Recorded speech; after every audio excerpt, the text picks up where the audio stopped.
I have never been as excited to start a YouTube video as I am on wanting to start this video. I even printed the manual. I can't even remember the last time I put anything down on paper in hard format. Gentlemen, we're going to look at a Henry 8K. Now, my obsession with trying to get one of these unicorns started, oh geez, 10, 11 years ago now, when I found out that this thing was even a thing. They made them from 1995 through 2005, 2007. The amp came to me in parts, so we're going to figure this out. And I really want to do a complete total resto mod. Like, I'm not afraid to send stuff off to get it re-erudited. I'm not afraid to get stuff color paint matched. I'm not afraid to get stuff dry erasered or silk screened replaced or any of that. I'm gonna throw the whole kitchen sink at this. I have been hunting after one of these for a long time. This amp is very broken, as in the owner says, I can't fix it, it won't turn on. What does that mean? I don't know. We're going to find out together. It is a little dirty. We're going to have to do some cleaning. There's just a lot that goes with this. So what I want you to do is eat a gummy, smoke a joint, get a cigar out, light a cigarette, get a drink of whiskey, whatever it is.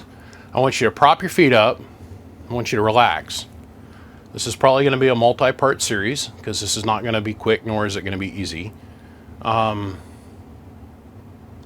And just buckle up, because here we go. The other thing I want to do is, before we get started, I want to say thank you to my Patreon supporters. They're the ones that are making this ad-free for all of you to enjoy from now until the end of time.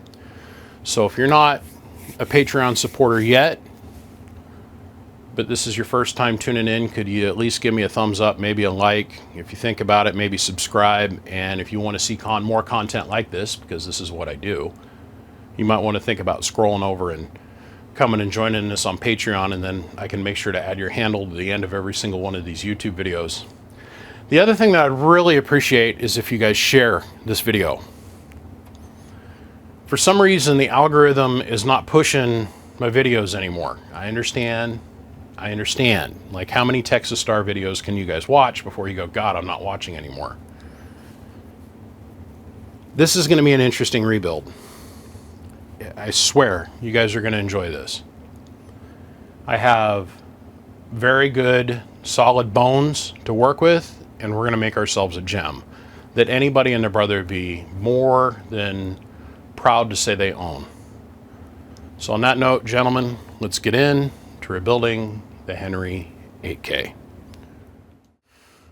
So I bought this amp, and the guy that owned this before me, that's come to me from out of New Jersey, he just called me out of the blue one day and says, hey, I've got a couple amps over here that I think you might be interested. I've watched your YouTube channel.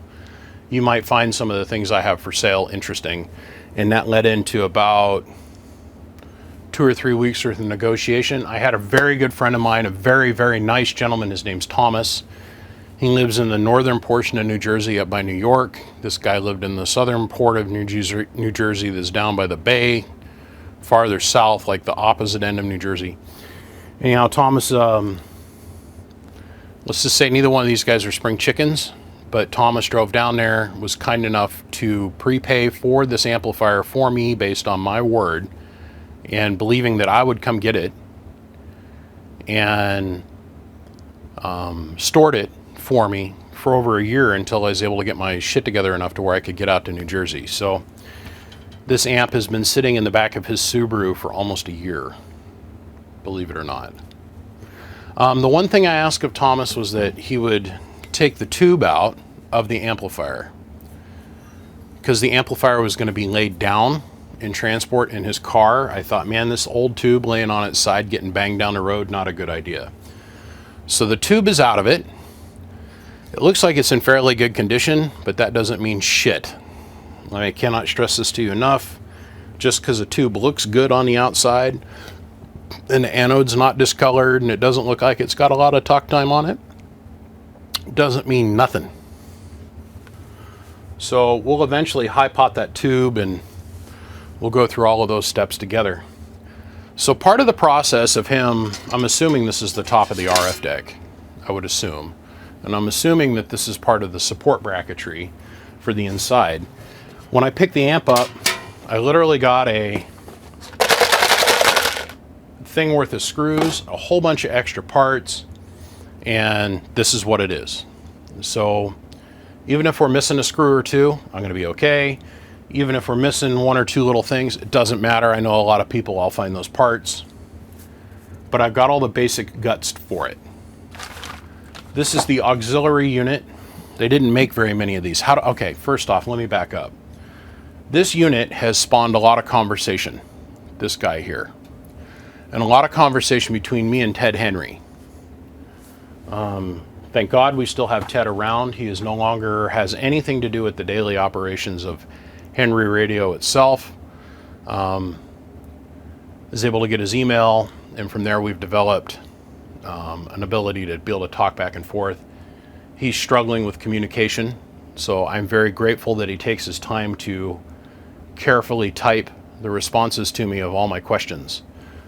This unit here, they made about 35 or 40 of them. And he still hasn't made it very clear to me yet about how this interfaces with either the control head or the RF deck. I cannot find any literature on the internet yet. We're just at the very beginning of this process. And you guys in YouTube land, please understand that from me starting a video to when you guys get actually able to see it is usually about a week or two. And so that if I'm sharing with you, I can't find literature on something, usually by the time I get to the end of the video, which has been a week or so, I found the literature, and I appreciate you guys. I've had several situations where I said I couldn't find literature or documentation on anything, and I end up getting the New York phone book worth of information down in the comment section. I love that. I love that interaction. I really do. It's like this silly thing here. Thing here, which has made its appearance in other videos so far. This unit here, this little gold box. This is the 99-auto.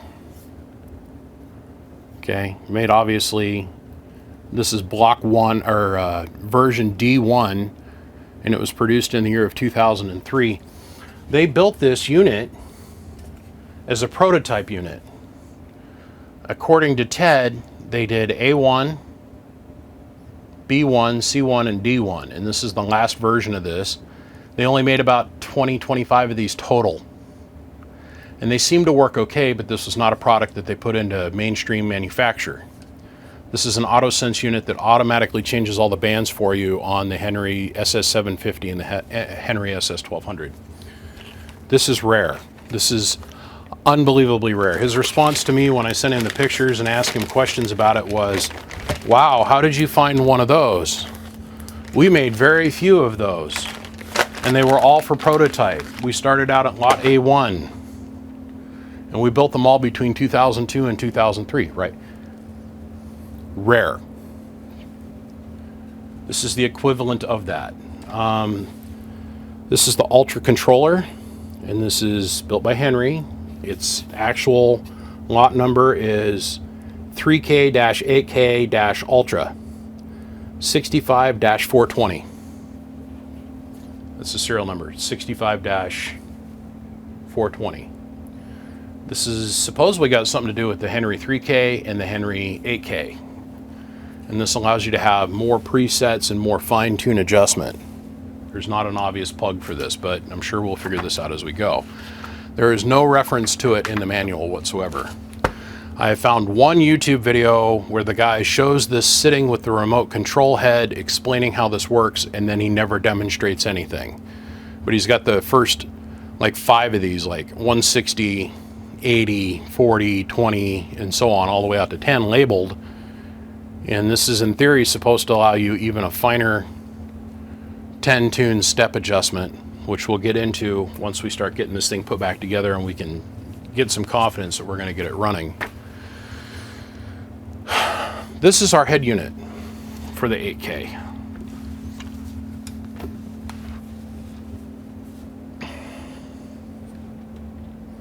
This thing right here.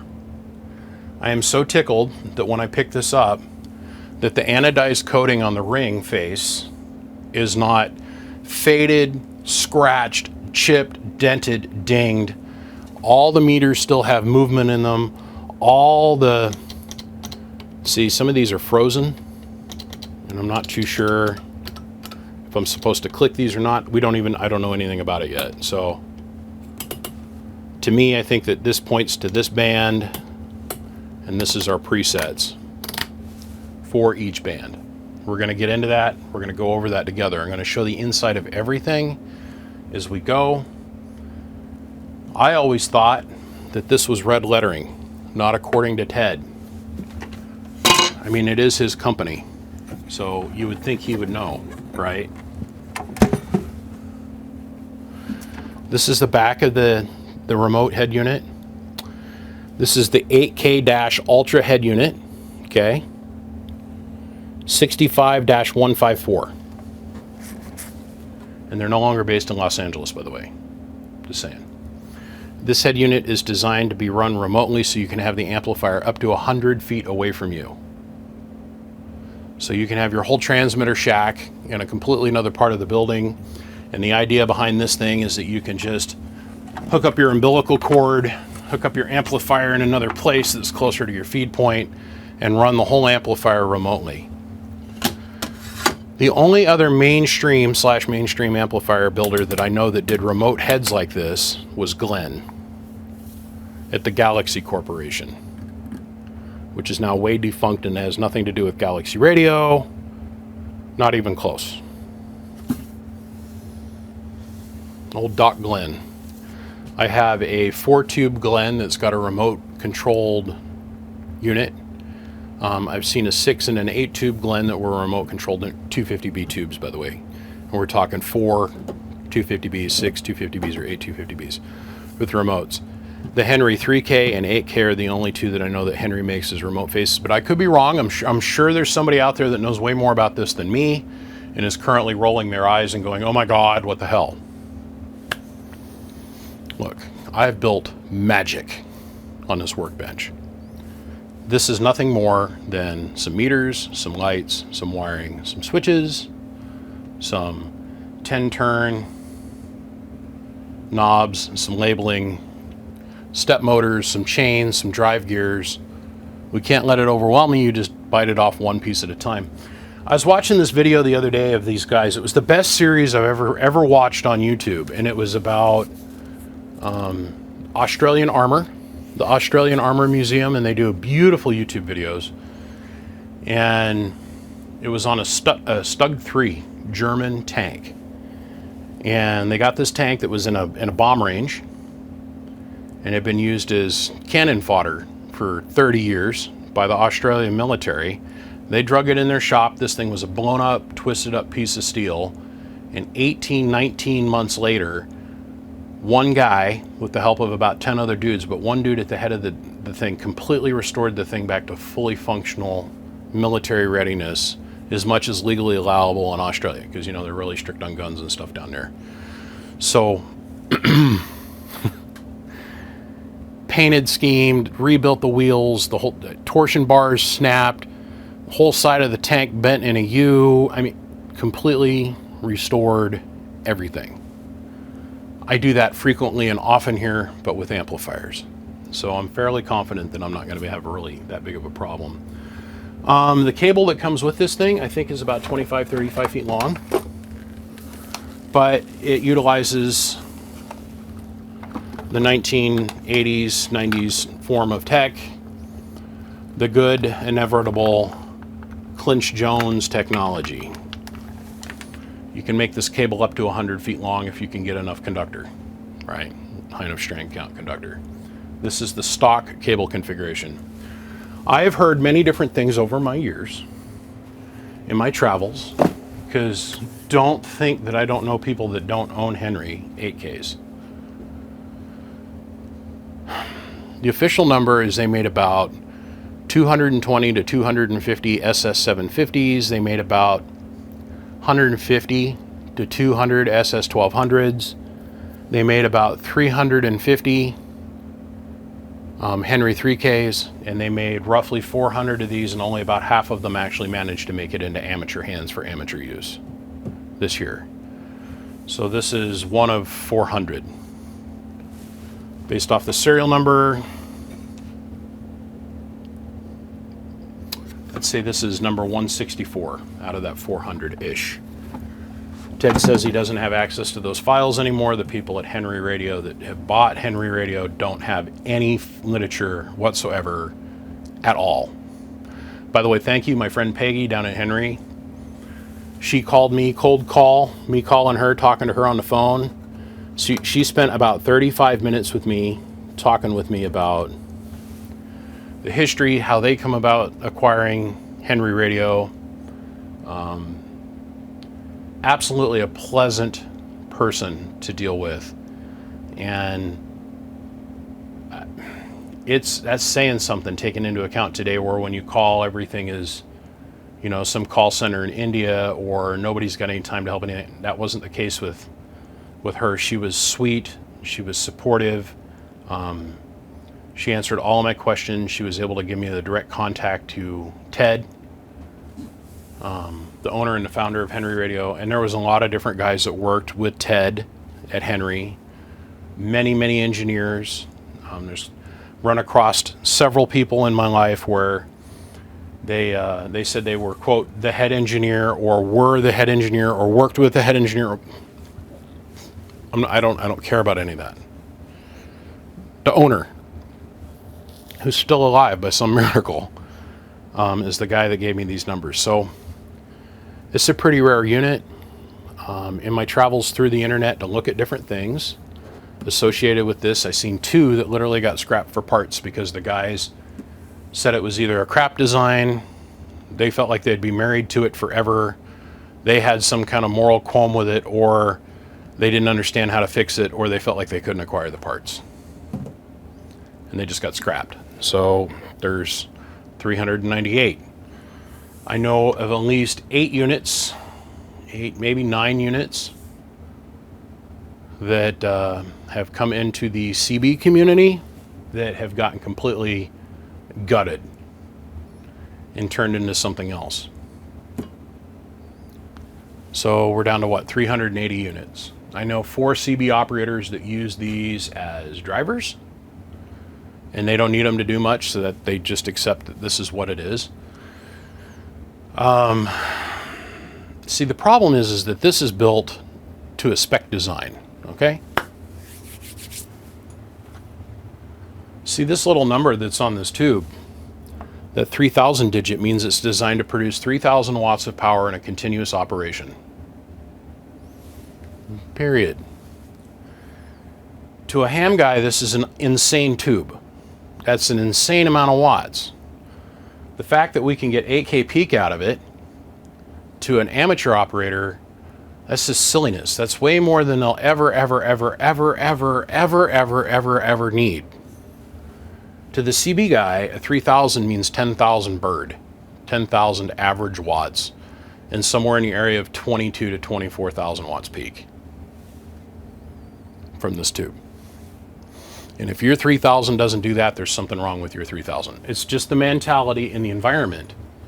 Okay, so the CB mentality is this thing is a bad design, it's got too small of a transformer in it, blah, blah, blah, blah, blah, blah, blah. This amp is designed to make 3000 watts in a continuous duty. And yes, I said duty, like taking a dump in somebody's shorts. I am dead serious. In this paperwork, it gives the output spec for this thing, and they very clearly state this is a continuous duty 3000 watt amplifier. Now the liability falls upon you. Duty cycle. Continuously duty rated output. That's at 3000 watts. It says it right here. Ultimately, the liability falls upon you on how you go about operating your equipment. The FCC doesn't care what you have in line. as long as you're doing things within the rules, right? In the amateur community, most bands, depending on your mode of operation and depending on the band, your maximum output power is going to be 1600 watts. Now, I'm sure that I can make a joke about 1600 watts at a couple zeros. The oldest joke in ham radio, you know. Oh yeah, I'm running legal limit at a couple zeros, kind of thing. Or there's people out there that like to feign ignorance and say that it's 1600 watts average power. So that puts your peak envelope power above 3000 watts. There's other guys that say that it is 3000 watts or 1600 watts peak power. I put the liability back to the people that are operating the equipment. Because at the end of the day, the way the FCC looks at it and everybody else that's involved, it falls on the operator of the equipment. So use things responsibly. Me personally, I've wanted one of these ever since I saw one of these. It's been a lifelong goal to get it. I've had 2 lifelong goals in radio. 2. Well, maybe 3, but 2. One was to own the YC278 tube. A friend of mine had one. I saw that tube. I fell in love with it. I now have 2 of them. I've got one that's in operation. And to get my knowledge base up to where I could build that tube and build around that tube and understand everything in the circuit. I achieved that goal. The second goal was to get one of these. This also represents the last piece of Henry equipment that has not been on my workbench. The 3K, which the only difference between the 8K and the 3K is the final tube. There's the 3 and the 8K. Well, I wanted to shoot high because I like things big. I wanted to get the 8K. So let's start on this process. Let's break this down. This is our control head. I have 3 or 4 boxes worth of parts, miscellaneous power supplies. I don't know where they go inside the amplifier. I've got replacement bleeder resistors, replacement contactors, replacement parts. When I bought this, I bought it with all the parts that went with it, everything the guy had as is. So I can't blame anything on him. Now, the other 2 pieces of equipment I got from him, they were very broken. Not a little bit, but very broken. That SS750, as of the time of shooting this video, that video has been out now for a couple days. It's gone to the public. I got a friend of mine, his name's Dallas. He's most likely going to buy it in the next day or so. That required 6 brand new Toshibas to get that amplifier running. The SS1200, the unicorn's unicorn baby. The joke is, if you're haven't seen that other video, it's if a unicorn and a unicorn got together, 2 rare things that no one's ever seen got together and made a baby. That's how rare that SS1200 with matching power supply are.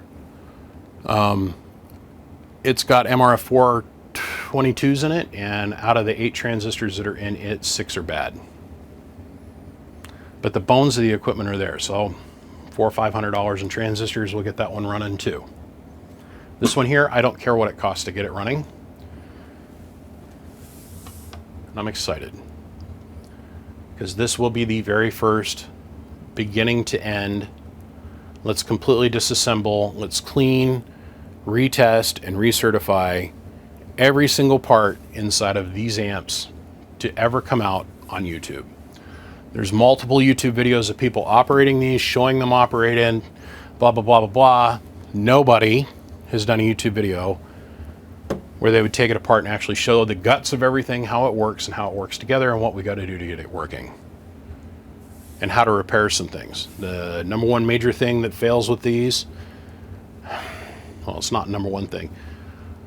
The overall consensus amongst most of my radio friends, and I'm not talking about my amateur friends, I'm talking about most of the CB guys, is that it is kind of like a Rube Goldberg design. This one little thing has to happen to make this next thing happen, to make this next thing happen, to make this thing happen, to make this thing happen, to make it work. Back to the Australian tank armor. The gentleman that restored this tank, he says, you can't look at it as the whole thing. You'll get yourself completely overwhelmed. He goes, you just start with one small portion of it, get that finished, set aside, go start on another small portion, get it finished, set it aside, and before you know it, all these little small pieces are ready to come together and you're done.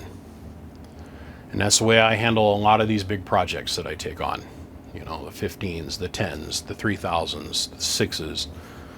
You know, even some of the rare, like, I don't know if you guys know this or not, I'm the only one to ever assemble a Heathkit SB220 directly from the kit form in the box on YouTube everywhere. That whole process, I had to take it one small little step at a time until it was done, because I wanted to do the kit, Heathkit Zenith, and everybody that's ever built one or everyone that's ever had one, I wanted to do them justice, and I'm wanting to do the same thing here. That's my goal, one little step at a time. In this box is a bunch of loose hardware. I don't know where any of it goes. We're going to figure that out. In this box here, I have a transformer. I don't know what it goes to. I'm sure we're going to work on that. I've got this filter board. I've got some stuff written on the tag. Let's see, what does it say? AC input.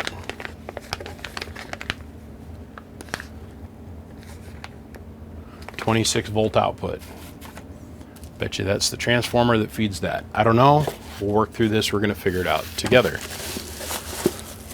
I cannot stress how excited I am doing this. I cannot stress. It is a little unclear to me, though, if this is designed to work with this, but it has been suggested on multiple YouTube videos I've watched. I don't know if I need to retrofit what I need to do to get this working, but we're going to find out.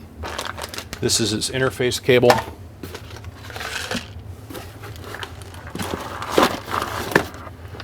In this box is a bunch of standoffs and a complete, the Henry 20K bleeder bank.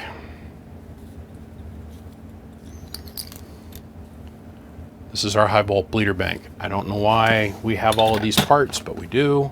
I'm gonna leave that aside. I've got a whole bunch more parts in other boxes over here, by the way, too, you guys. Let's see, in this box back here, I got a bunch of fun stuff too.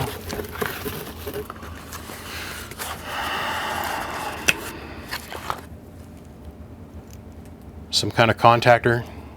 Don't know what it's for. This one looks like it's used. There's multiple new ones.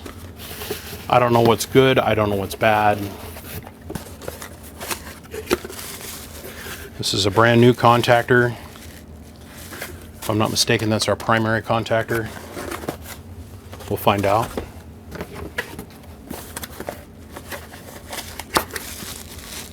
Yeah, here's another one, brand new, primary contactor.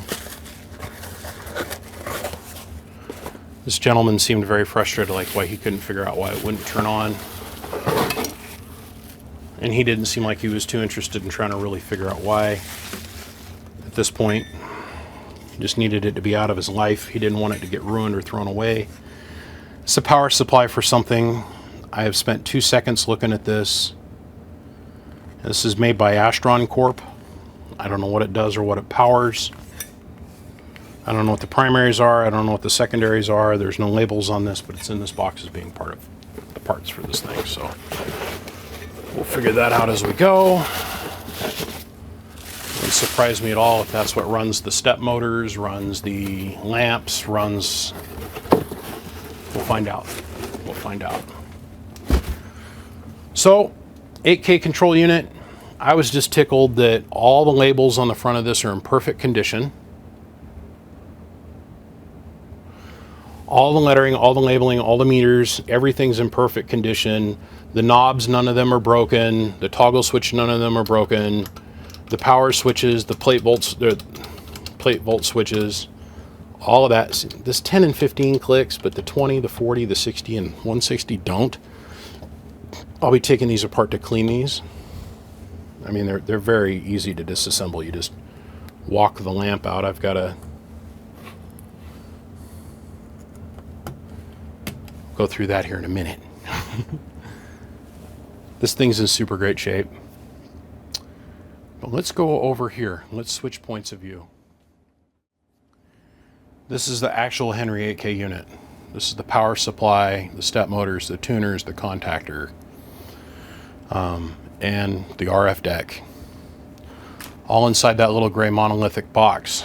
I do have a little scratch here on the top, which I think I can get to wipe off. I think this is just some plastic in its transportation. We're missing half the screws on the back. We're missing a couple of the screws on the top, and I all think they're over in that cardboard box, but there's literally nothing to look at on the back side.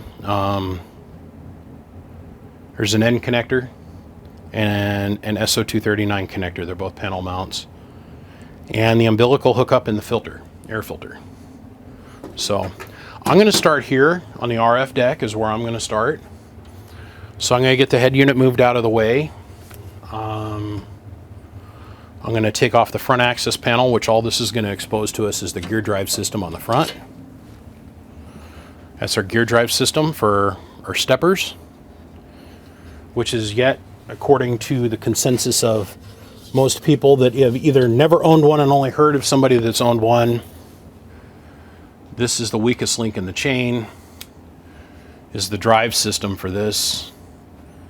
I've had many people tell me that this is bad design, motors are weak, blah, blah, blah, blah, blah, blah, blah, blah, blah, blah, blah, blah, blah. I don't care. We're gonna fix it. I don't give a shit, and I'm not afraid. It looks like the RF deck in here moves. Oh yeah, that's awesome. So, yeah, really glad we took the tube out. Might have to retension the chain. I've had several people over the years contact me and they can't get the tuners to move. They can't get several things to work. Our contactor on the front is missing one of its legs, but that's okay. Where to put it? I was in an electrical surplus place the other day when I was in New Jersey and picked us up a direct drop-in replacement with the appropriate attachments on the back of it. So we'll get that fixed. If not, we're going to steal the guts from this and we're going to rebuild that breaker. Let's get into it. I want to take the panels off. I want to blow this thing apart and let's take a look at the inside. So very carefully dumped out that box. A lot of 632 stainless hardware. I'm assuming these are our screws for our lid. Let's see, we're missing 1, 2, 3. There's our 3 screws for our lids. This little bit here looks like it's for some kind of wire set, which I'm sure has got something to do with one of these contactors in this box. And a bunch of washers. Only one lock washer, which I thought was very odd. And just a bunch of 632 hardware. So this shouldn't be this complicated. This really shouldn't. So, oh shoot, you know what I gotta do? Because I'm wanting to replace all the high volt wire in this amp. I gotta get more high volt wire coming. Let me get on the inner boob here, hold on. Okay. Lid screws, 8 total, top lid, outside lid. Now, this panel is off, which I was assuming is part of the RF deck, and I'm assuming this is a reinforcement rib, probably for the back panel, based on the number of screws. I've got 1 screw left. The main thing that I'm kind of interested to see is if we still have the line section. If it's still attached, most guys rob that right away, and if the elements are still in the line section. Just bag and label everything, right? How hard is this? Pro Restorer tip. I learned this from my buddy Prime. Prime built this beautiful elaborate box. He had it powder coated. And he gets down to the very last screw he's got to put in. The screw skips. Let's say he's putting a screw in here and his screwdriver skips and goes eek. Leaves a big old scratch down the front of the panel. Now he's telling me this story years later. All his amps are black, by the way. So he starts losing his shit. He calls up Yellow Jacket. Jacket is a friend, a mentor, a teacher, good dude of mine personally. And he was Prime's teacher as well, one of Prime's teachers. You end up having many teachers in this hobby, many, because there's not a lot of textbooks on how to do a lot of this stuff. He goes, what am I going to do? What am I going to do? And Jacket goes, well, you know that Sharpie that you got, son? Yeah. Take that Sharpie in there and go, and cover up that scratch mark. He goes, and flip the panel over. Just turn it over and screw it back on. Panel's painted. It's in great shape on the back side. Oh, look at that. This little scuff mark is what's got me concerned. But that's okay. I think I can take this off just with some rubbing alcohol. We'll mess with that here in a minute. So here's the inside of the RF deck. We knew it would be exposed because I have the lid. Oh yeah, typical Henry.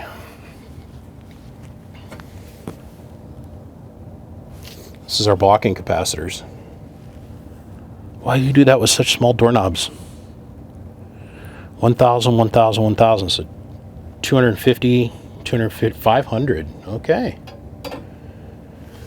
These are contactors. These are silver-plated pieces of metal. And we're relying on these contactors to fire and latch up for the bands. This is our anode ring. This is our parasitic trap. Well, that chimney doesn't have me too enthused.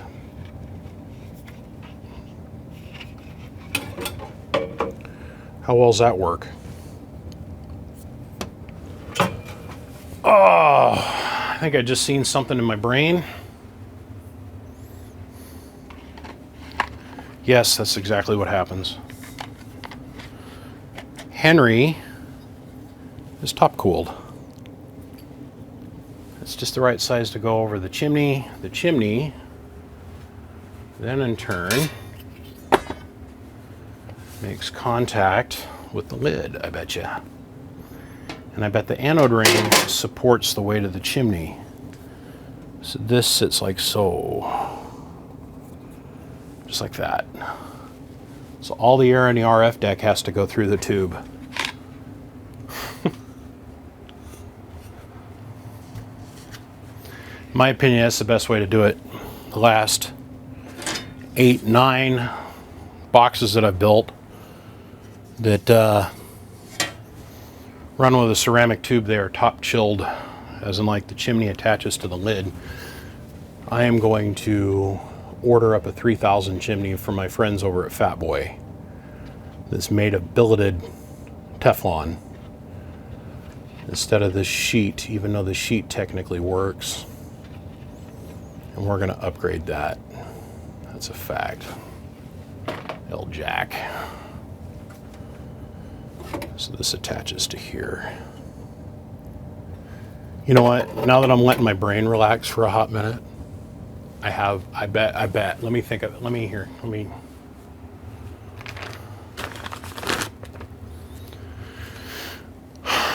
Every 3000 that I've ever seen that was built with a Henry regenerator cabinet, they have this same plug on the back. I can't remember the name of this right off the top of my head. It's in my brain someplace. Have faith. I bet you, almost willing to bet money, this plugs into here, and then this plugs into the RF deck. Because all of their RF decks use this interface plug. I bet we'll find out when we take the back off. I can almost bet money. I think that's how this all goes together now. Okay.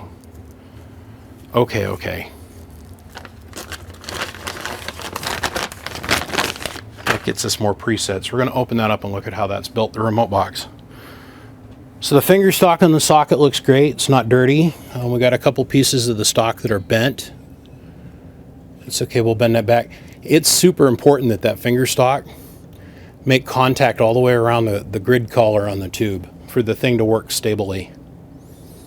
These Henry sockets are very sought after because there's fewer and fewer of them out there. They look like this when they're out of the box. I got 5 or 6 of these running around here. This one came out of a Henry plasma generator. Little heatsink fins and stuff on the back. Anyhow, so Has this got a roller wheel on it, or has it got a wiper on it? It's got the roller wheel. Okay, so this, I will admit, is a bad design. This here. We've seen this in several of the Henry 2KD classics, 3KD classic, two of the different desktop units, different variations on this same roller inductor. The problem with the roller inductor is it's a wheel. So you have a coil, and you have a wheel that rides on the inside of this flat bar stock. This is wrapped flat stock. Over time, that wheel, it's notched. So the inside of the wheel has got two guides on the outside of the wheel, and then the inside of it is flat. Well, that works great until one little tiny piece of shit gets in between the body of the wheel and the flat stock, and it doesn't make good contact. And then it'll arc. Once you have that arc, it'll arc every single time that you move the wheel over that tuner spot. And the other thing that happens versa to that is that wheel, it's normally flat, will start to get a groove cut in it from people rolling the inductor really, really, really fast. You know, really fast. Most of these are hand driven. This one's a step gear driven system. It'll cut a groove in the wheel because the stock seems to be a little bit harder of a material than that wheel. And I've repaired many of these. Like I had one of these that it came in here and there's a spring that holds this bar that travels. There's a bar that spins on the inside of this thing that holds the wheel in place. The spring that holds that bar with the tension on it, the spring was broken. So I ended up having to handcraft with a piece of spring steel and then silver plate that spring steel to be able to match the tension. There's a little piece of spring steel that rides on the inside of this roller inductor. Anyhow, that you'll get a notch and it won't make good contact with the inductor. Or another thing is very common with the C-beer thing, because we're all the way out here at the very end of the roller. If any of these screws ever back off, you can have one of the roller wheels or one of the inductor,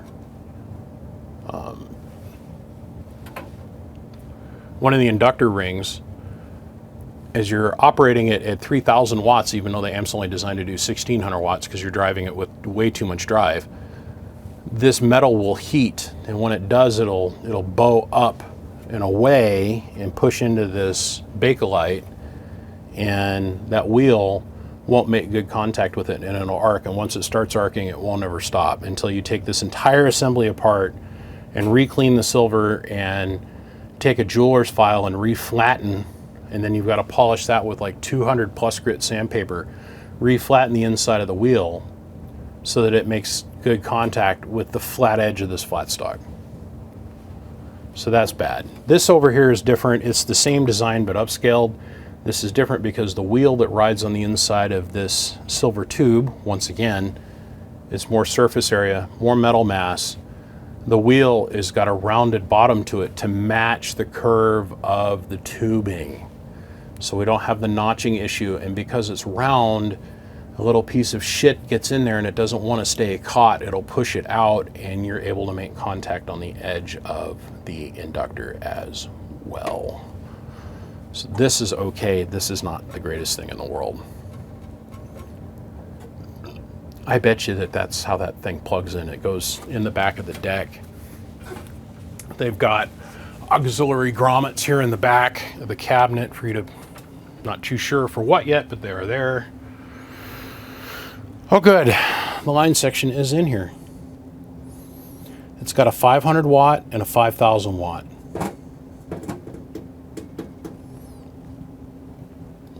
Looks like we got some Sprague doorknobs down in here. Our high voltage interlock is working. Let's go around to the back side. Let's take the back off and take a look back there. I'm missing hardware. Oh. These screws here that go to the top are MIA. I don't have them.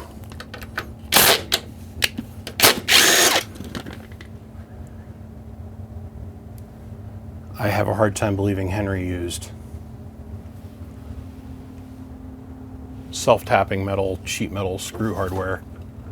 No, that's what's there, that's what's there.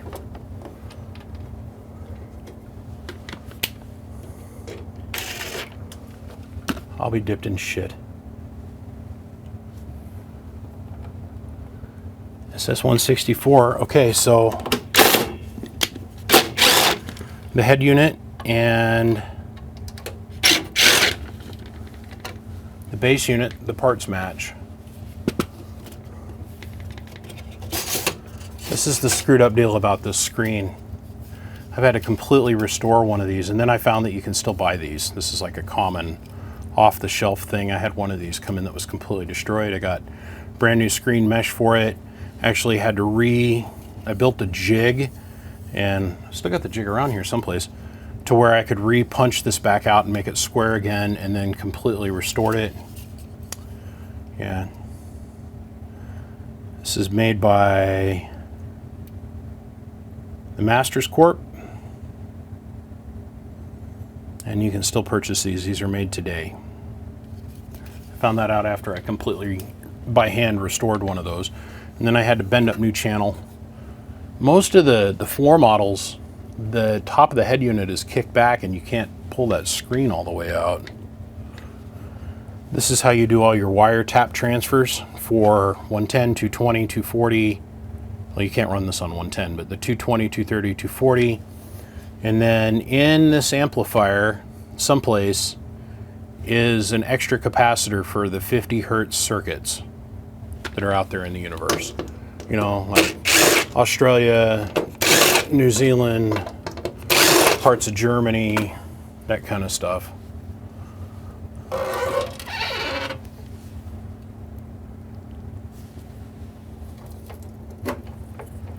Look familiar? Looks familiar to me. It's going to be our filament leads.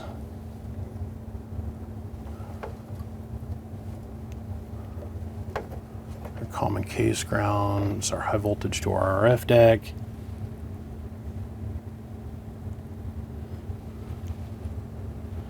Man, there's nothing to this.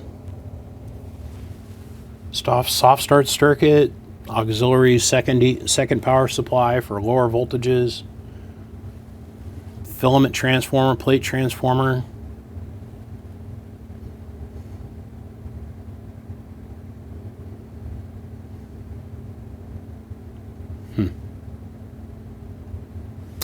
Interesting, I say. Interesting. Okay, well, this is going to be our bird meter setup. It's going to attach to this plug.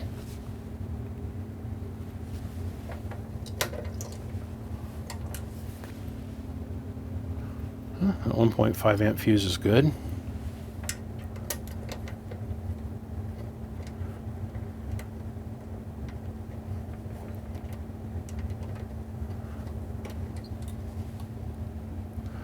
I think I just misspoke, by the way. I think that my voltage adjustments are going to be up front.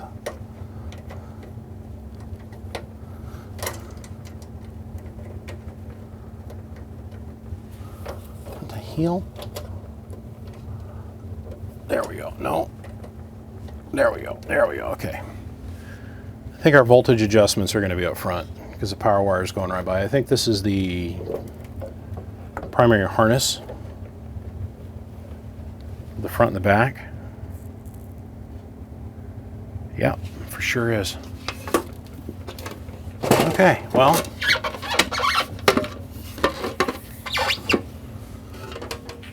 We get a pair of wire dikes. We'll cut the zip tie. We'll take this back panel off and we'll move on to the next thing. I'm going to try and work and not obstruct your guys' view. Okay, so I now know what this goes to. This sits like so, and it takes up the gap between the two outer panels. Between the two outer panels, this one here and this one here, and the back panel. So this goes here, like that. Cool, mystery solved.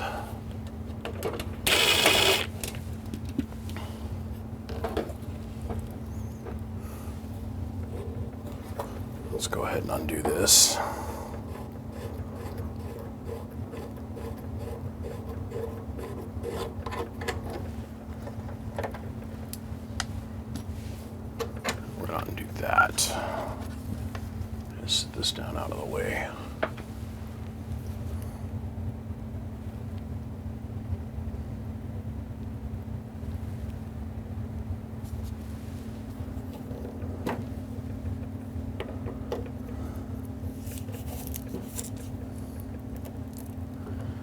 Yeah, that's exactly what's going on. So one of these controls the drive step motor, and this unplugs, and that unit plugs into here. So it takes the step controls on the top for the fine adjustment out of the equation. But I don't know yet. I'm going to create some labels. I'm going to make this 1, this is 2. I'll make this one 3, obviously. I got to create some labels, white, red, and black. Filament labels are straightforward, because our next step is I want to take the RF deck out.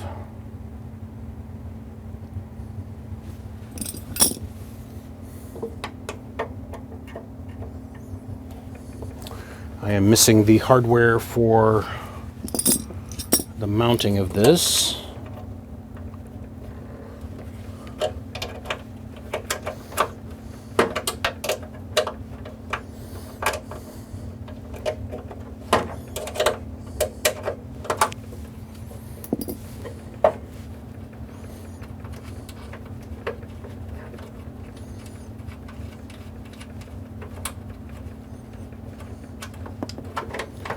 So I'm gonna have to get a new 2 of these. I'll probably just get new hardware all the way around. Look at that, you guys. Ground that's significant and large and flexible.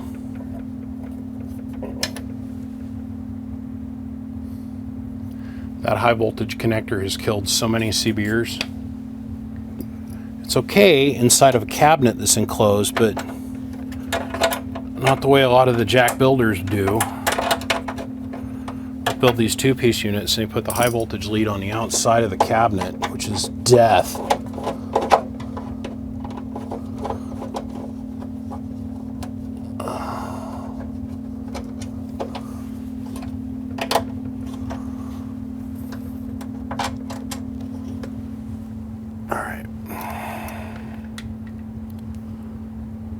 Get brand new hardware for this. New nuts and bolts. All right, let's fire up the label making machine here. So I started fishing around in here with a magnet, and I'm finding lock washers, and like this is one of the screws that holds the RF deck in place. Finding little pieces of broke insulator, but got new forward and reflective labels put on everything. Got the plug labels, everything.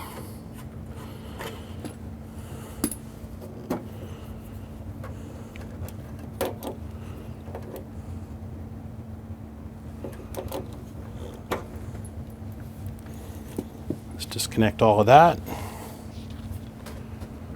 And I feel fairly confident that I can take this out of here now.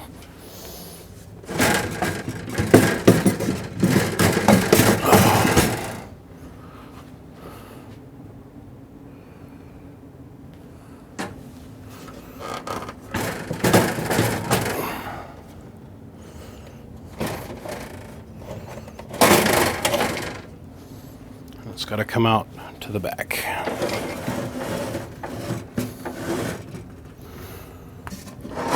Okay.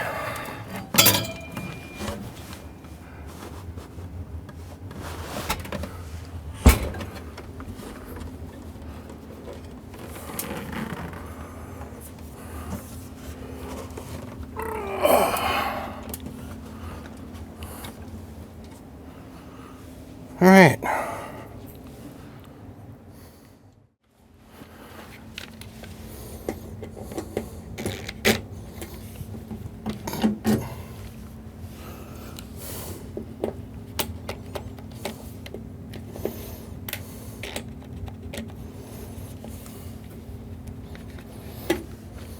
And that screw is packed full of stuff. Okay.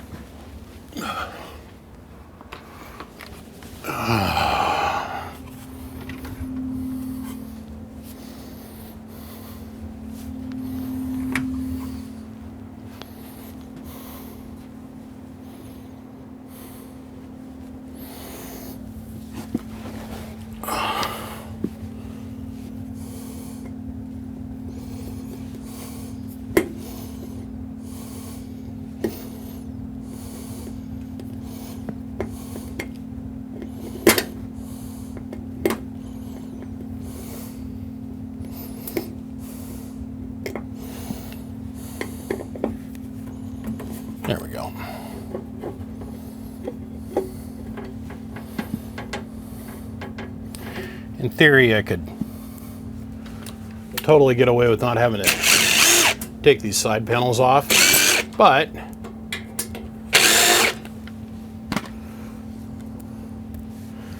see, these are all machine screws. Those are self-tappers. I have a feeling that this poor amp has been apart a lot. There's hardware, there's hardware, there's an insulator of some kind. That's our filament lead. That's our other mounting bolt for the RF deck. And another clue this thing has been apart a bunch is how scratched up these leads are. Or these pieces of angle. These look like they've just been both sides missing screws. Okay.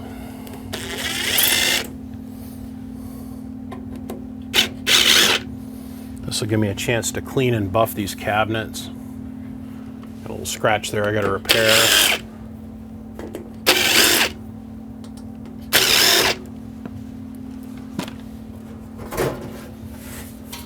There's no flipping these panels around. So,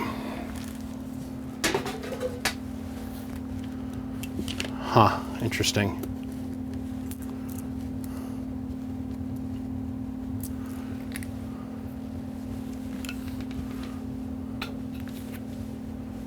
This poor box. It has had a tough life before it came to me. That's no good. That's our high voltage bank. These are our rectifiers. It's too small a power wire. This isn't Henry, this is somebody else's work. There we go.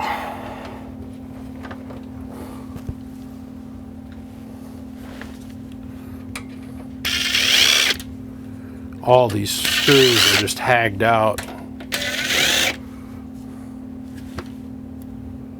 Like,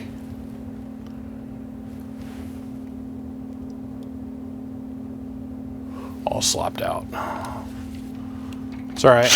They got Ace Hardware and Tacoma screws everywhere. 1, 2, 3. 1, 2, 3. This just fell out of the cabinet.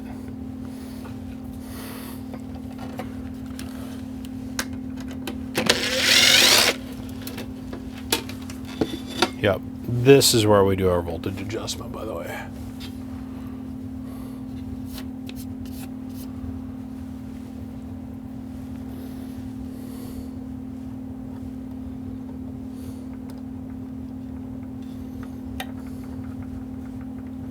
It's an extra set screw that I've got in the hardware.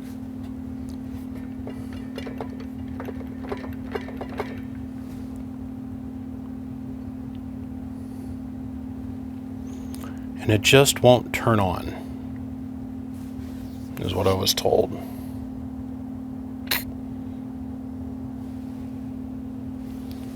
Okay.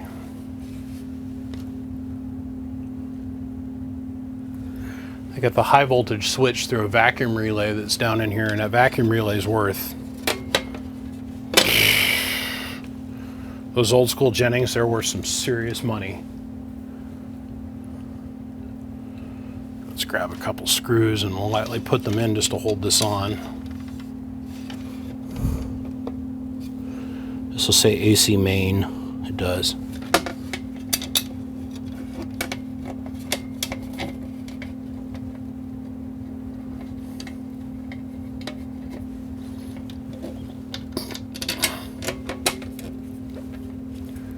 For the C-Beer, this is a poor design. For an amateur operator, it don't get any better than this. So this tells me the backside's been apart so many times, taking this RF deck out for whatever reason, that all these screws got stripped out. All of these.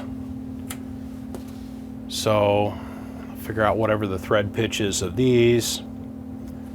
And I bet you anything I end up drilling some things and putting some crush nuts and some shit.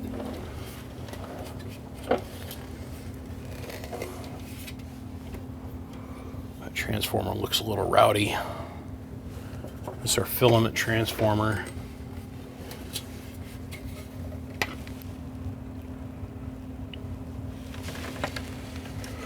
Where's the Henry soft start conical coil that we've all come to know and love?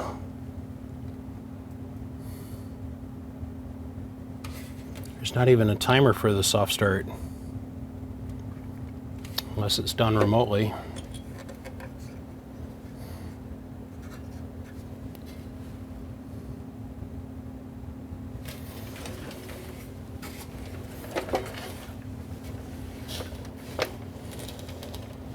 Tomorrow I'll get this up on my workbench,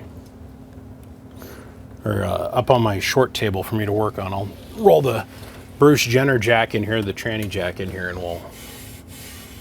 Man, that thing had to have been in and out a dozen times or more to get it this scuffed up.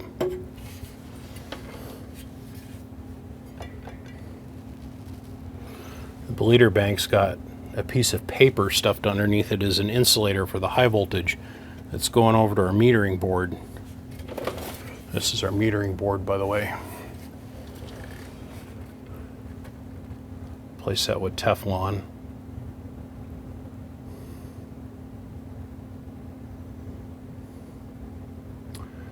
So I bet you anything we got a communication breakdown from the control deck to down here. I'll have to put some 220 on this. Isolate up our high voltage, so I'll probably disconnect the primary on the high voltage transformer. Is that a swing choke?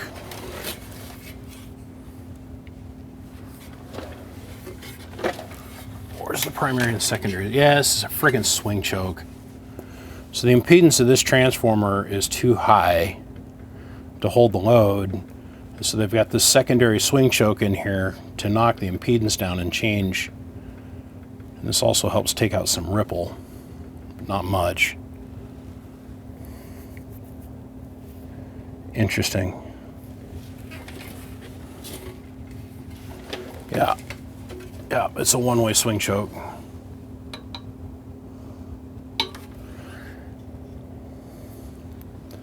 So we'll insulate up our filament leads. We'll disconnect our high voltage, so I'll pop the primary sides off. I'll cover them up with tape. I'll attach this plate, and then we can get into the B's of why the thing is not getting the signal right to get the contactors to work.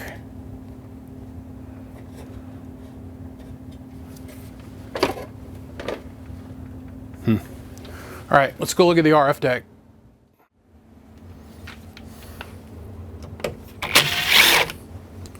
A couple of these 632 screws are just plumb broke off. This one was broke. That one was broken. This one, it's a Phillips head screw. There's one that's directly underneath the blower. You cannot get to it with any of God's normal created tools. So, long story short, I had to get out the vampire tool. And these are a pair of pliers that are specifically designed for grabbing the edges of nuts and screws and hardware and shit. It's either been broke off or is it a funky angle where you can't grab onto it. And I was able to back it off and then loosen it with my fingertips. So I got the blower disconnected. That's the white, the black, and the red wire that come off the edge of the RF deck over here in the corner. Got them disconnected. Jeez, sure got the screws jammed in there tight.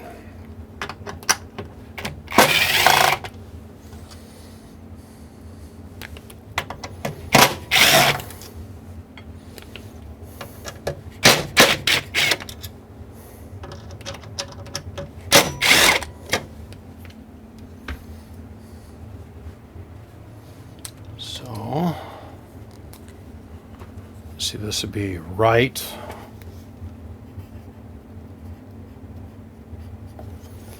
And this is going to be front.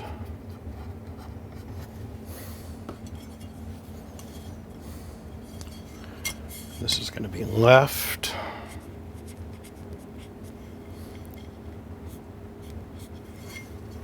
Front. Okay. Not that I think it's going to make any difference, but it never hurts. Okay, I think that we're ready to take this off. And there's our RF deck with our step motors. Oh man, there's fucking screws rolling around inside the blower. Little 632 screw floating around in there. Oh, that's nice. It's got a flow meter interrupter on it. So there's a little vane, a little reed that sits inside the air path. And when the blower comes on, it'll click this little switch out of the way. And it'll allow the RF deck to light the filament. That's cool. Okay, well, I'll take this apart to get the screw out of there later. Here's our contactors, bottom side of our contactors. Step gears, indexing, step motors. Another contactor, filament choke, rectifier.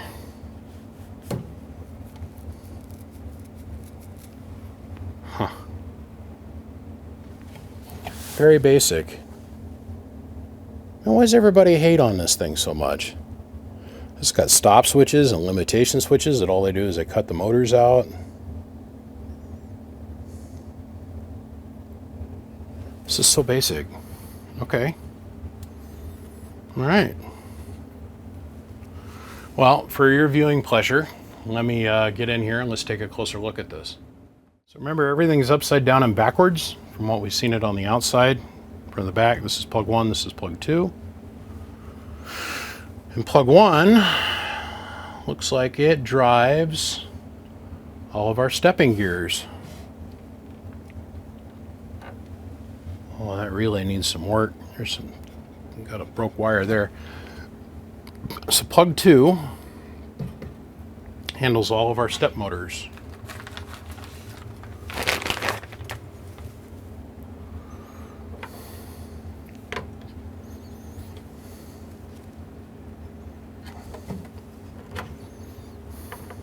Almost bet money. Almost. I would almost bet money.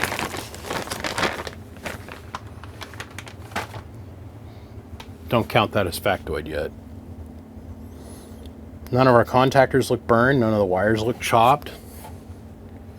I wonder why this thing came apart so many times.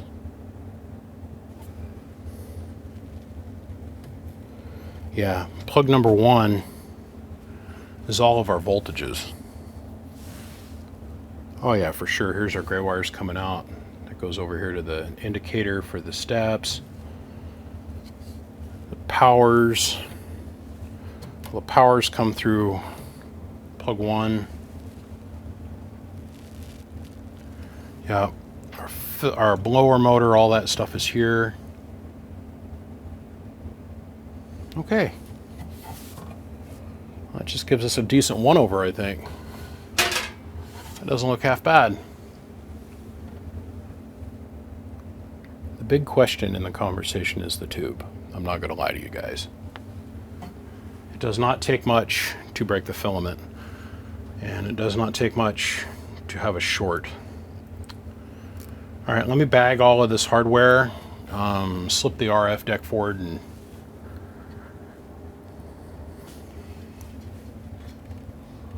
where's the yellow lead go? Goes down, hits the loom, comes out, goes over here to our relay, our vacuum relay in a corner. Yep, okay. Yeah, so plug 1's all all the control operations, our power, our trips, our protection circuits, our stops, our motors, relays. All this does.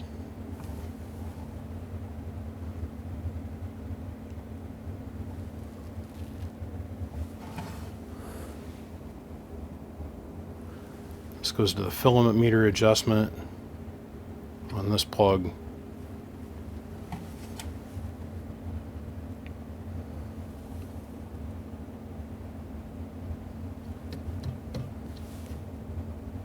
Yep, let me bag and label stuff. So here we are in the top part of the control unit, the head unit now. These are our presets, which we'll come back to. You can hang this, not scratch or break anything. Okay, so there's a couple things in here that I think are sketchy at best. First off is this voltage regulator, and the only thing I can determine that it feeds is on one side of the operate, this relay here, or this switch here, operate standby switch. It feeds this red LED. There's a red LED on the front of it. It's not listed in any of the paperwork. And it says that, I mean, all I can determine is that's an operate standby indicator light, and it's been kludge jobbed on there. All the solder joints are on this power supply. This attachment point on this power supply are bad. This wire is hanging on by a thread, and that leg is cracked and broken, this third leg here. So that all needs to be redone. These are cold solder joints, and this leg is hanging on just, I mean, if I breathe, see, look, it's hanging on by a thread. The other thing I've noticed is over here, if we look down here, this comes from our RCA jack, this lead. If you notice that lead, there's exactly one strand of wire off that lead. And that's coming from our operate standby RCA. So a couple of the other things I did is I noticed that the screws that hold on the heat sink for the regulators, that's what both of these transistors are voltage regulators. It's missing two of the four, there's 4 screws, it's missing 2 of them. So I got to replace 2 of those screws. I already went ahead and I pulled the regulators out and checked them with our handy dandy Atlas. One's got a HFE gain of 45 and the other one's got an HFE gain of 36. So those are both good. This has kind of got me tripped out, right? Now there's another switch. This is top switch. This is for the peak kit. And according to the manual, I'm supposed to install a Bird 4300-405 or 400. That's this peak kit, and it runs on 9-volt batteries. Now it says in the manual that I can supplement with the output voltage off of this unit to power the peak kit.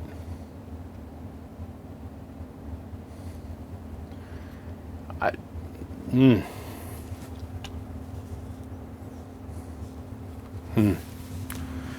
don't know. But I'll be honest with you, in the manual it says that you have the ability to add an auxiliary 16 presets. It's one sentence in one line that it says you have the opportunity to add 16 presets. I've spent the last few hours studying this manual and looking at how things are wired in here.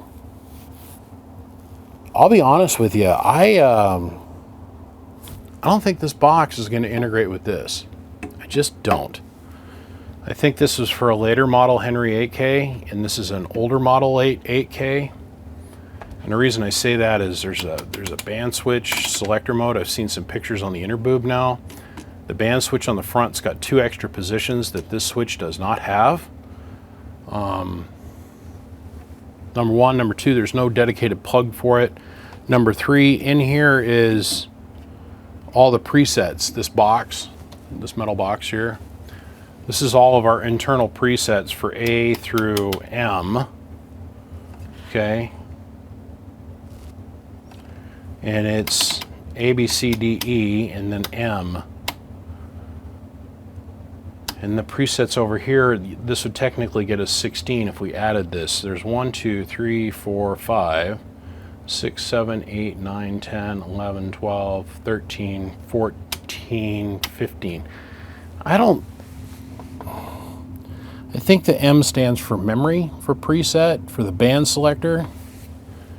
So 10 is a push button, by the way. We were talking about that just a few segments ago about the push button on the front. These other 4 segments are not push button. That is a push button segment. So I think what I want to do is I'm going to add those 2 screws that probably have 0 to do with the operation of this thing. I can almost guarantee you money. That's the case. I want to repair this PTT wire that's down to less than a pubic hair. I'm going to change how this voltage regulator is hooked up. And this is raw right off of the power supply. The power supply's got its own regulator.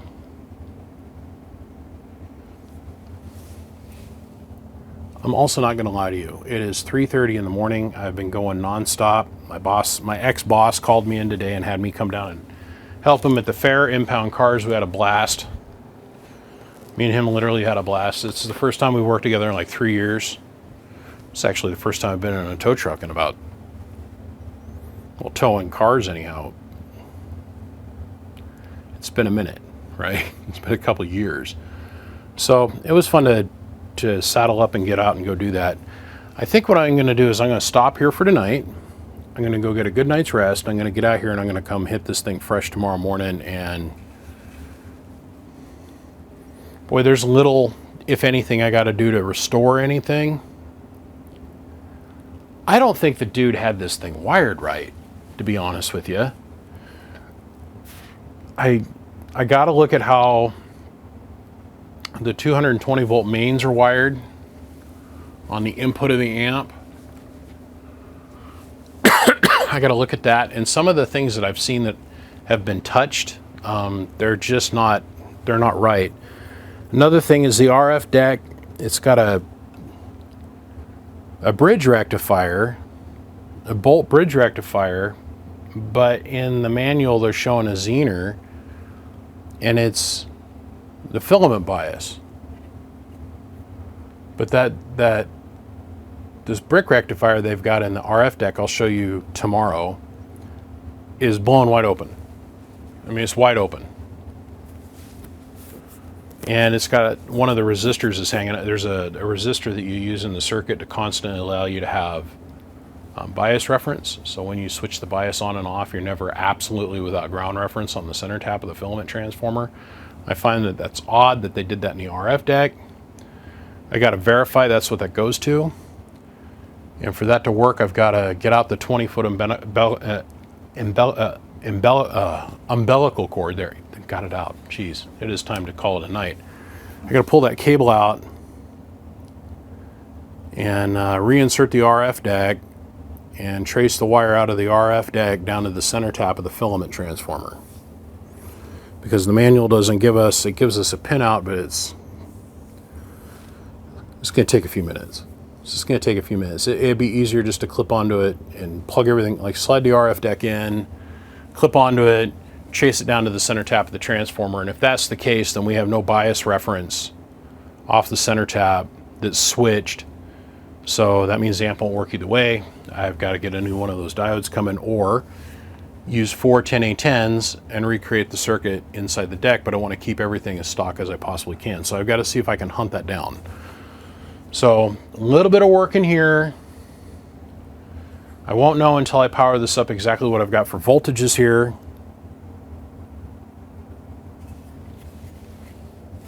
This is that power supply. It just clicked in my head. My God. That is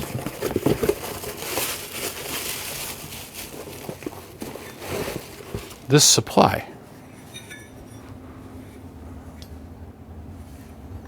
literally as I was speaking words with my mouth hole.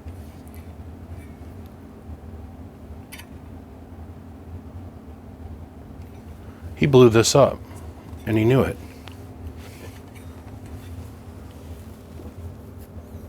I'll be. And this is a later version. The heatsink fin is different, the capacitor design is different, the transformer's the same. Well, what's the voltage on this cap?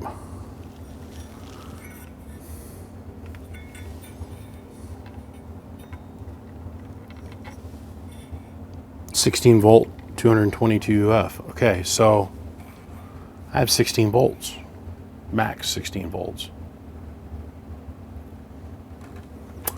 When I initially got in here, this whole control board was loose. It was hanging on by just one thread. So,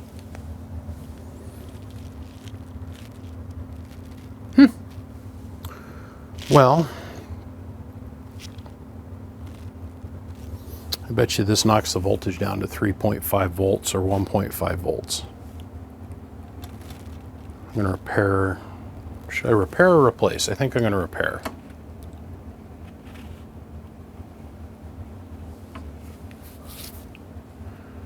This would never work in there. This whole heat sink assembly and everything would have to come out. That would come off. Interesting. Very interesting. Well, this is a backup power supply that runs the whole frickin' control head unit. Well, I got some stuff to think about. Gentlemen, I'll see you tomorrow. So here we are the next day, and I think what I'm going to do is I'm going to change out this power supply.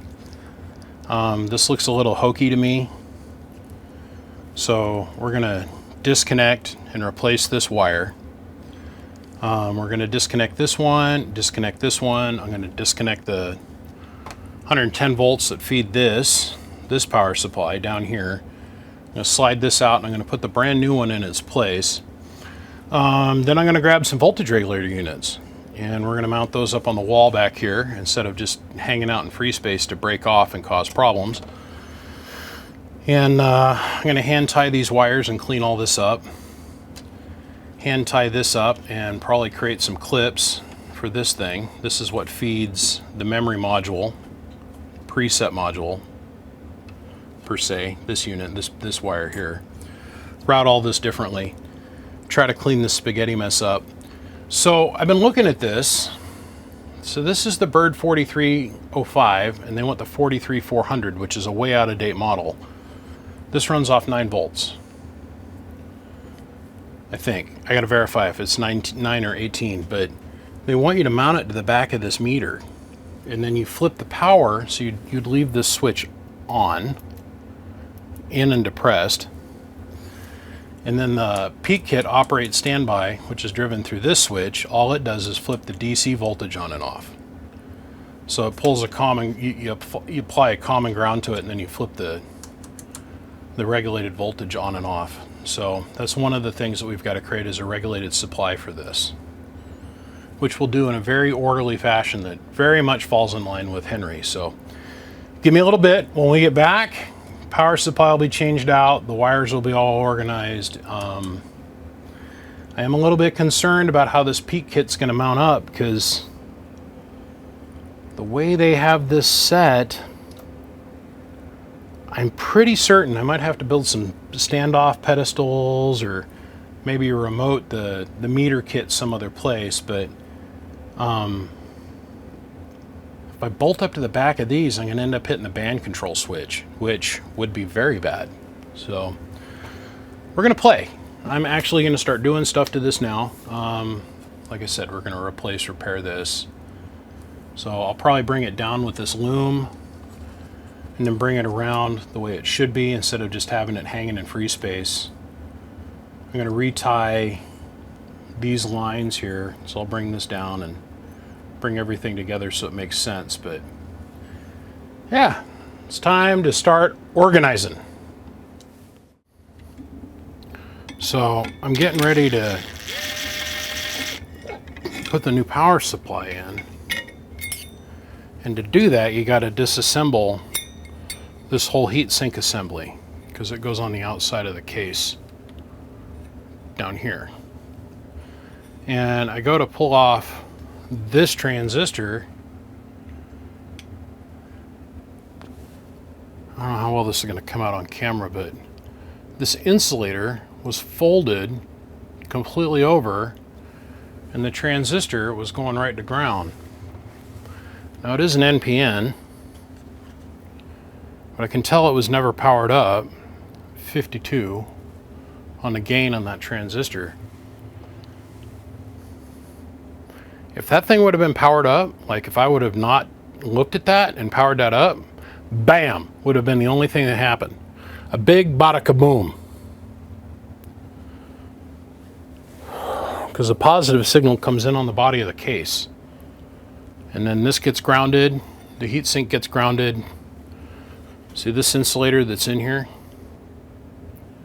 This insulator, that top one was folded over. And so the transistor was snugged down to the heatsink. Boom. Boom is all that would have happened. Smoke would have come flying out of everything. It would, oh. Then I'd have to source those transistors. Oh, I'm going to think about it. I'm so glad I caught that. Anyhow. So short of these 3 wires, which I'm going to pin up and hook to a transistor and a bunch of other stuff tomorrow, the on, activate, standby switch, completely redid all this, rewired all this, rewrapped all the white and pink and purple wires, redid the power wire leads, redid the ground and all these leads back here.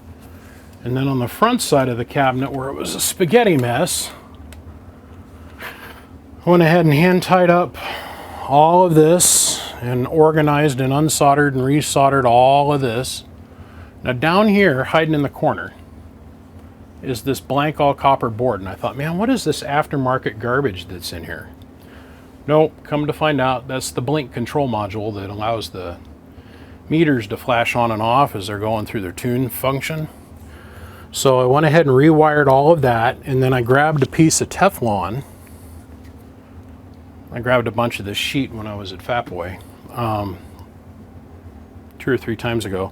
Anyhow, and created an insulator underneath this board because everything is just flopping around. But tied all of this up, and short of these 3 wires, which to me look god-awful, and I'm going to completely change how they're wired tomorrow, this thing is completely redone.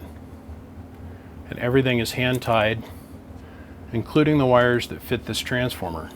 So had a little bit of a hard time getting the regulators to go in. Apparently the heatsink is indexed, was assembled on there and put on there backwards, upside down and backwards, so, or upside down. The insulator was in there folded over. And then I had to reorientate to make the heatsink line up with the opening on the outside of the cabinet.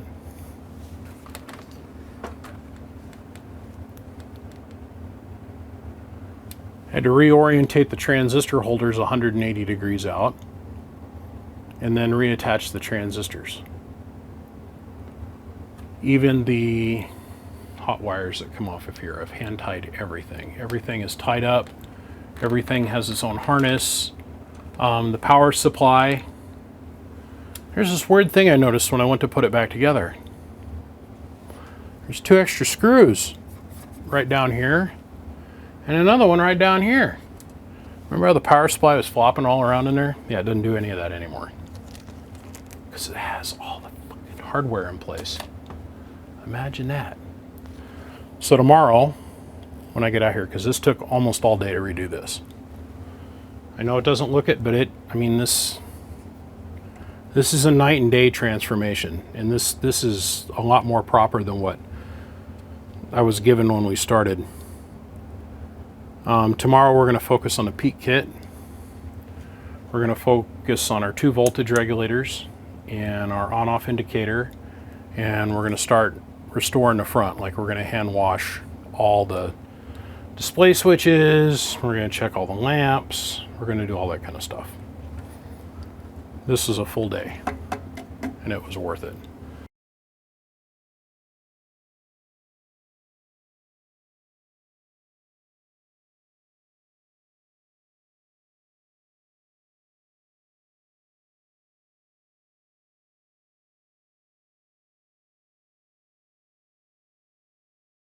And the entire time I'm doing this, I'm telling myself, I can just see a guy at Henry Radio, and this plug is at the jig, and he goes through and he solders on all 65 wires, let's say, and he's got a loom, and he just runs everything out on a jig, and he sits there and hand ties everything, and then he goes and he puts this in, and he's got to solder everything in.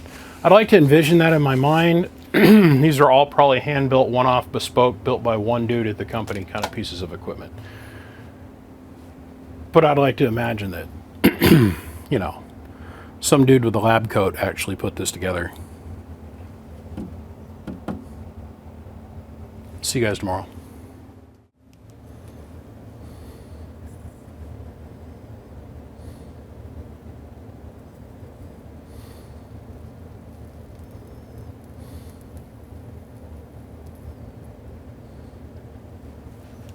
Perfect. Perfect. I'm tired. It's been a long night. So hanging out here on the back wall is our 5 volt voltage regulator that runs our operate standby LED. Yes.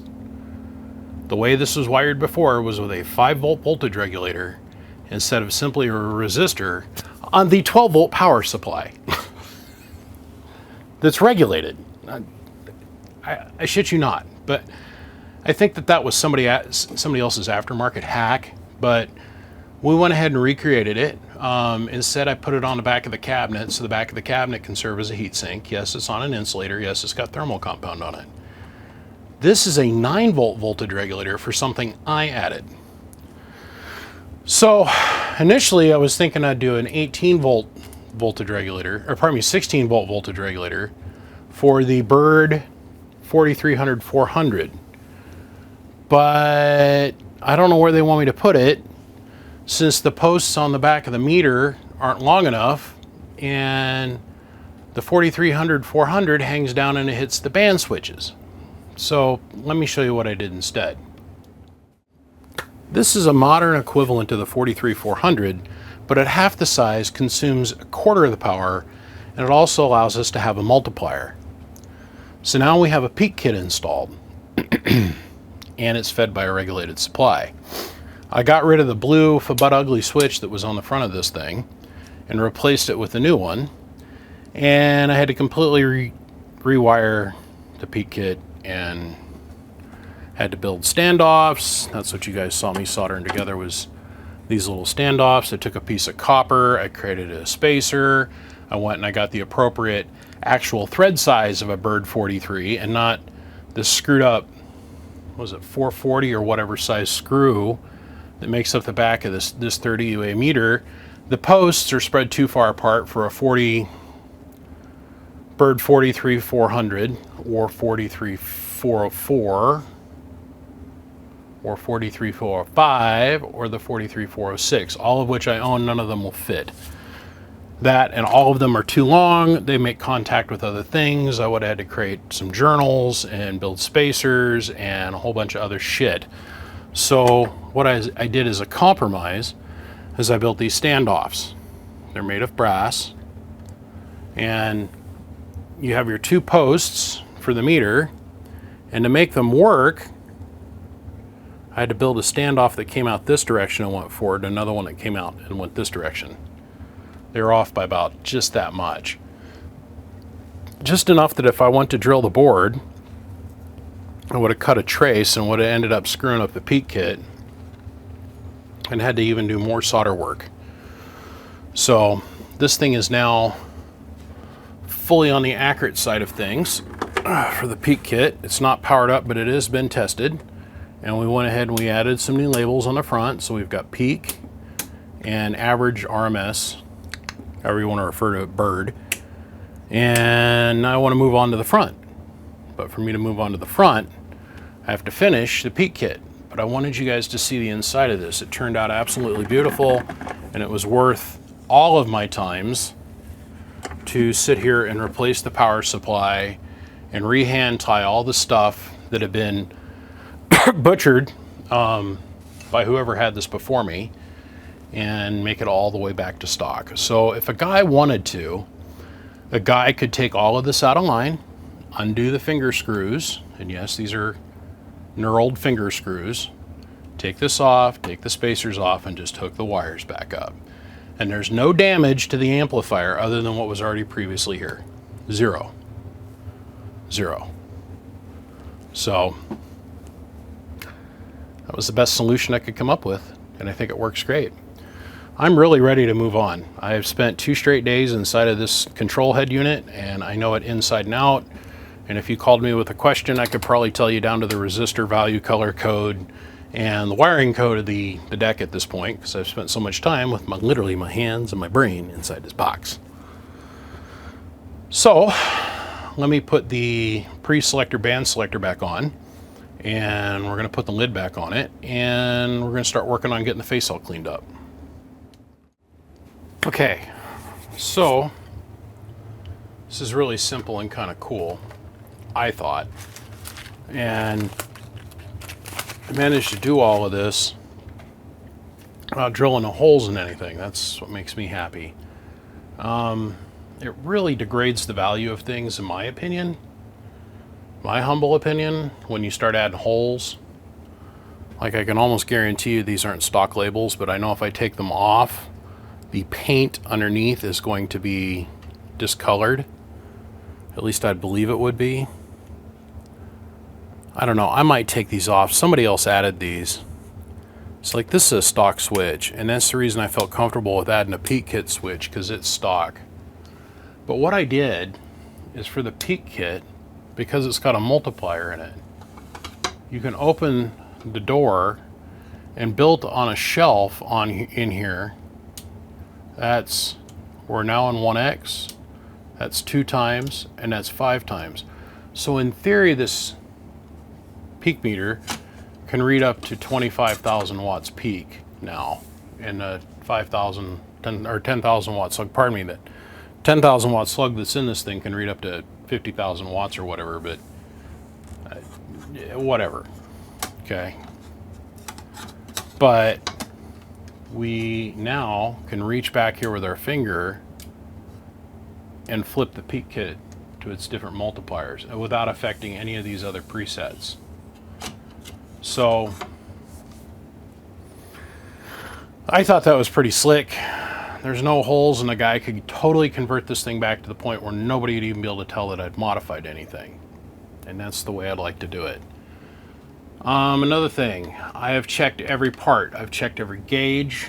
I've powered up the power supply, and our LED definitely does work. The forward and reflect does work. The plate amp meter, the whole switches, they all work. And the memory band selectors all work. The things that have left to be tested are the power, our sideband CW, our voltage switches, which I pray to God that Jennings vacuum relay that's in there is good. I even checked continuity on the 10 and 15, so I know this is working. I haven't checked any of the LED lights. Everything else has been checked. And the other thing I was really thinking about modifying was this here. So this is our 10 turn.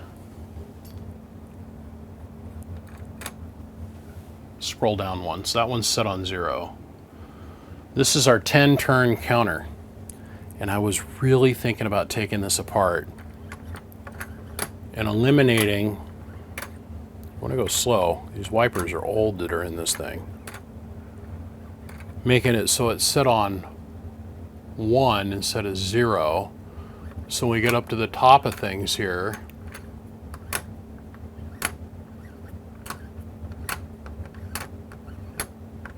Nine, 10, it would go to 11. I thought that'd be funny, but that's just my sense of humor. Quoting Spinal Tap, of course. The functionality of both of these 10-term potentiometers has been verified, and they're tested. The operate standby switch, tested. PEP switch, tested. I didn't bother with an LED indicator. I thought about maybe sneaking it into the corner of the light, or the corner of the meter, or down here in the meter or something, and I thought, you know what? It doesn't matter. It's powered off the internal power supply. And I personally think the main reason that a lot of guys use that LED is to keep them from running their battery dead. Just saying. So, short of a communication error between this unit and the power supply, everything's good that I know how to test without putting voltage to it. So, we're done here. I want to change out this nut. If you can tell, probably can't because it's a little bit too dark here. This has got a little bit of rust on it, so we'll replace that. I've oiled the switch to make sure it'll continue working. And the other thing I need to do is de-dust the top of the panel's displays. So I'll probably come in here and just shoot a little beautiful wax on the front of this thing, and wax on, wax off, wax on, wax off. 10 meters on, 15 meters on, 20 meters on, 40 meters on. These are your internal memory presets, by the way. And your band selector goes eeny, meeny, miny, mo, catch a tiger by his toe. If you manage to screw this up, you're a bigger moron than BBI could ever be. So, just saying, I got to get out my Bristol keys, and I'm going to soak these knobs and let them get all nice and clean again. Put them in, and then I'll pull them out and I'll pull them in the hydrosonic cleaner, and we'll get these all spotless. But I don't want to do a whole lot of rubbing on this because all the labels on it are perfect. Everything is still perfect. And I figure if I get in here and I start rubbing on things a little bit too hard with cleaners and solvents and whatchmahabs-it and do's-me-do's, I'm going to end up wiping the labeling off of this or that or something.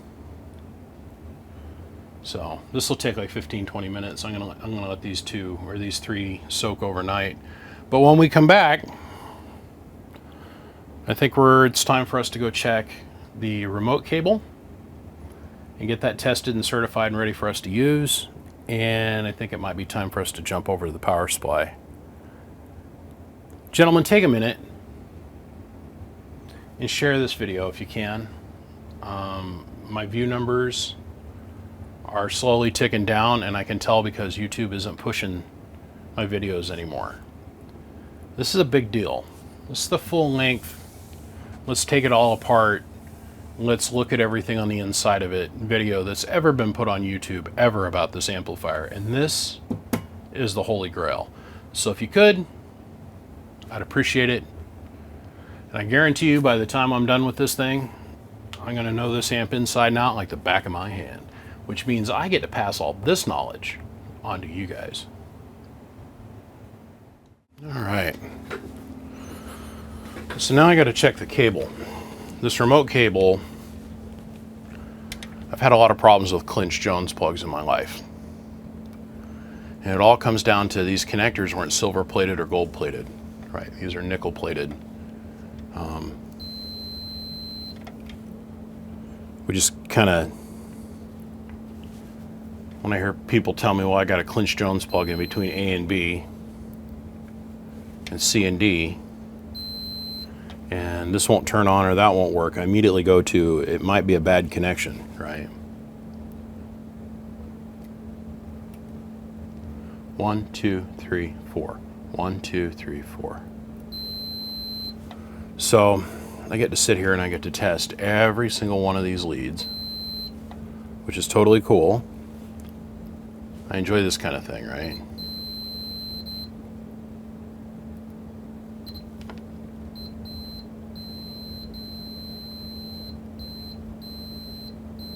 Interesting.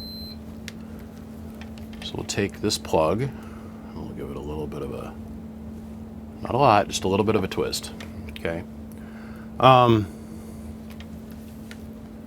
So I look at this, and then I look at our modern amplifiers that we have today that are two-piece, which there's not very many of them made.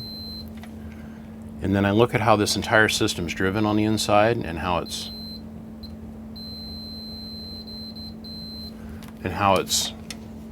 constructed. We've come a long ways in digital communication and compression. Like, we could probably do everything that goes on here with this multi-connection analog plug. We could get away with using a Jones plug in today's world. Or not, pardon me, not a Jones plug, but a Cat5 plug. Because then we have a logic processor that sits in between everything and an encoder decoder. That kind of magic schmoo. That's the major thing that has changed between this amplifier and anything that's produced today.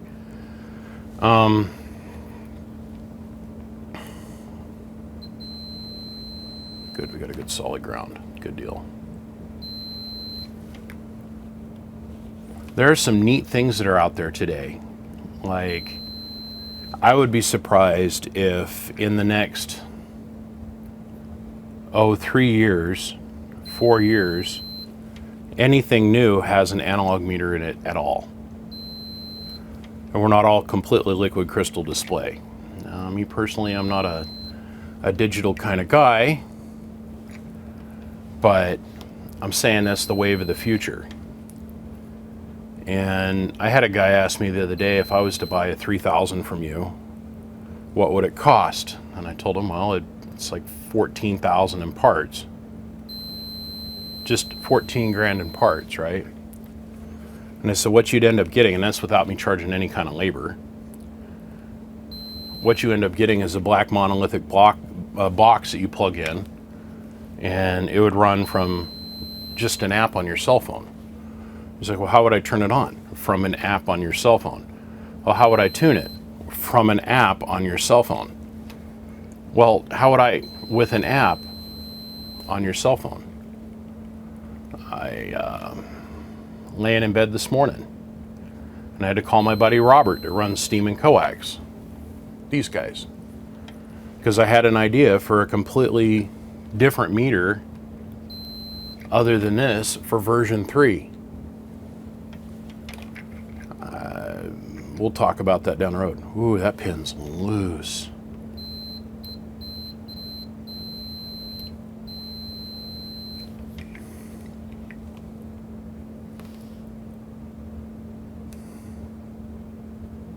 None of these are corroded, but man, that pin is loose. So, once again, we'll give it a little twist.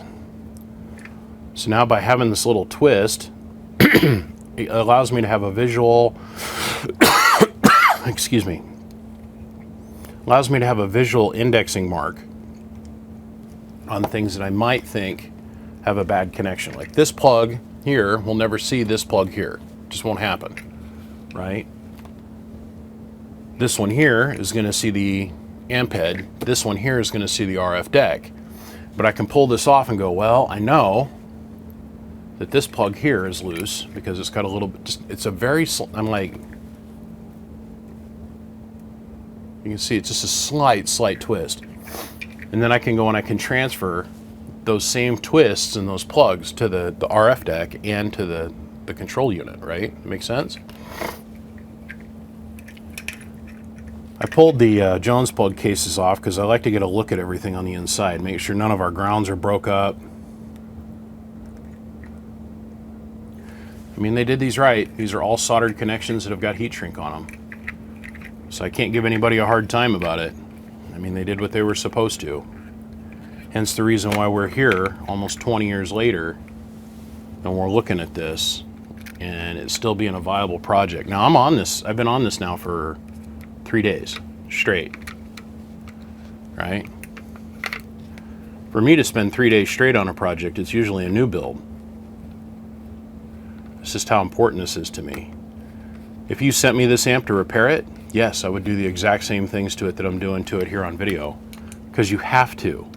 This isn't something that you can half call in. You have to be vigilant. I think of all the different things I've eliminated and a few things that I found that are a little bit wonky by just looking at things without actually plugging nothing in, without powering anything up. So I want to take and shove this inside of there, just like so. I've been kind of teasing some of the guys on Facebook with the idea that we are right on the edge of a meter revolution in this hobby, this industry. I mean, we're just, it's in its infancy at this moment. But there are some really neat digital meters that are being created on the watt meter side and on the metering side. My friend, also kind of a closet student, ex-electro, all the boxes he's building now, he's found these little programmable meters that are completely digital, and you can set them up to read multiple different things. And I applaud him for that. He is striving forward. He works a lot with my friend Nick, 757. Both of their base boxes that they're using, that they are building, all run with digital meters. I think the time is coming to where we're finally eliminating the analog meter way of thought. But I'm here to tell you, that's a dangerous step, if you think about it. The main thing I have found, let's take my analog volt amp meter. This thing, for instance. I put that in there about 8 years ago. And in that amount of time, the old meter I had in there, which was LED, which I thought they would support forever, when it started having problems, I played hell trying to find another volt amp gauge that would fit in that same hole, that would show up on camera, because they no longer made that LED meter. So the question is, how long is most of this stuff supported, right? So this has got to go around like so. Yeah. How long do you think most pieces of equipment are supported in this hobby? I mean real. Like real numbers. Well, I can tell you that ICOM, Kenwood, Alinco, Yazoo, all of those guys, they'll hold on to something for about maybe 8 to 10 years is the product support, life of the product. That's how long they'll keep inventory of the displays, and that's how long they'll keep the boards, the amplifier section boards and the tuners and that kind of stuff. But they'll only probably do maybe a 2 or 3 year run in parts. The rest of it sits on the shelf until those supplies are used up. Right? We got really spoiled with Ameritron. Ameritron would support stuff for ever and ever and ever. I mean, I think they're still down there trying to sell off most of their parts inventory. Right? But when that's gone, now it's no longer supported anywhere. The parts become unobtainium. So if you do an amp today, with a digital meter, how long are you going to be able to support that digital meter? To where if somebody has a problem with that meter, let's say that a part of the screen burns out, or are we going to be sitting around in 15, 20 years talking about, man, it'd sure be nice if I could get my ACOM amplifier working. It's a shame that they don't make the display or the finals anymore. Or what? Think about that. Just food for thought.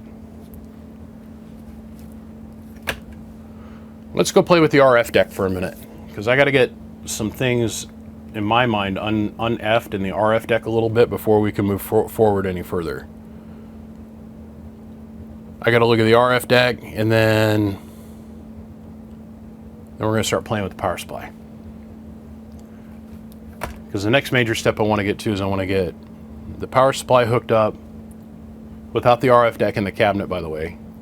And I want to make sure that the console and everything turns on, right? I think I explained in a previous segment how we're going to go about doing that to make it safe, so I can have the power supply like up on the table working on it, right? And have everything plugged in. and still be able to run the control interface and make sure that we get it so it can turn on and turn off, and I got all the contactors making contact in the way they should.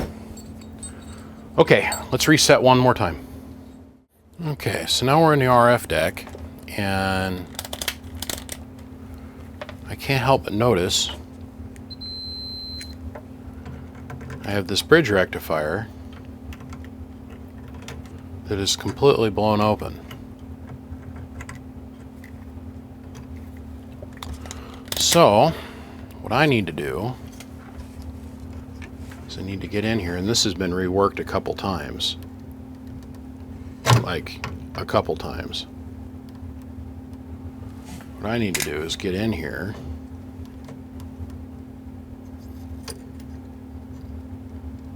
and figure out what's going on here.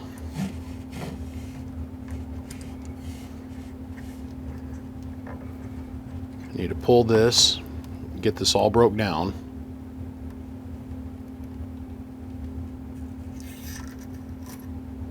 I should have done this a couple days ago. I need to get this pulled, and I got to get the part number off of it. I'm sure I could build the exact same thing with some 10A10s, but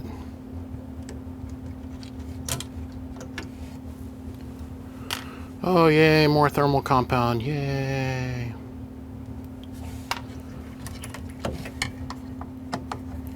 Can't seem to find this part number in the schematic.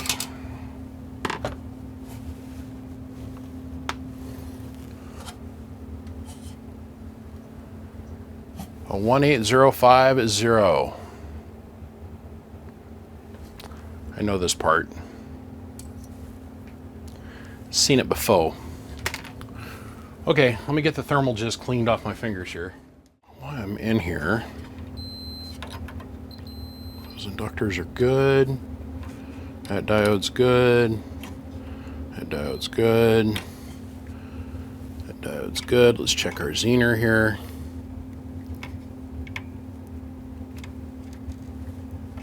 No, okay. Good. Checked all that the other day. Checked all the coils on everything. Check the wiper indicators, those are good. That's it. Okay. Well, let's go see where I can get this part from. This guy. Wow, they used a lot of thermal compound. You know, a little bit goes a long ways, y'all.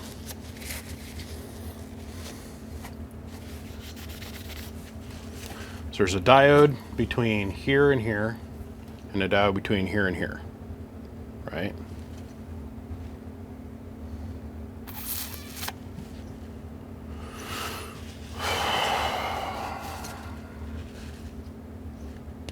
All right, let's go track down this part.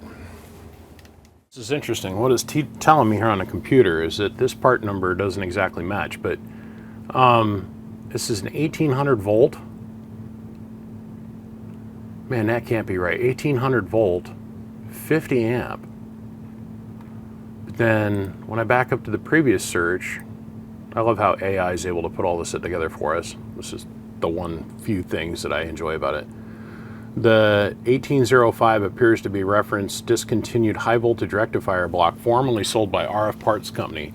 While this company is no longer manufactured, several modern equivalents are available for the high voltage rectifier current applications. So the suggested high voltage replacement for this is the MRD 10,000.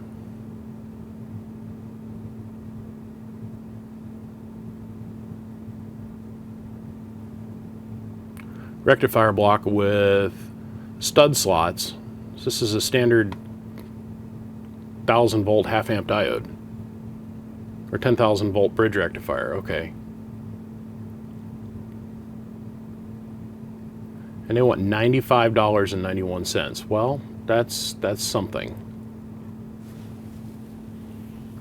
Sitting around here, I've got a tray. Where is that tray? I've got a tray full of these things. Hold on a second. That was a huge amount of work to find this one tray. This tray is full of all these old unobtainium rectifiers, right?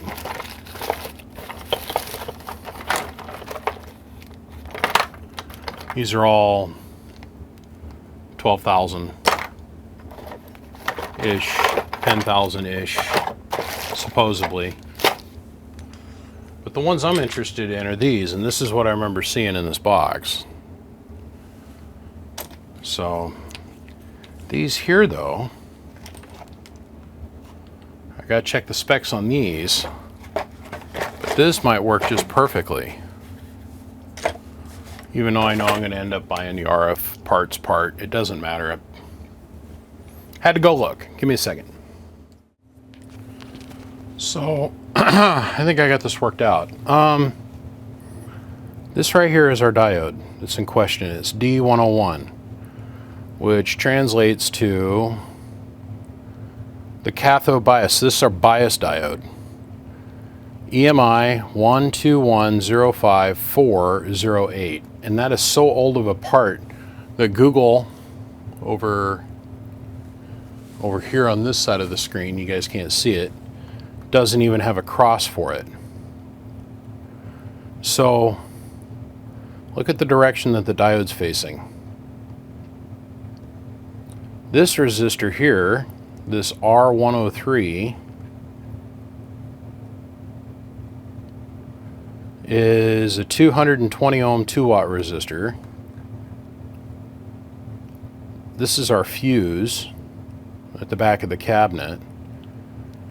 This is our relay, and then this R101 is a wire wound, no, pardon me. This is a 10K resistor, but it's supposed to be wire wound, and it's supposed to be 10 watt. Right?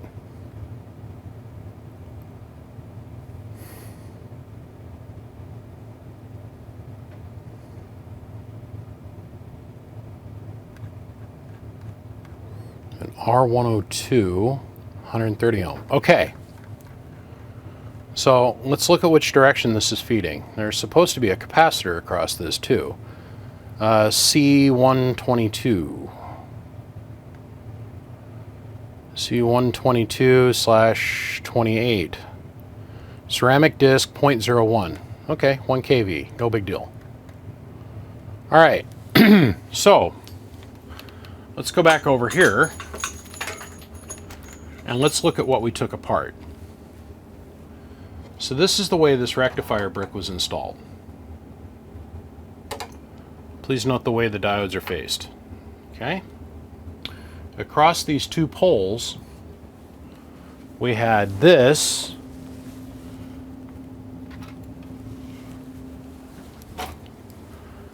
$10K resistor. It's too low in watt value, right? But it looks the part. And then we have these two 0.01s that were on both sides of the diode going to ground. That's one thing. So this wire lead here, this is blue and white, and this runs over and it goes to the switch, and this is our 10 watt wire wound resistor right here. Now over here in the corner, which you guys can't see because it's just barely out of frame, but right here is our blue and white wire again, and here's our 1.5 amp fuse. All right, and that's attached to this wire. So remember the way the diode's facing. Let's look at how the diode's facing, and then let's come back over here and look at the schematic again.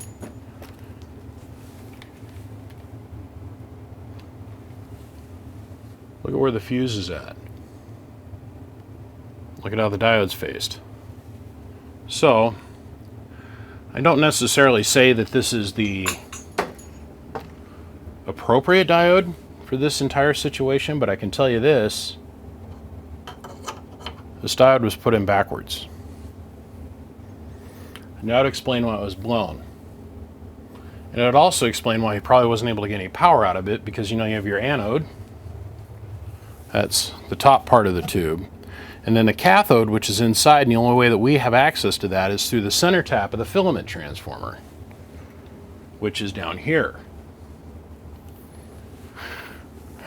This tap right here, which happens to be blue and white, right here. So the way they're running this is this blue and white wire ends up coming out on pin, I believe 6, but it's this one right here is where it ends up popping out. So it's coming out of here through this banana plug, this Jones plug, whatever it is, out of this plug, and the switch they have internal. The switch is here, it's the relay. So the center tap of the transformer wouldn't allow the electrons to go through the diode because the diode's in reverse.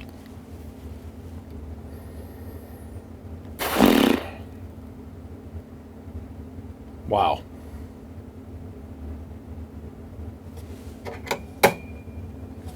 This diode's nowhere to be found, and I'm a little bit kind of not thinking this is the right part. If you notice, this is the hole here. This one here is the one that this diode was attached to. This diode, this hole here was covered up. The original one went from here to here. So I don't even think this is the right part. I really don't. Now, the rectifying brick that they suggest that I buy that crosses with this looks remarkably like and is the same footprint as the high volt rectifier that's down here.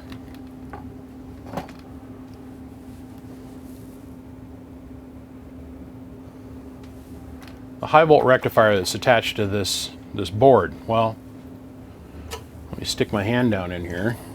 We'll line the base of this diode up. And as we can see, here's the top edge of the diode. There's almost 1.5 inches of space. Yeah, these are the 120257 rectifiers. These are Henry specific. Henry still sells these. So what do we do? What do we do? Well, I've learned over the decades that once you can't find the part, sometimes you got to go build your own part, right? Turn the gain down on the screen a little bit for you. I personally feel that I could build a little board with some little standoffs on a piece of red phenolic and put 7, maybe 8 10A10 diodes and achieve the exact same thing for the circuit. And that's really all this needs. All we're trying to do is get ourselves a little bit of voltage reference for the bias for when we put the tube into transmit mode and take it out of cutoff. You know, we're trying to get it up to like class AB1, but right at the edge AB1. We don't want to go too low in current because then we'll be in class C and it'll make the audio all messed up. I really want to put the exact part that's in here, but the exact part's nowhere to be found, nor can I find the data sheet. And I know how much voltage we're looking for, and I know how much forward current we're looking for out of the diode. I just normally get there with about 5 to 7 10A10s.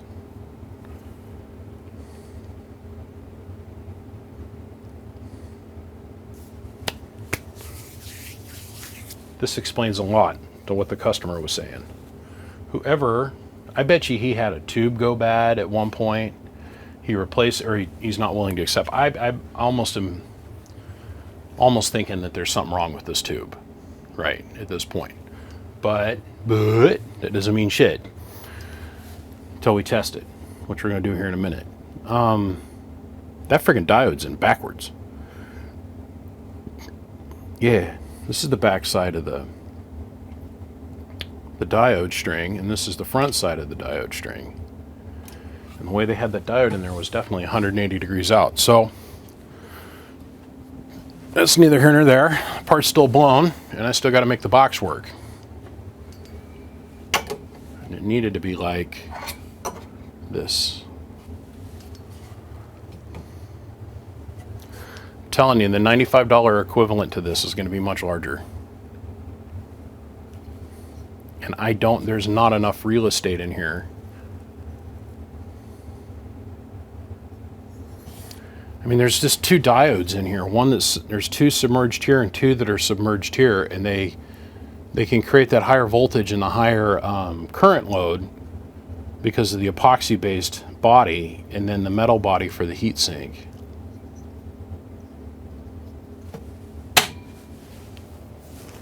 Yeah. Okay, so let me walk you through what we're doing here. So this is my old-timey Variac going to old reliable 150 amp 14 volt transformer. We've got our leads going down to our tube socket. That's going to our tube. Okay. We have our leads here attached to our filament. Attached here. This is our amp clamp, and then this is a meg meter that'll allow me to test the insulation value of this tube up to 1,000 volts by pressing that button.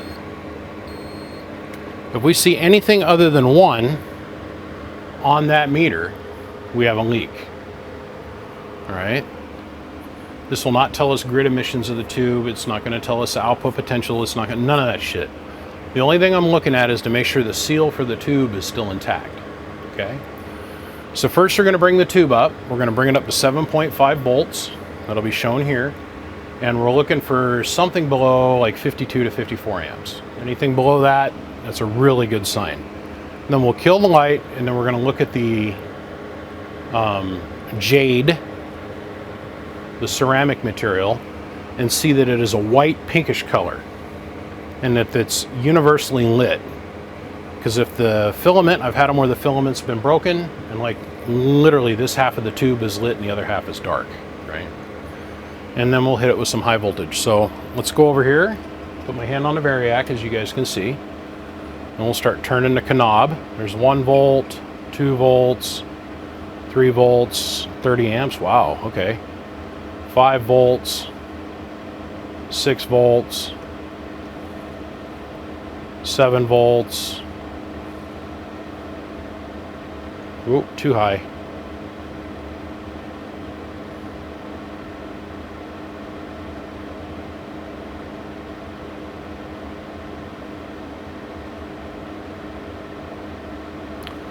$7.512, 49.1 amps. It's good. So if this voltage was to unload and take off and go up, and the amp draw to go way down, or for the amp draw to jump way up and the volts drop way off, that would tell me that there's a break in the filament on the inside and that it's shorted. So let's go ahead, let's kill the lights. And as we can see, it's universally white. The camera looks a little pink. Here, let me turn the gain up on the camera. But it's universal, so that tells me that the whole filament structure is lighting up and boiling off electrons like they're free. But they're not. It costs money. Just saying. Okay. Let's turn the lights back on. Now let's do this test here. Ready?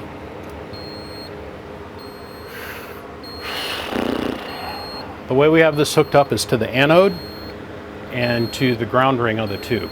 So we know that there's no hard shorts between the anode and the ground ring, which makes me very, very, very happy. Very happy. And this is actually dropping off a little bit. Sorry, I just kicked the camera, I apologize. This is actually dropping off a little bit as the tube is warming up. We can see our voltage is starting to climb up a little bit as the load's coming off. So we'll go ahead and we'll back this down just a hair.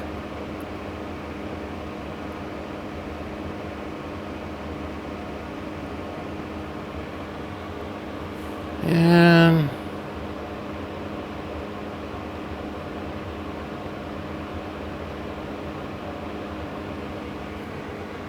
that looks good to me. Go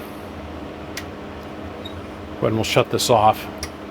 And now I gotta wait for 10 minutes for enough air to get across the anode of this tube to cool it off before I can touch it. Yeah, that's a win. It's acting like it's new. I was very concerned. I'm not too worried about anything else right now with this tube. other than it didn't have a leak in it. This is like an air bottle test, right? That I do with the 3500Z. You know, turn it on, let it light up, see if the internal structure of the tube disintegrates because there's no vacuum. Same principle here. I want to see the filament volts come up, the amperage come up and stay steady, and then it be isolated with this. So, yay. Man, that makes me happy. Okay, so let's jump back over to the bottom side of the RF deck here real quick. So, going by math and experience, I can tell you right now, I've got 9 diodes, 10A10s in here. I built this little cute stand for it. It's based on an aluminum piece of 90-degree angle. I got 0.01s, and really all that does is to help throw the wire out of resonance, to keep the RF from coupling from the filament choke and the input RF, keep that from coupling over to the diode string and being able to couple back to the filament transformer and have access to the cathode. So I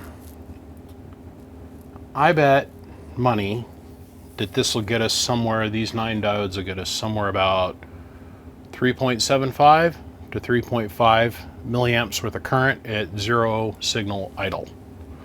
So what I mean by that is amp on, no RF going in, step our foot on the foot pedal and bring the bias on board.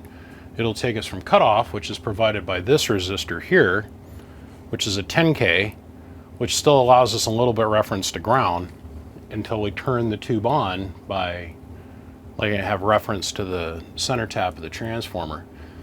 I just did order the $95 part, but this will allow us to continue forward. At a minimum, we've got this in here, and in my opinion, this works better. My 40,000, my 15, my 10, my 20, my 6, and my 3,000 are all biased like this, and I can't tell you, every 3,000 I built has got 9 to 15 diodes in it for the bias. Just like this, and they work fine. But me wanting to keep this as a mint restoration, I created this so I wouldn't be stuck for a couple days. And if it works really good, we might leave it in here, but I doubt it. I'll probably rip it all apart and put the actual diode in here that they suggest, which obviously failed. Of course, it helps if you don't put it in backwards. All right, so got the tube somewhat tested. The RF deck looks like it's all in top shape. Now it's time for us to go start working and spending a little bit of time on the power supply. Okay, so our first thing that we got to look at is our breaker. So this arm has been broke off and was broke off long before it showed up into my world. So if you try to cycle this by itself, it'll stay, but it doesn't take anything to trip it. And really, that won't stay engaged unless this arm comes up with it at the same time. So I've got to take this breaker out and install this breaker.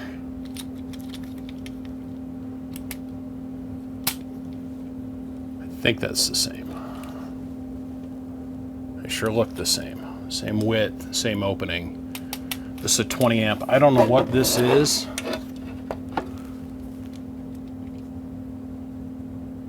Huh. Well, there you go. It's a 50. And it looks like this has been arced out. That's no good. What did this arc out against? Did this guy try to close this panel? Yes. Okay. So somebody's tried to close this panel at some point in the life of this amp. Where's that box of contactors? Nope, not this one.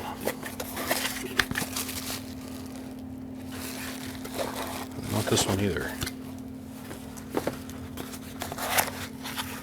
This would be a single pole one. This is the one that's melted. At some point or another, somebody has closed that panel with it plugged in, and they've made contact with the bottom side of the coil. So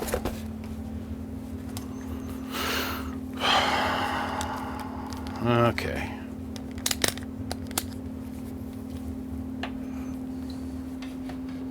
If that's the case, it might have straight up whacked off the soft start circuit. Okay, that coil's good. Am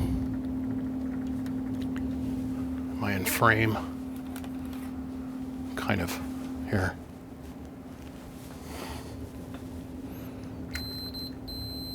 That coil's good. And they're using a resistor as a soft start.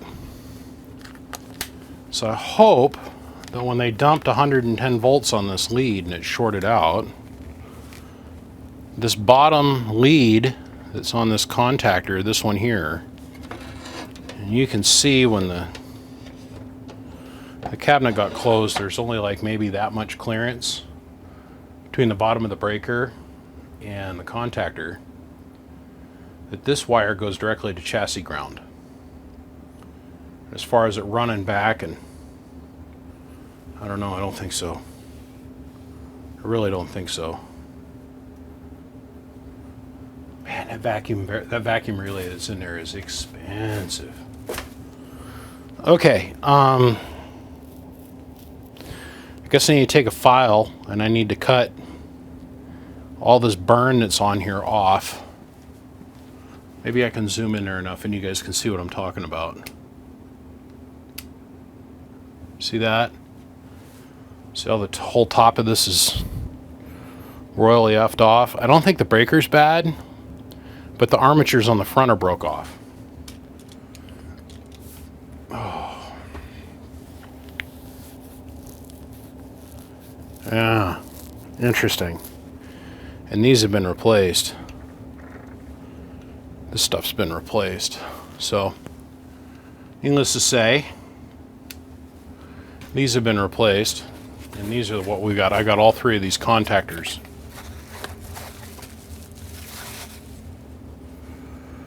Brand new replacement for this one.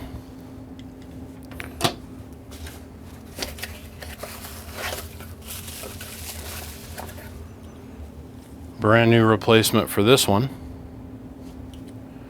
And then this here, and I believe this is our soft start. No. This goes down and it controls over to there. This goes here, so it comes out of here. Yes. It's our contactor that closes it, allows this one to fire. But this is our bleeder bank here, and that's our soft start. Now, there is another little power supply that's down in here, and it's not looking too hot. Let me show you that. Sorry, let me take this back. So our mains come in here on these leads. They come in, they go through our breaker, and then they come out on these leads here, which come around, they come up to these two contactors right here. So then this contactor will close, and the output of this relay will come around, and it goes to this contactor, and the output for it is here. When he changed this out, did he put it back together backwards? So how this should work is there should be a timer someplace, or a circuit that's looking for some kind of reference voltage and based off of time and current draw, and this contactor will close. Because right now this lead's jumpered to here, and this lead is jumpered to here. This should be over here. And this is what closes the second side of the single phase, the other leg of it. That's wired wrong.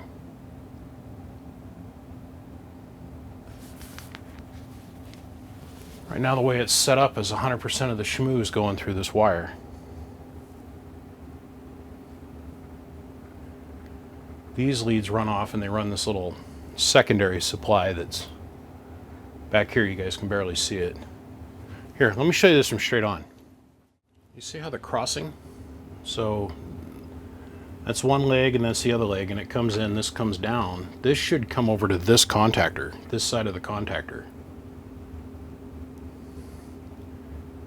Instead, he's got this leg crossed over and this leg crossed over.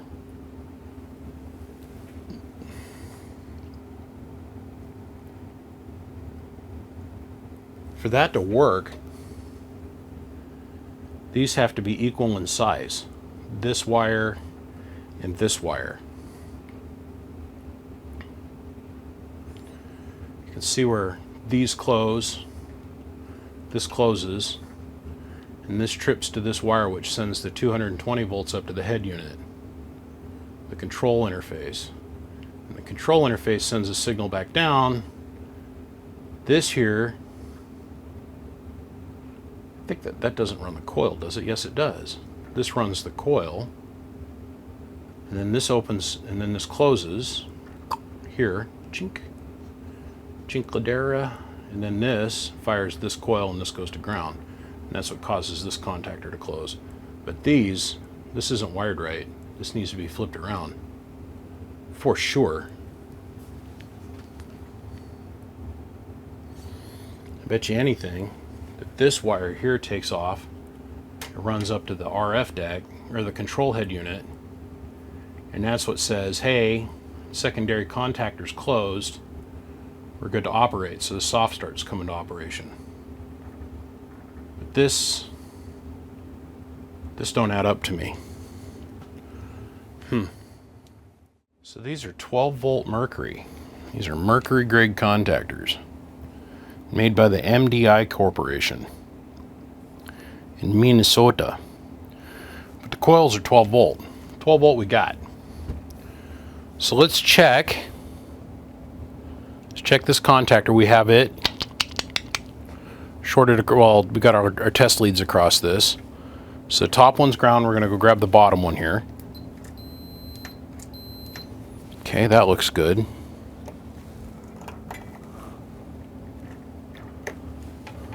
Grab our bottom one. Okay. So that looks good. Now we're going to disconnect the top phase here on this contactor.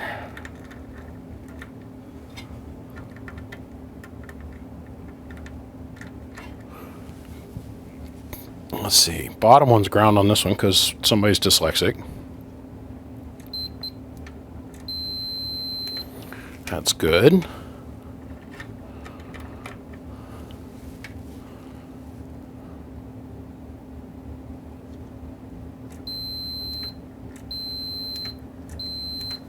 So that looks good too.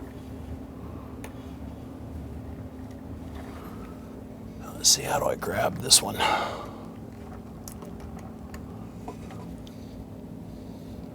And grab it here on that, and grab this.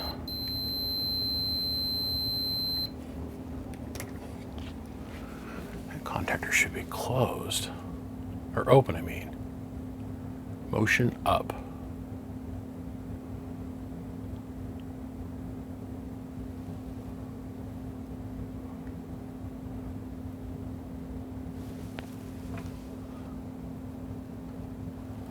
So here's the output.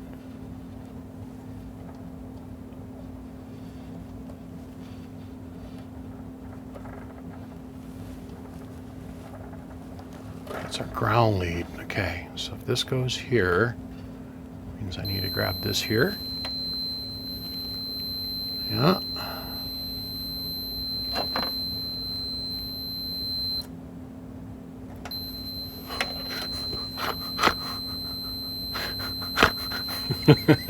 God damn, what a dummy. Okay. I took it out because the way it was wired was upside down and backwards in my mind. But watch.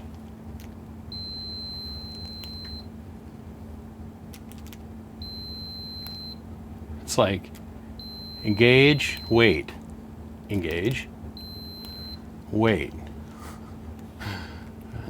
To me, that's very funny. How this works is there's a little ball of mercury inside this contactor. This is the one that came out of the amp, by the way. It's the backup one. Now, I know in theory you should only store these upright, and once it's laid, it's like a fridge. Once it's laid down, you're gonna give it some time to let all the mercury settle, blah, blah, blah, blah, blah, blah. I know.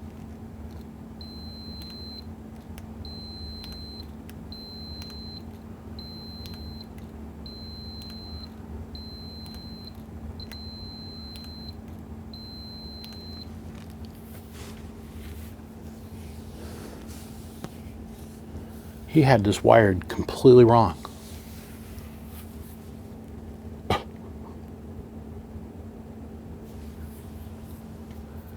See, where did it go? Now I know where this, I might have finally pitched it. Pushing around the workbench for like a week. One of these set Allens I've had floating around on the workbench because it fell out of the box. I got plenty of extras, it doesn't matter. So this contactor is working appropriately. This one here.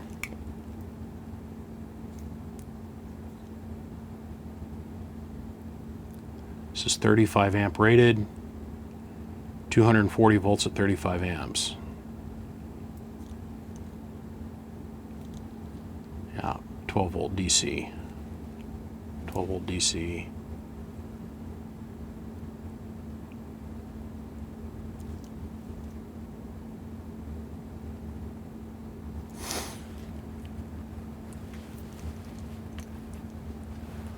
I don't understand why you'd have the other contactor wired the way he did. Doesn't make any sense.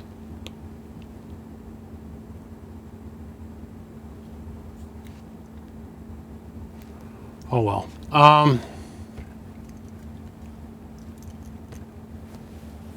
Well, let's wire it around so it's right, I guess. I hope this comes out. Okay, so up here at the top, we have our 230 volt single phase comes in. This is our common case ground. This is one leg, and this is the second leg of the 220 coming in. Comes in, goes through our breaker, like we discussed, and it comes out of our distribution bus, and it goes up to these contactors. Okay? One leg you can see continues through, and it goes over, and this is our high voltage supply, right here. All of this. So this is our transformer, and these are our tap changes on our transformer, and this is what goes through the vacuum relay that's in there. So we have a resistor that allows us to have our soft start, the R602, which is a 50 ohm, 100 watt wire wound resistor. A little bit high, in my opinion, but what do I know? I'm not an engineer at Henry. Off of this phase, or this leg of the single phase, on pin 3, we have this wire that continues around, goes through a fuse, comes out, comes down, and it goes to this little small supply. That's the one that I was telling you that doesn't look so hot, this one here. This is what runs all of our relays. Okay. After this second contactor fires, right here, we have a tap that comes out, goes through the second fuse, and it comes around, and this is what supplies the RF deck. Or pardon me, before it goes through this contactor, right here, it taps off, runs down, and that's what runs off and runs our remote head unit, okay? So this is the other leg of that transformer. This is the output, our rectifier full bridge. And then we've got a capacitor, another resistor for reference. And then this is also what drives our AC main light that's on the front that turns on. It says the mains are on. And then this goes up, relay voltage. Okay? And then that hooks back and comes back in, and that's what drives these contactors. 230 volts out, directly untapped, unfused, everything right here. Goes right out. So then we have a 115 volt reference, and then our filament controls all come from outside the power supply. Let that sink in for a second. So resistor, this is our whole bleeder bank. These 4 resistors. This is our MOV. This is a suppression device. Right now we're focused on this. This is the single contactor that sits by itself. Very low current is what goes through here. That's what we're discussing here. And he had this wired upside down. So basically backwards. He had this lead wired to this lead and this lead wired to this lead, but in reverse. This is our high volt return. This is what drives everything. So the high volt on comes on, resistor, another little transformer, and then out to drive our sideband CW switches, which then in turn drive this switch. Okay. This is wired all wrong. He has this wire here and this wire here, and that's why it won't turn on. He's got these 2 wires reversed. So when he put it back together after he blew up this contactor, I'd almost bet this contactor, when he switched him out, he flip-flopped these 2 wires. So as you can see, this is unswitched. This voltage here is completely unswitched. This is on the switch side of things from the relay. Okay, just goes off and says, hey, we've got shmoo. This can't be over here. This wire can't be placed on this connection, and this connection can't be placed here. That would mean this power supply is going to be on all the time. And we don't want that. We want this to be tripped so it'll drive the contactors in sequence. This wire and this wire are flip-flopped. That's what I was chuckling about when I said, man, this guy, dummy. I don't know who did this. I don't really care. I find this hilarious a little bit to myself in a lot of different ways.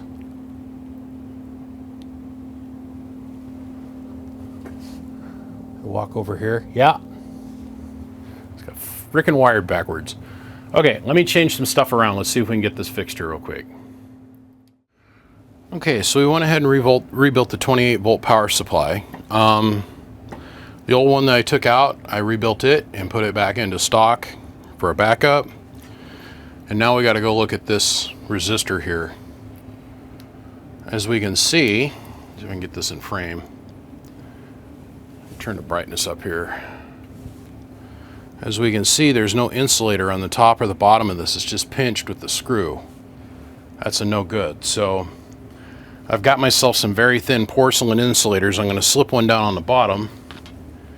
And then I happen to have one of these fiber insulators, which is period correct. I'm going to put that on the top. So I pull this resistor out, check it, make sure it's not shorted or burnt. And we'll get this put together real quick. So we did this. I just had to break it down one wire at a time. What we did is we got rid of all the 7mm. And I always thought people were pulling my leg when they told me this, but it says it printed right on the label, spark plug wire. Spark plug wire, 7mm. I always thought people were pulling my leg. Well, I took my Henry 8K apart and I pulled all the spark plug wire out of it. So we replaced it with a 15,000 volt neon sign, you know, high voltage silicone boot, soft, flexible, new, no cracks in it like some of the stuff that I found that I pulled out of here. That would have caused all kinds of problems. I think something got dropped in this amp at one point or another on this cap, because the cap's got a little dimple in the lid. The cap's testing fine, it high potted and everything, so I don't know. I don't know, but needless to say, we're at the more than halfway around point at this point. I'm going to put this runner in. I left it out so it wouldn't be blocking our view. I'm going to put this runner in, then the RF deck goes in, and I'm going to leave the tube out for right now. And then I'm going to hook up all the electricals to the RF deck, and we're going to hook up the control head. Fingers crossed. We're going to power it up and see what happens. We'll see if we get high voltage out of it. We'll see if all of our metering works, our lights on the front of the control deck and all that kind of stuff. So let me get the RF deck in. Let me get everything hooked back up. This BNC, which carries all the input watts, which is silly to me that it's on a BNC, but that BNC is looking a little scotty, so I'm probably going to rebuild that BNC too while we're at it. But this took hours. This is no small task. These are all crimped, soldered, and heat shrunk, right? So, hours. And then I changed that one resistor down there in the corner I was showing you. There's another resistor that's up on the wall, and I noticed there's a little diode that was attached to the bottom of that resistor up against the wall, and that diode was blown too. So if you're looking for any kind of input help, that has part of the metering as part of the metering circuit for the high voltage, and that diode was wide open. So it's 1,000 volt, like half amp diode. Replace the diode, replace the capacitor. But I think, actually I know. Let's go ahead, let's put the RF deck in this. I'm ready to move forward. Gentlemen, we've got good news, we got some interesting news. So now our filament volts are going to sit too high because there's no tube in the RF deck, but what we got going on is blower motors, all that kind of stuff. I've got it currently set in manual, so we're going to watch this chain here.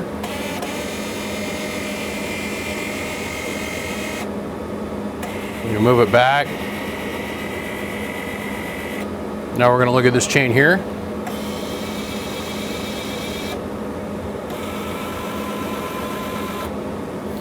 Okay, now back over here. So technically, we've got most of this working. Most. There's some little things I've got to change, like look into the watt meter. I don't know if our voltage is too high or what. We'll figure that out here in a minute. All the memory pre-selects are working. I've still got to figure this out. This is supposed to go in and stay in, and then I press on it and it comes back, you know, go in, click in, stay in, and press on it, it comes back out. That's not happening. So here's the problem. Let me show you what I've got going on. Let's go ahead and we'll shut this down. Let's slide over to the computer. Okay, so this is our relay control supply. None of this works the way I thought it was going to work, right? So we're going to look at this line right here, number 6. This is a white and yellow wire that comes in on my amp. Come to find out, there's many different iterations of this amplifier, and they're all a little bit more bespoke and special. But this is our primary conversation piece that we're having right now. So let me bring a camera over here. Let's pan over to the camera real quick. So my yellow and white wire come in here. This is the yellow and white wire that come in and they feed these contactors. We had this whole conversation just a couple segments ago. Come to find out, none of this works the way I thought it did. So on the other side of this wire is a supposedly 25 ohm 100 watt resistor. It has an unregulated 33.5 volts that I receive from the head unit to turn everything on. So to actually turn everything on, there's one wire down here, specifically that one, pulls 110 volts and sends it up to the RF deck, and then that's what powers up the power switch, and then that in turn lights another supply, and then it dumps 36 volts down.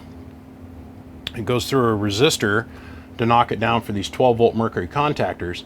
And then on the other side of these contactors, there's 2 leads, and that's what runs the 220 volts up to the RF deck and allows us to turn on the power supply in the RF deck. That's how it's wired. So then the RF deck gets its voltage and everything lights up. And for us to turn on a high voltage supply, this is where it breaks from what I think it should be wired like to what the schematic says. Let's go over and take a look at the schematic. So according to the schematic, now we're looking at specifically these parts here and this part here. So here's our 2 primary contactors. Back over to the amplifier. This is our primary contactor. Okay, both poles of the single phase. That's our primary contactor. Back over to the computer. Here's our contactor. And as you can see, they're run off the same power supply line. And it's showing, this contactor here is driven by this one here, and it's showing that I have this R603, 25 ohm, 10 watt resistor. Okay. Now it's showing for this contactor, let's go back over here to the amplifier. This contactor here fires this contactor here, which off of this wire here and this wire here is what goes to our bypass resistor, which is up in here. Okay? So these 2 are shown by this one. And let me show you. Let's go back over to the computer. So we have this single contactor represents this connection here. Well, we actually know in reality what that makes up is 2 separate contactors, which doesn't make any sense. This system here, which I was assuming was this actually is what runs, this here is what actually runs the vacuum switch, which we have control of that. Back over to the amplifier. Let me show you what I mean.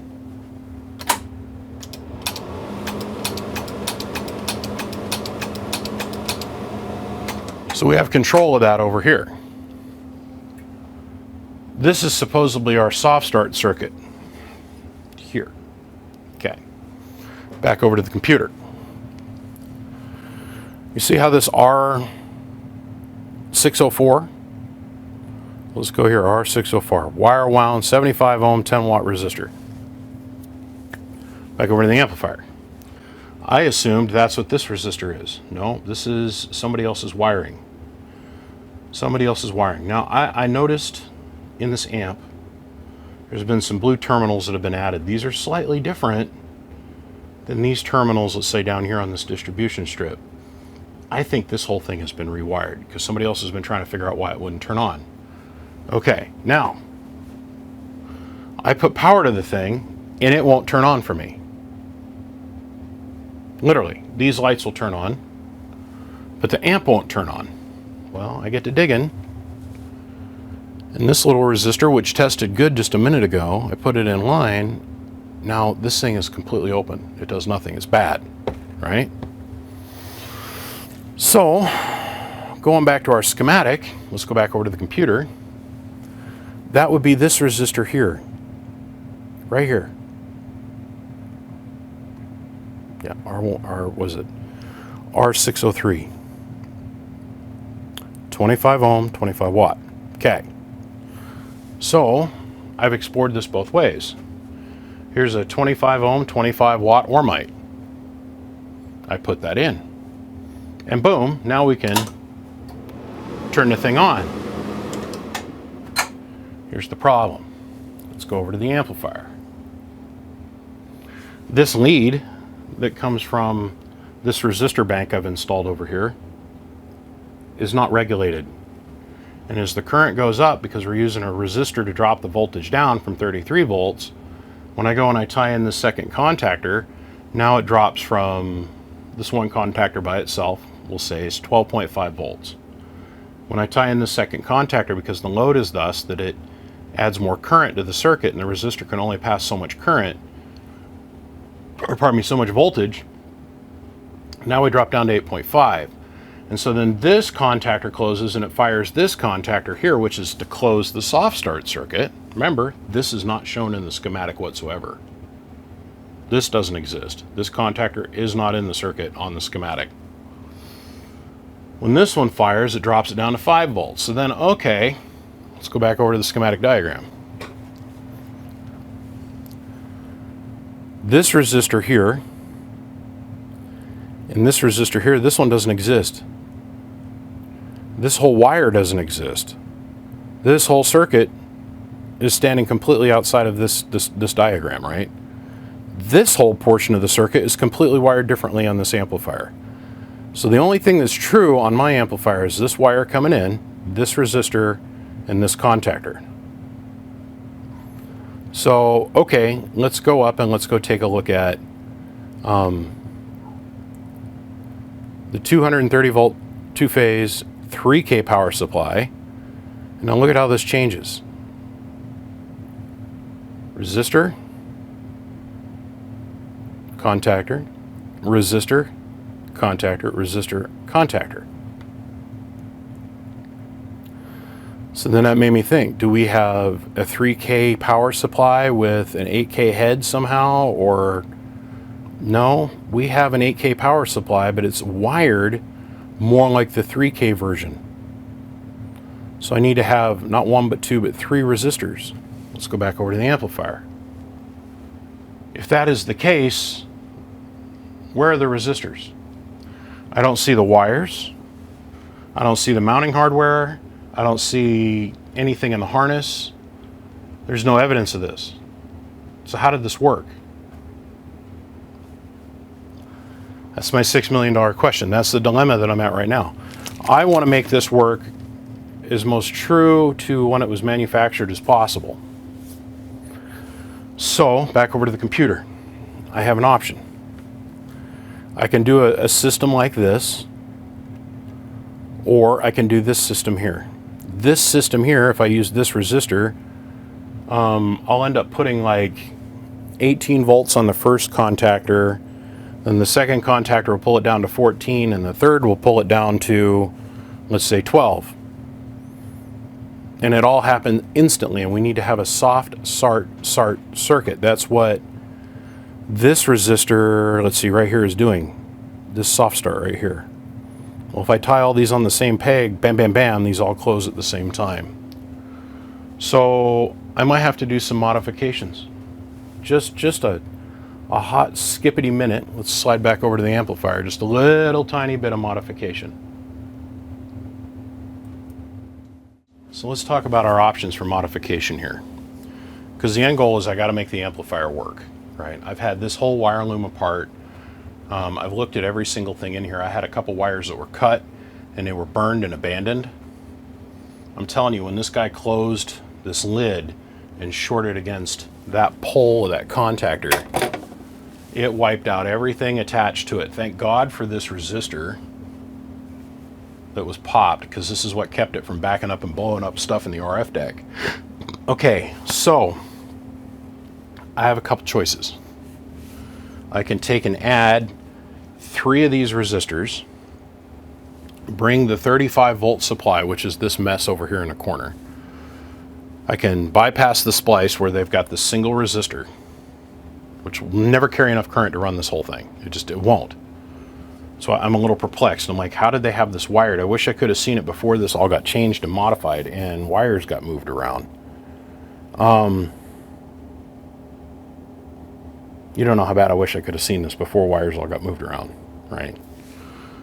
I can add 1 resistor for each contactor and keep this soft start circuit in play and utilize the full potential of the 35 volt system. Now, if I wanted to hide everything and be a tricky dick, and I might still do this, because there's a big open space right on the back side of these contactors on the other side of this wall.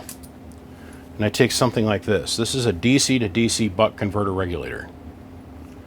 This particular one happens to work between 17 and 65 volts. You put 17 to 65 volts in on this lead, you will get 12 volts at 10 amps out. And that comes out on this lead, and then if you needed to, you can split the grounds. Like if they had a different ground reference, which in our case they wouldn't, these would be tied together. I'd take both of these and I'd loop them around and hook them back up here, right? So I can hide this back up in here behind the wall, and nobody would ever even know it was there. Okay? So then this wire right here, this one that comes out that feeds this contactor and this contactor, and the way I had it wired is this 12 volt lead comes out, goes through the contactor, and then trips the final leg. Abandon this, get rid of this completely, take it out of line, okay, and have it referenced to ground. Just like the rest of these. So click, click, click, now we got enough amperage, it's regulated, the voltage is going to stay up. All of our problems are solved. It works exactly the way it should with our one wire lead system, or hear me out, I changed this a little bit. Anybody that's been following me for any amount of time, I'm a firm believer in the soft start circuit and its need to be in the system, okay? If I take a timer circuit and I add it somewhere in here, I don't know if it'd fit here. I got to make sure that the breaker will clear the timer. But let's say I sneak this timer down in here and I set it for, I don't know, 3 seconds, 4 seconds. I grab the 220 coming off of these contactors and I run it down to the timer. When this first contactor closes, so I stick with the same 25 ohm resistor. When this first set of contactors closes, it trips this timer, and then I have another 2 resistors in line, one to power this and one to power that. Okay. This will trip this contactor 3 or 4 seconds later, and that in turn drives this contactor. In theory, we don't even need to do that. We can completely remove this contactor out of the equation, take our 12 volt lead, run it down to this timer, and then have the timer in turn push this contactor. The problem with that is if we have a short or anything that arcs over in the RF deck or in the high voltage supply, it can run back and wipe the contactor out. That's why we'd use this second one to trip it independently, and this would not be in the positive circuit at all for anything. So, I mean, really, because we didn't have regulators that were like this. I mean, they had DC to DC rectifiers, but they were huge. I could hide this back up in here, right? Add my little timer someplace, hide it back in here someplace, probably put it on the back side of the cabinet, add a couple wires to this thing, and when I push this button on the RF deck,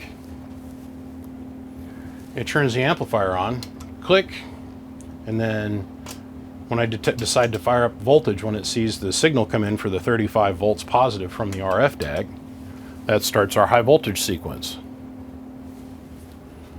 Clack. So red button controls this, and then everything else is on a timer. This would be easy to do. This is way easier and less invasive because I can hide it back here. I can literally take the input wire and hook it up to here. The output wire that's already in play, hook it up to here. Give us 2 grounds, and all I got to do is drill 2 holes in the cabinet to mount this thing to.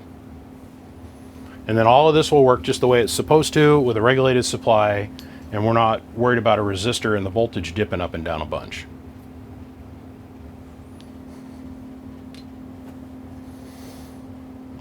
But then that doesn't address our soft start issue. I like to have at least 1 or 2 seconds where that resistor is taking 100% of the load and those caps are slowly getting filled up. That incredibly increases the lifetime of the capacitor.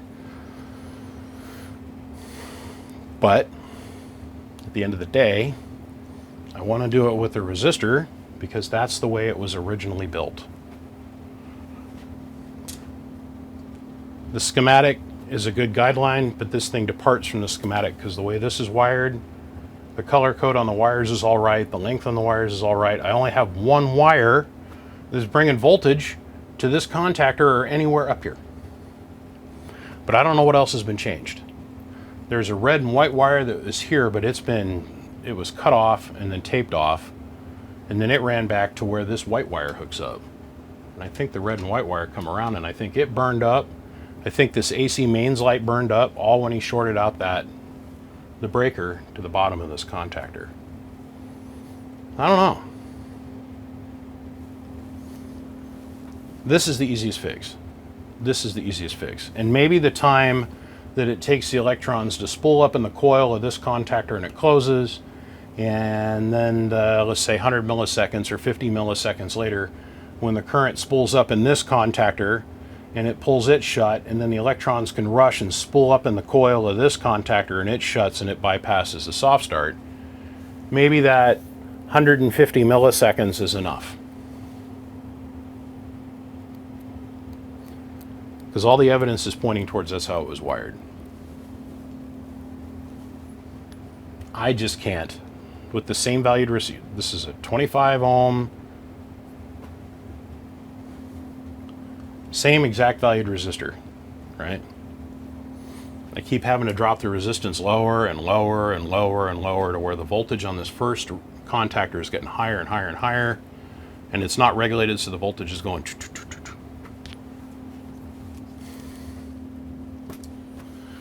Yeah, that's my dilemma. Okay, let's do the sketchy bit. Now I've got half of the 220 phase isolated through my variac. I got a big giant 220 variac that I could plug the whole amp into and slowly bring the amp up and bring it down. I don't need that for this test. So we've got, through the contactors, one of the 220 legs already hooked up. Probably that one. No, that one. No, that one. No, nah, that one. That one. One of the 220 legs in the back is hooked up. Then I'm isolating one half of the leg through this variable tap transformer, variac. Okay. Not isolating, but I'm going to control it. So we're going to act like this is kind of like a buck boost transformer, but on one side of the phase. So this is volts going into into plate transformer. This is volts coming out in RF deck. And when we turn this on, we should see around 2000 is volts. All right, so safety glasses, hearing protection, because this is where shit might get a little wild. I doubt it though. I really took my time and triple checked everything. So we'll turn on the variac, contact. So 125 volts going in, so 250. And then coming out, it's 1,987. Over here on the control unit, and I fixed this issue by the way. Over here on the control unit, 2,000 volts present. I think I even figured out the blinker issue. That'd take 2 minutes to fix. Okay, so let's go ahead and we'll slowly run this up. There's 130 volts, there's 1100, and we're on the low tap.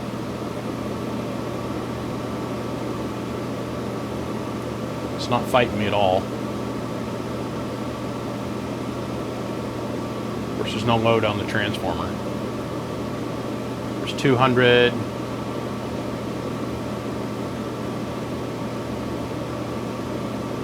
There's 220, trimming to 220 on the input.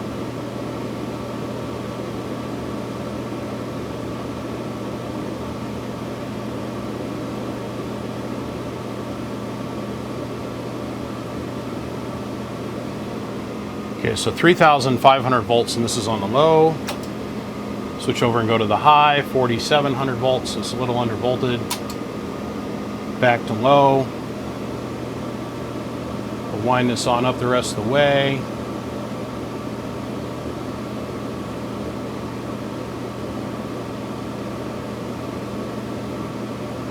$240 volts. Floating. 3,900 volts switching, please don't blow up. 5,000 volts. All right, let's grab the FLIR. Well, this is up and running. The only thing that should be getting hot is the bleeders, and that's exactly correct. Swing choke's not getting hot.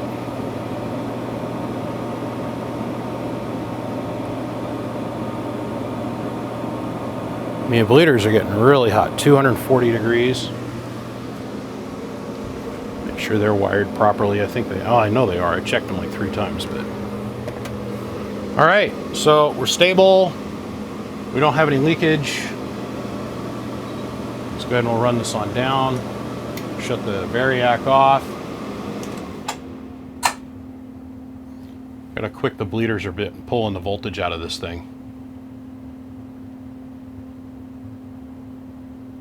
That's crazy. Well, success. We have success. That means all of the wiring I did down here, all the high voltage stuff I changed around and cleaned up and replaced with new wire is all working. Both of these caps, even though they were tested and high potted, they're both working in circuit. All the bleeders are working. The plate transformers are working. The swing choke is working. The vacuum relay is wiring in properly. And coming up here to the RF deck, we have the proper amount of voltage. Yes. Yes, sir. Here's a question I've always had. So I had the tap set on the 250 volt tap for our first test, our lowest voltage that we can achieve on our secondary, or on the primary side from the secondary. So the primary side I had set at the 250 volt tap, so runs great at 240. I've always been interested to see what would happen if we go to 230. The primary limiting factor is the oil-filled capacitors, which are 8,000 volts each. And they're only 6 microfarads a piece, but it's okay. They're in series, so it's okay, right?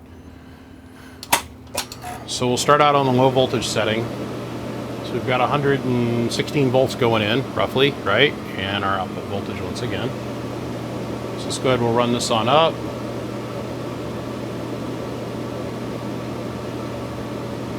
So now let's switch over to the high tap. So we're already at 4,000 volts, we're only at 160 going in. So we'll go ahead, we'll bring this on up. And under load, you want the tube to sit at about 5,200 volts. That's fully loaded, by the way, not resting voltage. People get that backwards all the time. So at 200 volts going in, 5,200 volts coming out, 5,000, almost 6,000 volts displayed. So we'll go on up, we'll go to 210, we're at 5,500.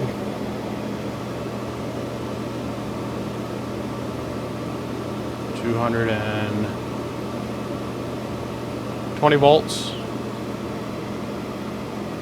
5,760 volts without loads. That means it'd probably fall down to about 48 and some change, or yeah, 48, 49.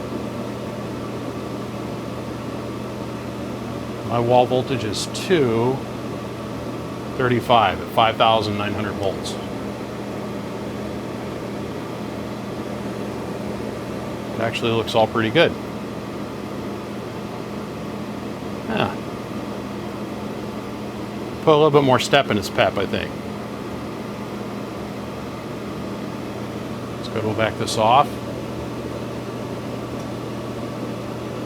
Shut this off. We'll shut this off. So what do we have for line voltage going in one more time?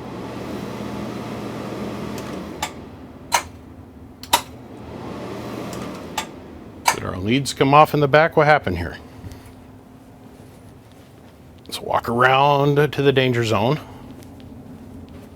Highway to the danger zone. Okay, so I want to show you this. Without the soft start circuit that I'm going to probably put in it tomorrow, and me just putting a voltage regulator in there, because I covered that. I didn't show what I did. I actually put that little voltage regulator in there, so now everything's getting a nice 12 volts. Everything's locking up and latching the way it should.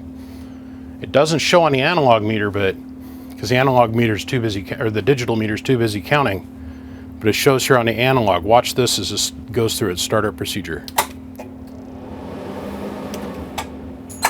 See how it hops up to about here and then it lurches forward?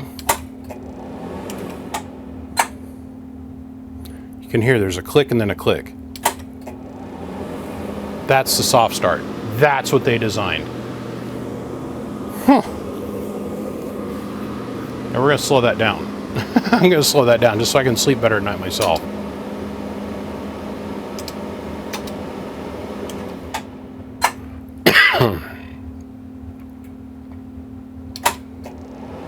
Yep.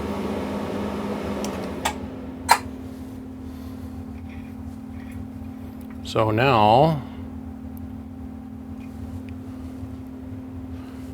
put the hearing protectors back on. Let's try this at full start power. So we've got the variac in line, we got the variac turned up. Okay.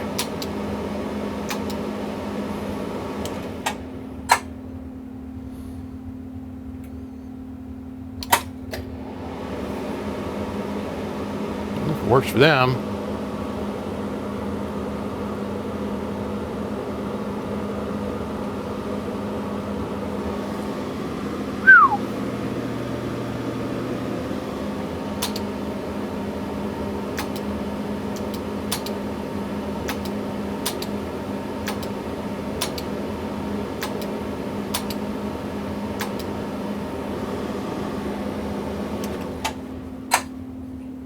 Fair enough.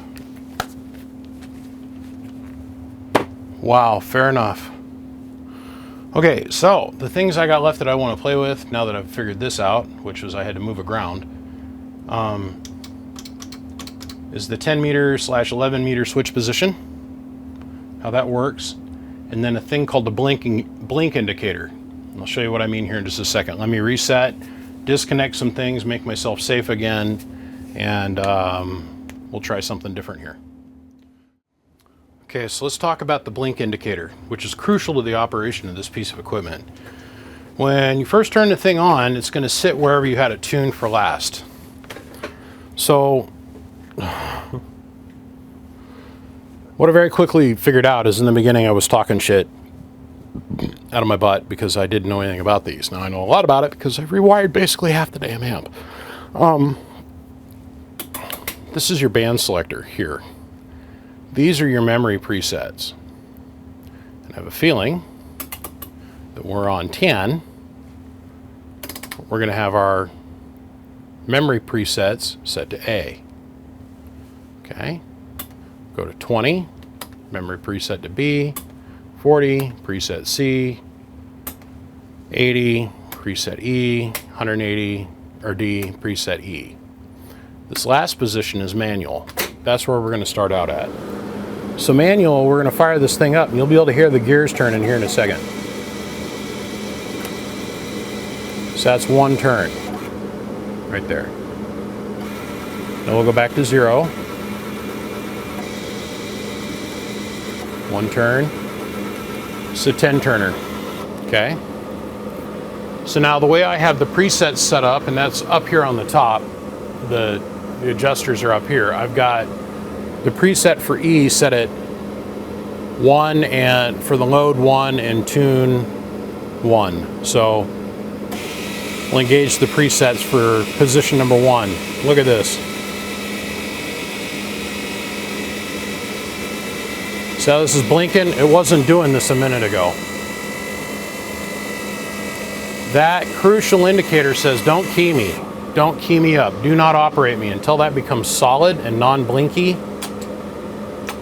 That indicator is really, unless you've got this amplifier in the same room with you, you got to have an indicator on the remote head, because you can have this amp up to 100 feet away, depending on if you wanted to pay to have the cable made. I think I'm probably one of a very few handful of people that would figure out, oh yeah, you want a remote, blah, blah, blah. Okay, so I know the Clinch Jones plug you're gonna need, and I know the count, and I know. There's a little bit more to it than counting the number of pins that are in the Clinch plug, because there's quite a few leads on this thing that are doubled up to carry enough current. So when you take the back of the Clinch plug apart, you'll see there's 4 or 5 different leads that have got double the amount of conductors attached to them. More conductors, more volts. So let's go ahead and we'll jump over here to D.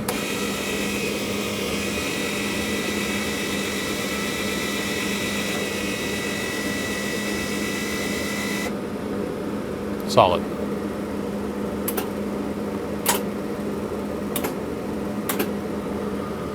You would think you'd have these two tied together. But this does allow you to say, okay, I want to set up for the bottom end of 80, and we'll put the preset for that on E, and the top end to 80 on D, and then have 40 on C, 20 on B, and so on. And then you've got your manual position. Or you don't have your, pardon me, it's just your band selector. Your manual position would be here. So if I translate back to M, which would be manual, the far right hand position,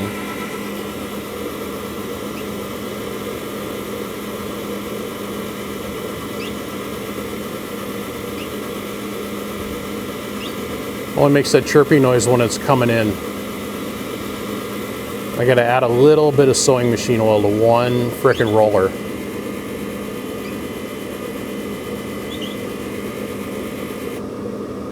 Now we're latched up.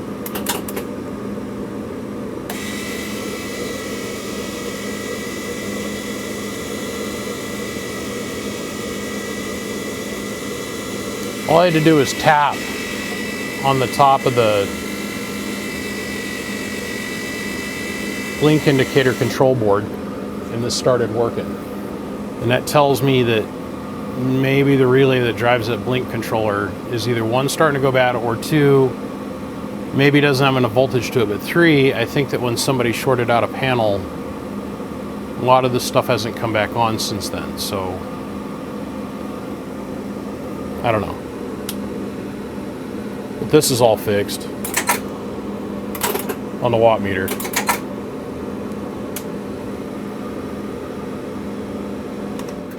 You know, I heard for a lot of years that this is kind of like a Rube Goldberg machine, and when you turn it on, you don't know if it's going to work or not. Boy, I'm here to tell you, after working with this thing the last 4 or 5 days, just playing around with it now, don't take that as me saying I got up at 8 o'clock in the morning and I've been working on it till, 9 o'clock at night for days on end. That's not the case. It has been a day here, 3 hours here, another day and a half here, 3 hours here, another 5 hours here. I mean, I'm just amazed I was able to keep myself in a position to where nobody's getting really mad at me yet, because I'm not working on anybody else's stuff other than my own. But this is a big deal. This has never been put on YouTube before. So I appreciate everybody and their patience with me, because you got to remember, at the end of the day, I'm responsible to the other people that are around me that have equipment here as well. Last thing I want to point out is if you change any of your presets, your band selector, it doesn't matter. But if you change any of your memory presets, we'll go back to manual. As soon as we turn it on, this thing hops in and tries to go right back to where it's supposed to be. So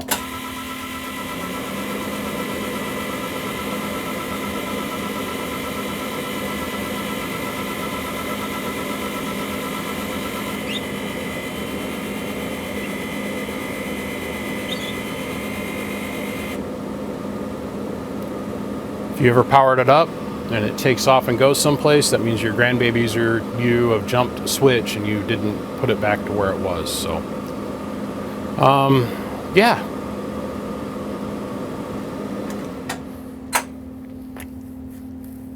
Next step is to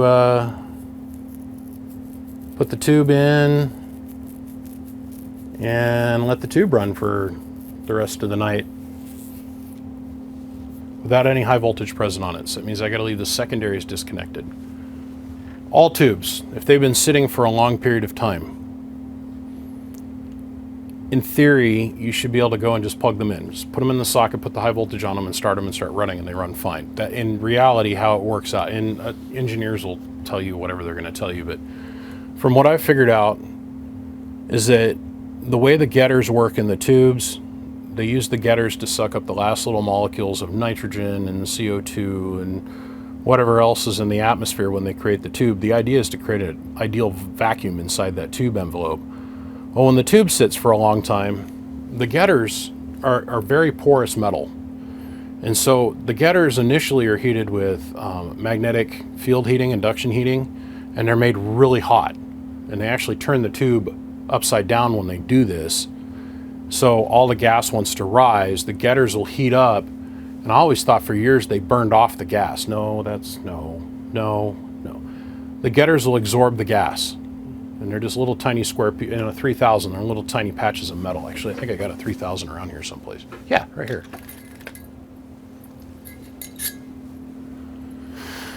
This is a dead 3000. These are your getters. As you can see, they're made of somewhat porous material. They get hot. There's 2 different kinds of material, 3 different kinds of material here.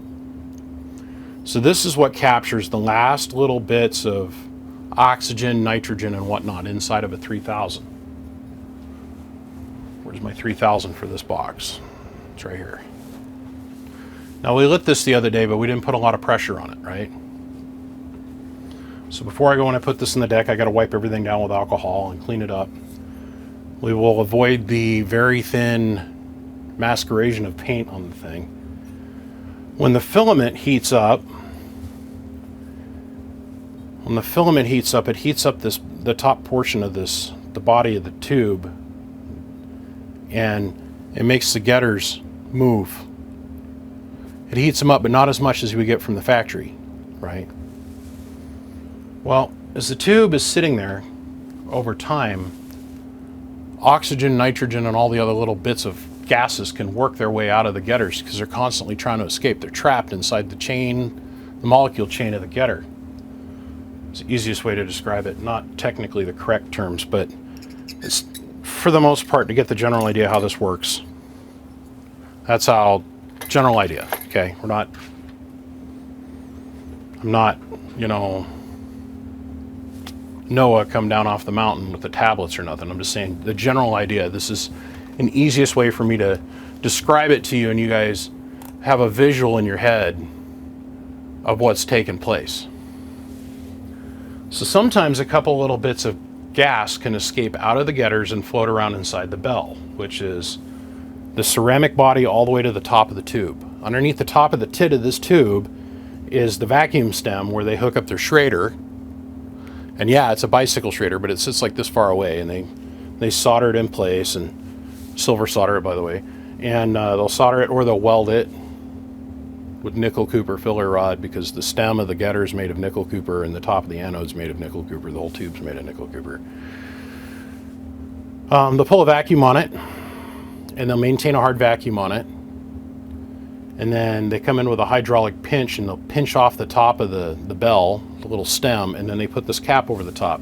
Some applications, this cap is soldered on. Most applications, this is welded on. This is not a rebuild tube. This is a legit brand new tube. When you send this off to get rebuilt, they'll take a lathe and they'll cut right around the edge of the cap here, and they'll cut the cap off. And then they come down here to the bottom, and they'll cut this leading edge of the tube, and they'll separate the guts of the tube, will fall out the bottom, and then they'll solder in their Schrader. Okay. So they'll run them like this, magnetically heat them, they'll blow air through the tube. The thing gets really friggin' hot because they're magnetically heating everything inside the tube. The getters get screaming hot, and they absorb whatever's left inside the tube. Well, if this thing's been sitting for 8-10 months, a year, 5 years, 4 years, however long this has been setting, we have the chance of some of them oxygen and nitrogen and molecules working their way out of the getter and floating around on the inside of the tube and causing you to have a high voltage short. So it is common practice amongst most of the radio operators I associate with. I've talked this over with broadcast engineers. It's a 50-50 split. I talked this over with the engineer at a Conco. He said there's something to this theory. It's nothing he's ever tested. I've yet to have the conversation with the guys at Penta, and Penta's engineer, that gentleman seems to be very, very knowledgeable as well. Me personally, I'd rather take the extra step and sleep better at night knowing I did it. Take the tube, drop it in the amp, turn on the filament, put air on the tube, seal the box up, go have dinner, watch a movie, play a video game for a couple hours, talk with your friends on the phone, 5-6 hours. And what we're doing is we're letting the filament heat up and settle in, because the whole wire structure moves when it's not on. Like, this thing's been bounced around, laid on its side. It's got 7,500 miles on it since I picked it up, but it sat like this in my truck. You always want to transport them sitting up, never transport them laying down. The filament structure is a cage, is a wire cage that is created one wire at a time. This little cage is made of wires thinner than Jesus's pubic hairs. Little angel hairs are thicker than this. The entire cage, inside and out, the inner cage of this, which would consume to be the filament, is completely shattered and fell apart a long time ago. But if you transport this thing sitting on its side, you have a thing that can take place called sag effect, and then if you have any serious impact on the side of the tube, the cage, the wires will break just simply because of the mass moving, the sudden deceleration, and gravity. Where if you transport the thing sitting upright, basic, right? Okay. So I'm at the point now where I need to put the RF deck back together the rest of the way. I got to do a little bit of work on the chimney before I can go any further, because this is our chimney, and this is our anode ring. By the way, you guys out there that are builders, don't ever attach anything to the top of the tube, this cap. Just don't do it. Just make it a habit to create a ring that goes around the anode and you don't hook up here on top of the tube. Once again, if the tube is a rebuild tube, this is held on by solder, silver solder, so it's higher temp, or it's been welded on, but this is the weakest connection. This is where all your mojo's taking place. And you have your strongest amount of surface areas right here. Actually, technically, it'd be this inner bell, but there's so much stuff that is abrased to it that right here on the outside is really your best bet, in my opinion. Hence the reason why the professionals have the ring that goes right to the anode. Okay? In theory, this will work. In theory, this will work. I called up my friends over at Fat Boy. I said I need myself a chimney for a 3000. They're out. I said how much longer until we could get one made, or if I needed to have one custom made by the guy, his name's Mike. They told me, get comfortable. Because he's not in the position to build them. Digging around for this, I didn't realize I had all these 3000 parts. Like, this is out of a Henry. This is a Henry socket replacement base ring. This is for grabbing the base of the tube. I've had a lot of failures with these over the years and things that I've repaired and worked on in my life. This finger stock is very prone to bending. In theory, there's supposed to be a spring that goes around here to help retain the finger pressure on the outside of the tube. When I go to build one of these, I bolt this ring to the cabinet. It's bolted down to the floor. Eliminate this bullshit. Got a friend of mine that makes collars that goes on this that you can tighten, and they pinch on here and you get 100% compression. Gives you a nice solid bolt point. And then they make another sleeve that goes in here that we can bolt right to the end of that as well. If you're interested in seeing how that technology works, go watch any of my 3000 build videos. You'll see it. It's really neat. It beats this. This finger stock, I've had this finger stock be from people slamming tubes in and out of it so much this finger stock gets bent back and it won't make contact on the tube. Here's the other half of the socket here. Because this basically is the same tech, we've had all kinds of problems with this as well. Same thing going on here. Finger stock doesn't make good contact. Doesn't make good contact, it draws excess current, blah, blah, blah. Same thing here. That's why we went to the bolted construction, that and the Henry sockets. There for a while, you could buy Henry sockets pretty much everywhere. The market was full of them. But the CBers and the ham guys have completely consumed all of those used components for the most part. So I am going to put the tube in the RF deck, and we're going to get it all set up to actually operate it. But I'm not going to hook any voltage up to the primary side on the plate transformer, and I'm just going to let this thing run all night. We'll be back out tomorrow. By running the tube all night long, it allows the getters to re-get things. You know, hot air rises obviously, so in theory you'd want to run it like this, but we don't have that option. We're giving ourselves the best chance for success by running the tube for a few hours, letting the getters get warm, let the filament structure settle in, and then we go and slam the high voltage to this. Because once we have a short inside the tube, it just is a downhill, never-ending.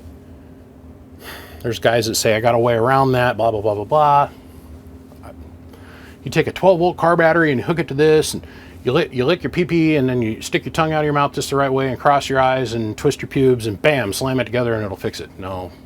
Once the internal structure is damaged from a short, either it be from gas or a broken wire, it is a downhill process. So being that this isn't a rebuild, which doesn't make it anything special in my mind. To me, the pentatubes perform just as well as anything CPI's ever produced or IMAX ever produced. In some situations, they work a little bit better, but that's another conversation for another day. Not hating on CPI, not hating on iMac, and not hating on a Conco in any way. I'm just saying that's been my experience. That is what it is. Just give it its best opportunity for success, right? Okay, lecture over. Moving on. So here's the general idea. This bolts to our blocker, and this chimney sits right on top of this ring.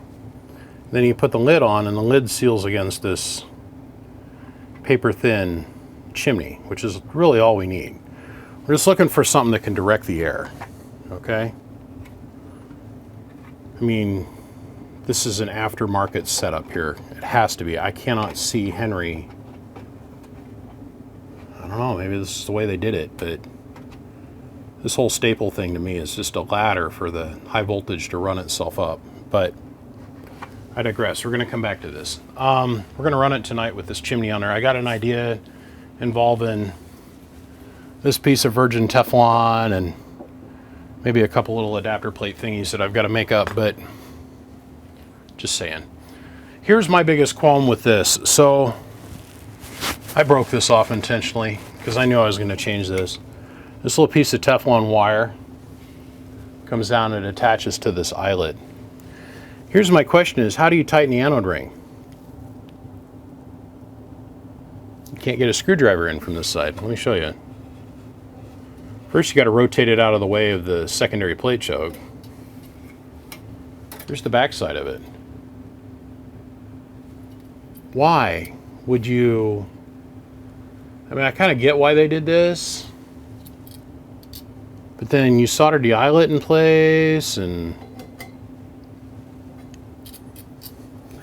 By the way, top cooling of a tube is superior in every way. The amount of air that allows the air to bang around the RF deck, it cools everything. It's just superior in every way. You get way more volume of air coming in at all angles versus trying to have all the air be laminate and come around all these different restrictions and be conical and stupid. That's bottom cooling. It's stupid in my opinion, but a lot of guys do it. A lot of boxes are built that way over the years, I get it. Top cooling, especially if you've got yourself a piece of thick-walled Teflon, like what I use on most of my amps that I build. Let me show you what I'm talking about. Back this out a little bit.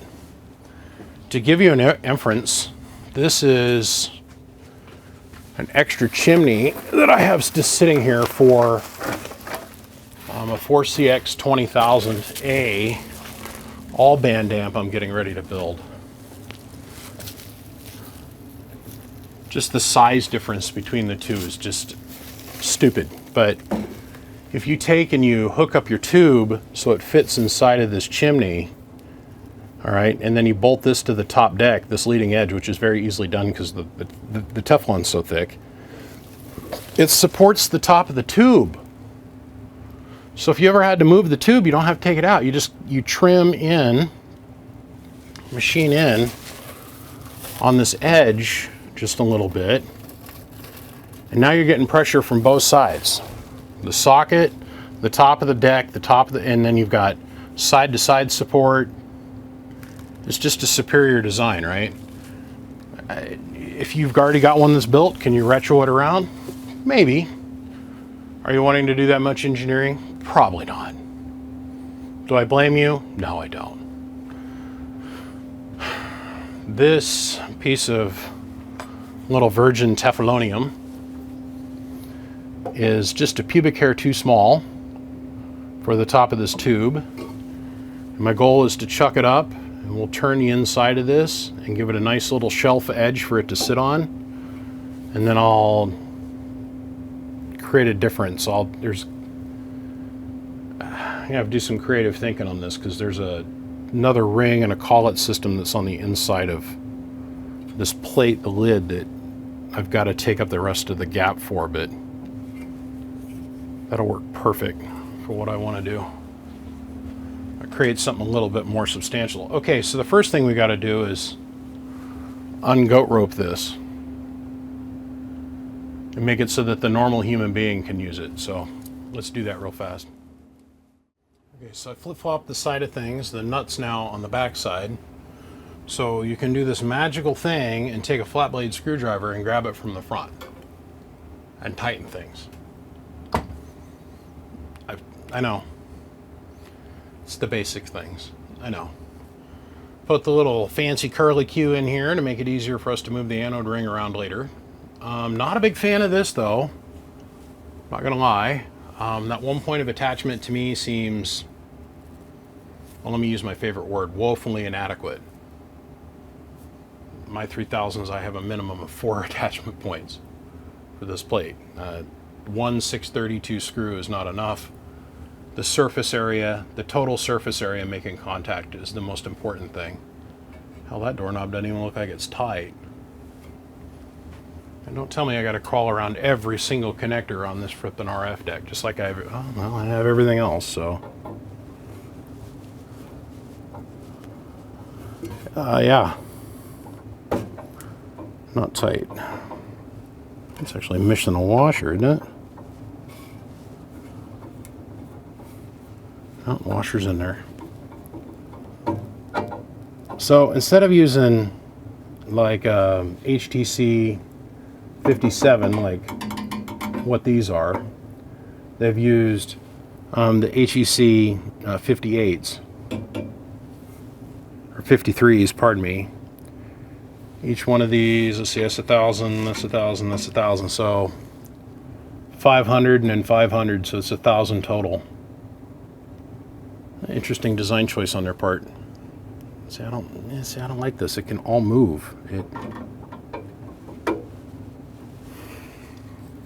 Look, I worked on an amplifier one time that was built by one of the guys that was an engineer at this place that might have shared the same name as this current project, right? And the blocker, he put the blocker up on this pedestal, and he only used one nut, and there was no locking hardware on anything on the base of the pedestal. And eventually the nut worked itself out of the base of the fiberglass or porcelain pedestal that the blocker was on, and the blocker fell over and went plop, plop, plop, plop, plop, plop, plop, plop, and arced out against everything until it finally hit the bottom of the cabinet, where it hard arced enough to blow the protection fuse out of the power supply and get the high voltage to shut off. And I'm not a big fan of putting these on pedestals. And I'm a fan of multiple connection points, and I'm a fan of lots of locking hardware, and even in certain applications where you really don't want it to move, locking hardware and like folded over brass tabs that go over the bottom and then around the edge and then fold over the top, and then on top of that safety wire. It's just, but I digress. This is stock. Okay, this is as good as it needs to be for now, this minute. Let me put the lid on this and let's get it running. So the chirping noise that we heard when I would move this around, see, it's this link here. We'll watch this link here.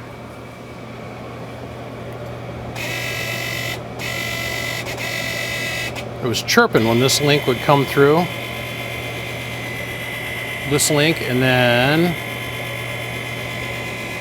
the next link that was on top, this one here, it was chirping. So what I did is I went in here with just the smallest amount of oil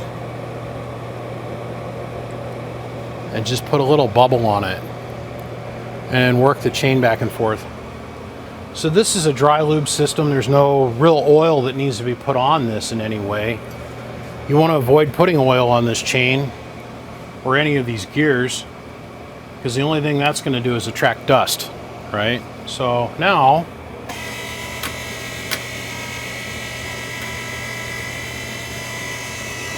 make ready light's working good. Blinker light anyhow.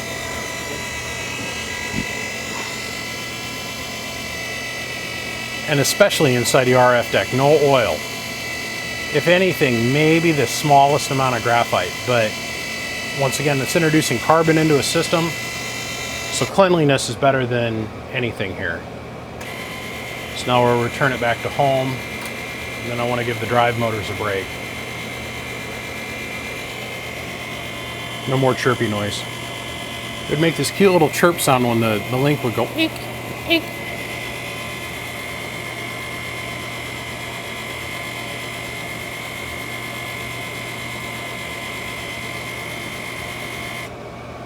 Beautiful. Call that a win. Okay, so this is how we sit for the next, well, 4 or 5 hours at least. 4 hours. That's tensioned right. That's tensioned right.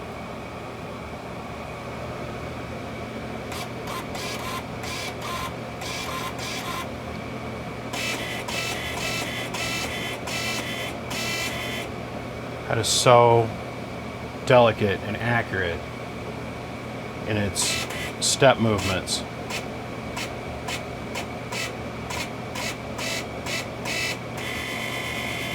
Impressive. All right, we'll be back here in a little bit. So here we are many hours later, and high voltage is hooked up. I did a couple other little changes and tweaked a few things that I noticed while the thing was sitting here idling. None of which need to come onto video because they're just really that minor. So I don't know if you guys remember. Let's go ahead and fire this up. We'll hit the CW button so we come in on the low voltage side. Now we're not putting quite the same amount of load on the power supply as we were. Added a couple more bleeder resistors because the stock bleeders were getting so hot.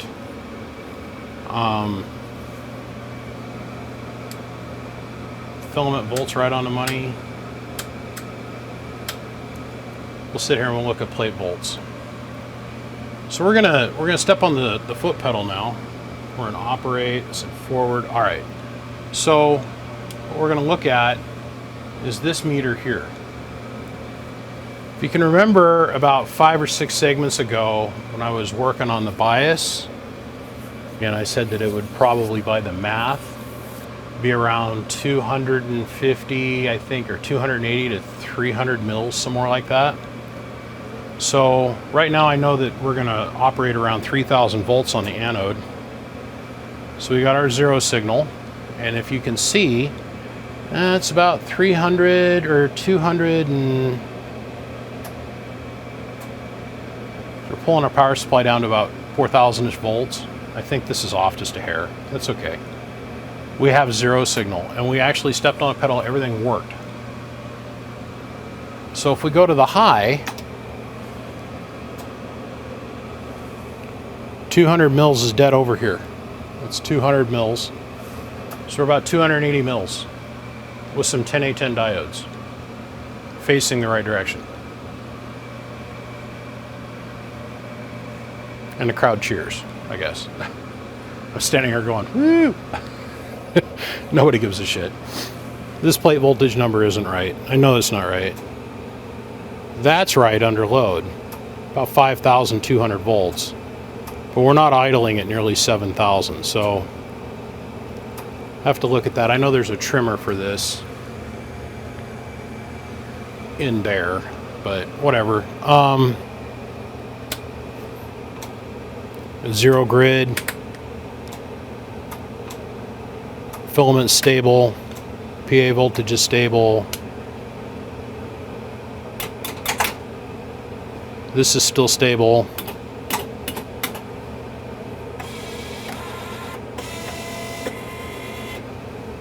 I think I got a filter cap going bad on the peak kit. Oh yeah. Okay. Hey. It's all working. I mean, it's literally all working.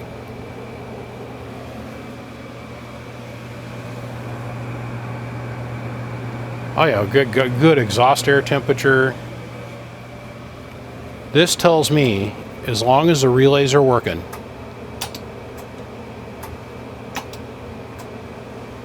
as long as all the relays are working and everything's physically connected inside the RF deck, this amp will make power. With that tells me the tube is turning on. So, by the way, that's called zero signal. There's no drive, there's no radios, there's no nothing hooked up. All I'm doing is putting the amplifier into transmit mode and letting the bias through the center tap of the transformer turn the amp on.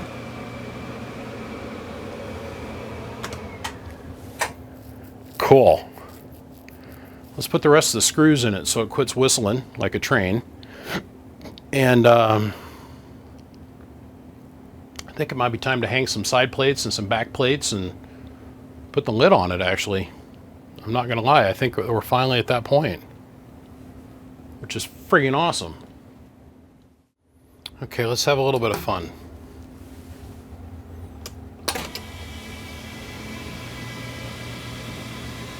So I'm going to show you how to tune this thing and how to set it up. We'll let it get through its little startup process here. So what we got here is a 5-watt slug and reverse back from the Bird 10,000 watt dummy load, 1,000 watt element here in average, and a 1,000 watt element there in peak. And we're going to run on 80 meters. So what we're going to put into it for drive here in a minute. Hello, 1, 2, 1, 2. About 80 watts peak, about 30, 40 watts average. So now what I did is I spent hours, I spent like 20 minutes, slowly tuning back and forth until I found where this needs to be. I took these numbers from here and translated them to spot D up here on these two knobs. So when I translate to D here, it automatically takes me to where these settings were, but because they're dialed in up here. I don't have to do anything else. I don't have to retune, nothing. I just tell it where I want to go. I want to talk on 80, and then what memory preset I want to load it to. And then I can hit it with a little bit of drive. Hello. So we're on the lowest setting that this thing can produce.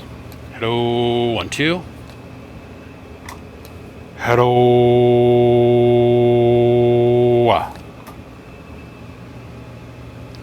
Remember, watts times 10. So, hello, 1, 1, 1. Hello, 1, 1. Hello, 1, 2, 1, 2. And what does that translate to over here for actual watts? So, once again, radio drive. Hello, 1, 2. Step on the pedal. Hello. This is on low, yo. So we reach back here, we'll go to 2x, and now that meter goes all the way to the right. This one here, it's 2,000 watts peak. Hello, 1, 2, 1, 2. And we'll switch over to high now. Hello.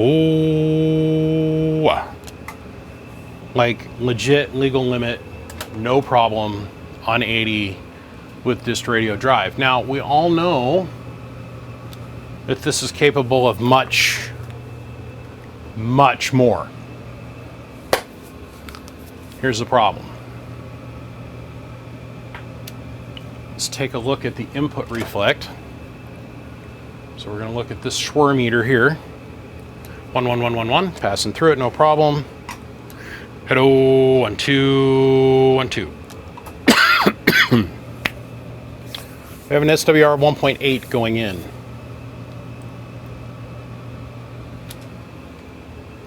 Here's the other thing that is now presented itself.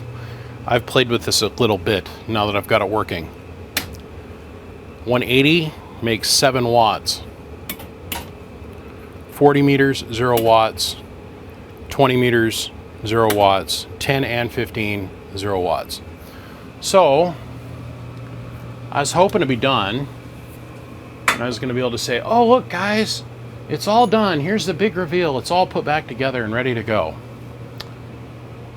No, I'm on the last stretch. So now I get to take this whole mess back apart and figure out if it's an input issue or if it is a contactor issue. And I'm leaning towards the idea that it might be a contactor issue, which is going to be a little bit tricky because it means I'm going to have to adjust shit inside the RF deck and then put the lid back on and then put it and then run it. So it's going to be a lot of apart and back together and a lot of apart and back together. But as soon as I figure out why I can't make power on 160 meters, it'll all start to fall into place. So let me get this ripped off. And then the other thing I wanted to do is I ordered a new regulator because the other one was a little bit low in voltage. And I think the reason I still had it sitting around here was because there was a problem with it. So I'm going to change that out. That's what's in this box. And then here is a 12 volt timer in seconds.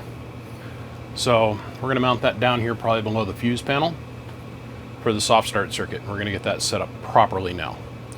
So, yay, fun. I got to tell you guys, once the instant passed into my little brain that it dawned on me that this amp has been messed with and fooled around with a little bit on the inside, and that these are kind of a little bespoke, custom built boxes, I have no problem with making small modifications that'll make it run much better for the next guy. So away I go.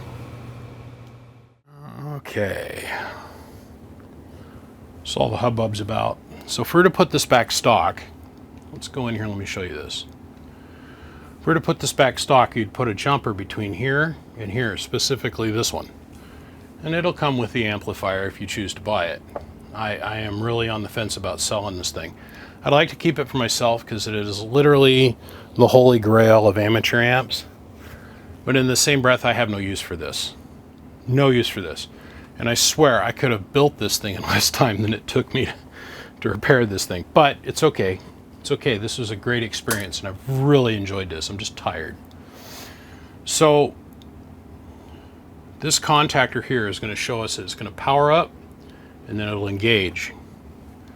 And how it makes the voltmeter work on the front of the amp is really neat to watch. So powered up and engaged. That's all it takes is a second or two. So we're on a low volt tap. So what we're going to do is we're going to watch the gauge here. And you'll see it'll come up to about 4,200 volts-ish. And it's only doing that on half the phase of 220 going to the plate transformer. And then it's going to go dunk. It'll jump forward. And that's the contactor coming online. We do this to save the life of the capacitors. I understand that if you stack enough mercury contactors together, eventually you end up with about, say I timed it last night with the oscilloscope, 800 milliseconds worth of time. To me, I'd rather take that variable out of the equation. I understand there's 400 of these things out there running. To me, it's just easier on things. So, whoop. See that? We'll do it again, but we'll do it with a high volt tap. Whoop. See that? How it rises up, stops, and it goes forward? That's what you want. You want to get the caps up to about half charge and then go ahead and bring them on the rest of the way. We do that to protect our diodes primarily. The diodes in here take the full brunt of the dead short. When the cap is fully depleted and it's at 0 volts resting on the cap, there's a huge amount of current draw. Huge. So the diodes see it as a dead short, ground to hot, dead short.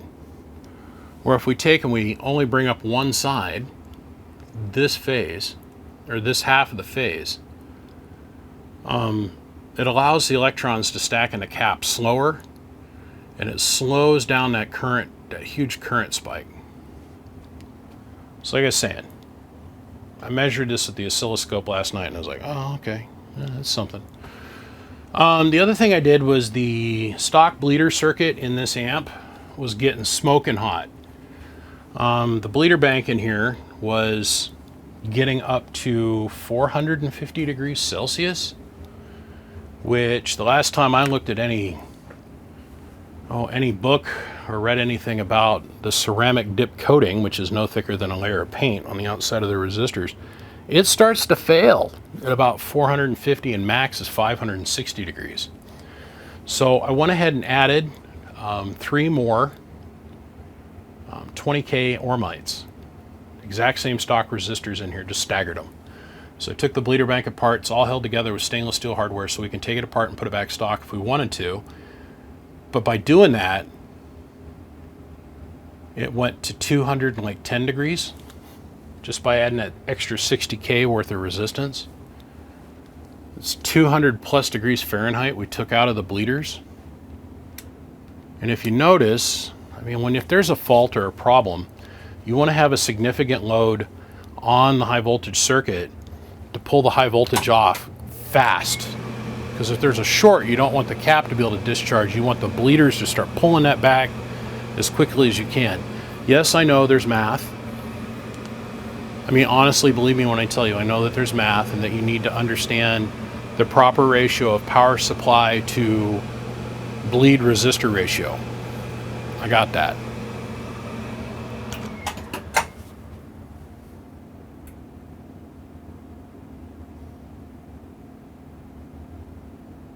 And it's dead. I mean, it's dead right now. That's fast enough for all the girls I go with. Most amplifiers I build, this takes a lot longer. I'd rather pull that down a little bit slower, but that's just me. Soft start on. Decent bleed off. When we get down to about here, it's where it's not going to kill you anymore. It's this little bit through here that hurts a lot, this little bit to where it's, yeah, but then from here over, it's death. So if we can get from our highest volt setting,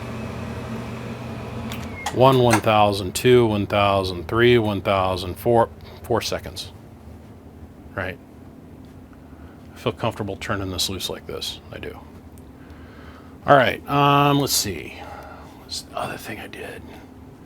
Oh, the blink indicator. Okay, so we learned a little bit more about the in-translation movement blink indicator for the band selector. It is driven off of this circuit. This is our gauge wheel to tell us where this chain is moving to.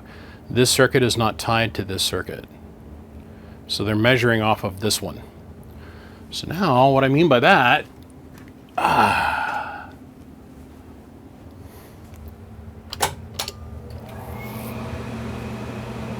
let's go ahead and we'll tell it to go blink indicator, blink indicator, blink indicator.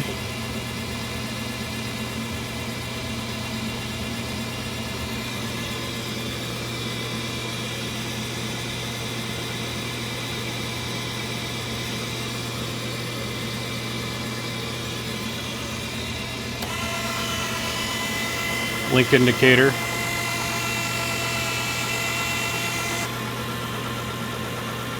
Still in translation, right? So that's a little bit of a bummer. For being something that's fully remotable, I would have designed this circuit differently. I am done modifying this to my own personal thing. I fixed peak kit too. A little bit of needle rise. We're going to live with that. The peak kit does work. It's relatively accurate. These meters aren't built to the highest tolerance. I found this out today. This is still the holy grail of all band amps. The other thing to think about is this took me a minute for me to get my head wrapped around because I'm so used to doing things just one way. And you'll learn in this hobby that sometimes there's more ways to do things than just your way, which is actually truthful in a lot of things in life. But I am very used to having a fixed tank coil and we're changing taps. And so when we're at, let's say 160 meters, we have a very long tank coil, right? Very, very, very long tank coil and very little capacitance in the circuit. Because we have a motorized tank coil in this, the load and the tunes where we adjust them is way different than what you do any other amplifier. And that'd be very confusing for most amateur operators to, well, on my Ameritron ALS 1200D or whatever, or 8877 3CX 1500 A7, a lot of the knob adjustment, this is in the 2 and the 3 range, and this is, well, I'm not going to say that. When we're all the way down here on 80 meters, this is way up in the numbers. When we're over here, it's way down in the numbers, because this is driving your tank coil. This is driving your capacitance. This is the number of turns in the tank coil. This is how much capacitance is getting added to the circuit on the tune side of things. The tune is to the tube, load is to the outside world. So the load, because you're able to finitely tune the tank and your capacitance is fixed, the load doesn't have an actual lot of work to do until you get up to here. Now, I've said this about 5 times in this video. I thought that this was engaging yet another tap. No, because we don't have a fixed inductor. We have a motor-driven wound inductor. All this is a step down. You can hear the relay engage go thump, but it steps this tuner down and this tuner down. It moves everything slower. So as you're tuning, you got to use both hands. I thought that was a little kind of bunk, but it makes everything move slower. Once you get up here into the upper end of the band, this knob gets really fidgety. Like the difference between 2,000 watts and 500 watts is that.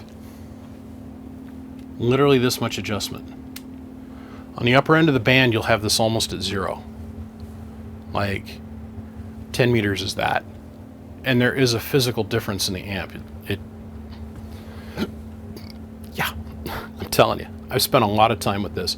Also discovered by measuring it that you don't want to spend, even if you're only putting 1 or 2 watts into this thing as drive and you're just watching it very tightly on your steaming coax digital meters like what I've got, and you're looking at microwatt changes on the output, so you can stay in transmit for a long time, right? So you put like a watt into this amplifier and you can sit there and transmit because the tube's not really doing anything. So you're not beating up the output circuit. You can sit here and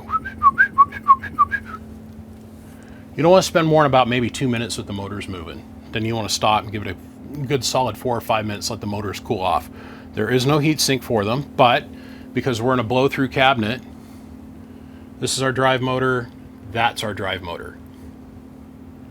That cog and that cog, okay? There's air moving around these motors. And I measured this. I literally propped the deck up with the bottom off and I measured it and saw it watched the motors heat up. These things will take a shit ton of punishment, of time, of moving. So going full left, full right, full left, full right. Just saying. When this thing leaves here, if somebody chooses they want to buy this from me, it's already going to be preloaded. E is 160. D is going to be 80. C is going to be 40. B is going to be 20. And A is going to be whatever you want it to be. So I'm going to load it for 10 before it leaves here. Period. That'll save you a lot of time hunting. What I mean by preloaded is they're going to be loaded in the memory bank up here on top. Okay? I really don't want to sell this amp, but there's somebody out there that's going to want to have this, but more than me. It's tested. It's got every bell and whistle in the universe you could ever want. But I feel very, very comfortable knowing that once I do this video and you all get to watch it, my idea, my dream in my head is that I'll get another one here for repair and another one here for repair, because there's lots of these that are out there that are broke.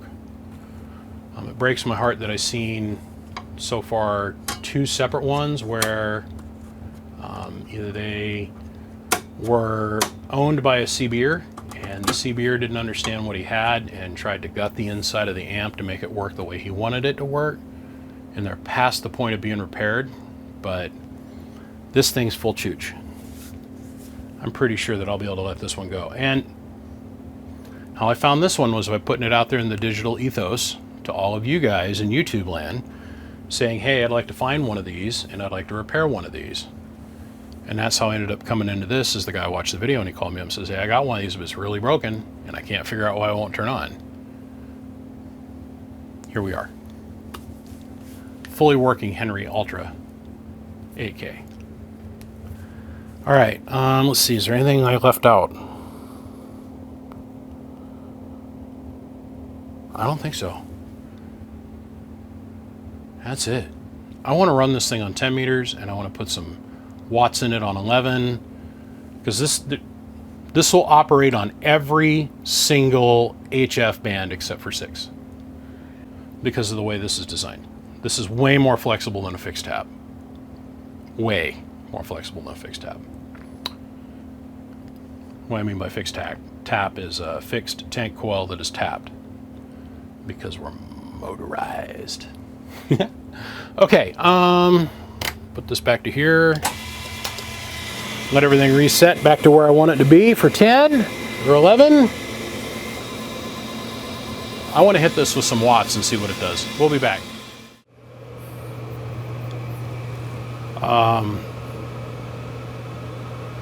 There's $20,000 worth of amps sitting on this workbench right now to make this happen. I mean, I cringe on the inside thinking how much money is on the workbench right now between a Henry SS750. And by the way, I want to give a big shout out to my buddy Dallas.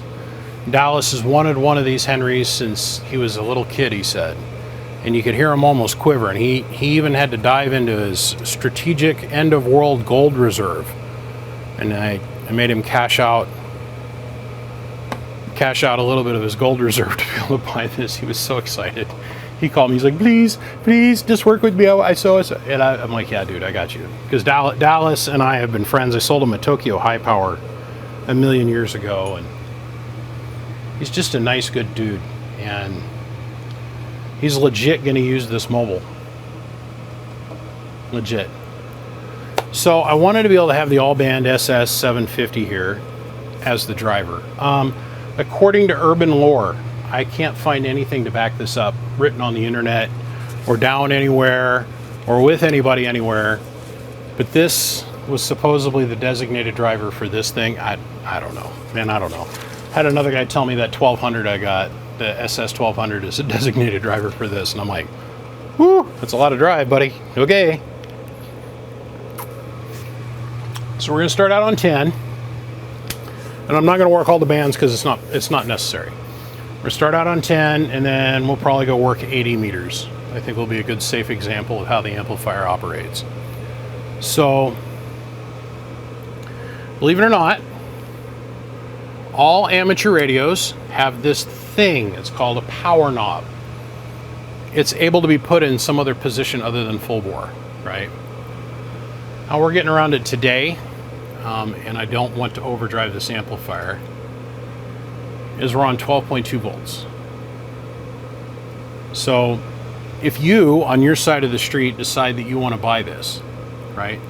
How you would run this is you would take your Ameritron, your Heath kit, your whatever, your solid state LD MOS all band amp, and you'd turn the radio drive down.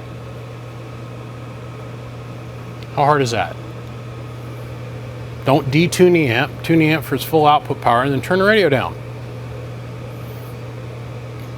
Put about 450 watts into it, and you're going to get these same results.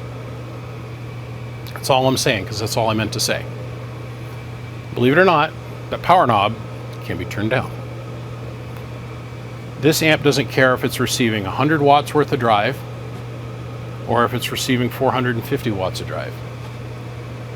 Okay, so let me show you what we've got going on. The max on the scale on this thing is 5,000 watts. I am absolutely certain, beyond a shadow of a doubt, that the amp can do more than 5,000 watts, but that's where we're at. So we have a 5,000 watt slug in average, and the 1,000 watt slug in 5 times, so that's 5,000 watts peak. The radio we've got maxed out. This is the radio drive. Hello, 1, 2, about 30 watts average. When we go look at it in the peak numbers, hello, 1, 2, 100 watts. Now, we're going to bring the 750 into line. Hello, 1, 2, 1, 2, 1, 2, 1, 2. At 12 volts, we're only going to put 400 peak watts of drive into the 8K. But let's put this back down on 5X so I don't murder it. But on 5X, hello, 5,000 plus, no problem. Hello, 1, 2, 32,000 watts average, and over 5,000 watts. I'd say about 5,200, somewhere in there. Let's go look at this. Now I have a 100 amp disconnect that goes to a sub panel. So there's a 100 amp disconnect underneath the workbench, and directly sitting next to it is a sub panel for 50 amps. I have this amplifier plugged into a 50 amp outlet. Our line voltage isn't dipping, but our plate transformer is not. It is what it is. So we're going to watch our plate volts, and we're going to sit somewhere right about 4600 volts. Hello, 1 2 1 2 1 2. Hello, hello, hello. And now we're going to look at our plate current draw. Hello, 1 2 1 2. And for the true purists, now I'm going to flip the switch to where it says grid, and it's going to change this to grid meter. Or no, it's going to change this one to grid meter. Hello, 1 2 1 2 1 2. So we're not beating the shit out of it. All right. Maybe some ham guy out there, oh, what does he know about anything? He builds splatter boxes. That's all he does. No, actually, I spend more of my time doing this kind of thing than I do the other thing anymore. Honestly. Grid current's well within spec. The amp draw on the plate is well within spec. And what we're getting out of it is all well within spec. So now this is our peak numbers. Hello, 1 2 1 2. So this meter and this meter over here, hello, they're within about 150 watts of each other. Gotta remember, I'm working with older bird elements in this thing. So we'll go ahead, we'll turn the peak kit off. Hello, 1 2 1 2. Hello, 1 2 1 2 1 2. So average numbers over here. Now we're looking at the middle meter here. Hello, 1 2 1 2. All the way down at 12 volts now. I'm running on batteries at the moment.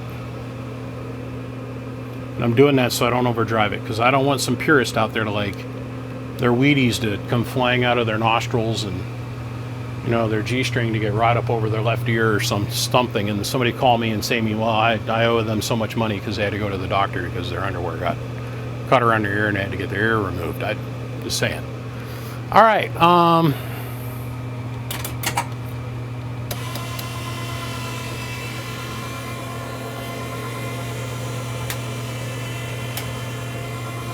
Let's get on with it. This thing really likes being on 80 meters more than it likes being on 10. Okay, so turn the radio way down, because at 100% output, we're getting a whole lot more watts out of the driver. So we'll put that on 1X. Now it's reading like a 1000 watt scale, and we're looking at this one here on the end. Here's the radio into the amp. Hello, 1 2 1 2. About 380 watts of drive, right? All right, so now let's put it on the 5X scale. So now we're reading the middle scale, adding a couple zeros, right? Hello, 1 2 1 2 1 2. Hello, about 5,500 watts with little to no effort. Let's go over here. Let's take a look at the meters that actually tell us what everything's actually doing. Let's see here. Plate volts, first off. Hello. Let's turn this on. Hello. 1, hello. Like I said, this tells all, right? Let's go look at the grid. Hello, 1 2 1 2.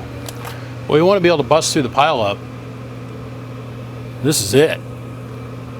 It's like 5,000 watts with nothing. It's like nothing. So now, let's go back over here. And what we're going to do is we're going to take our 1,000 watt element out.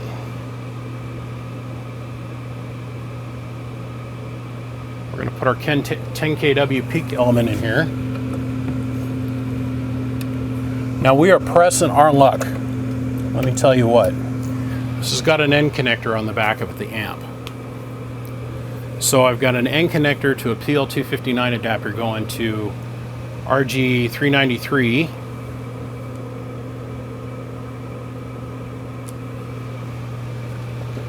Going to a 90 degree, going through a bird 43, PL259 connectors, PL259, PL259, PL259, then down to the dummy load. We're pressing our luck, and it's because of the connector on the back of the amp. This connector right here. That's the one that's got me worried. Listen, I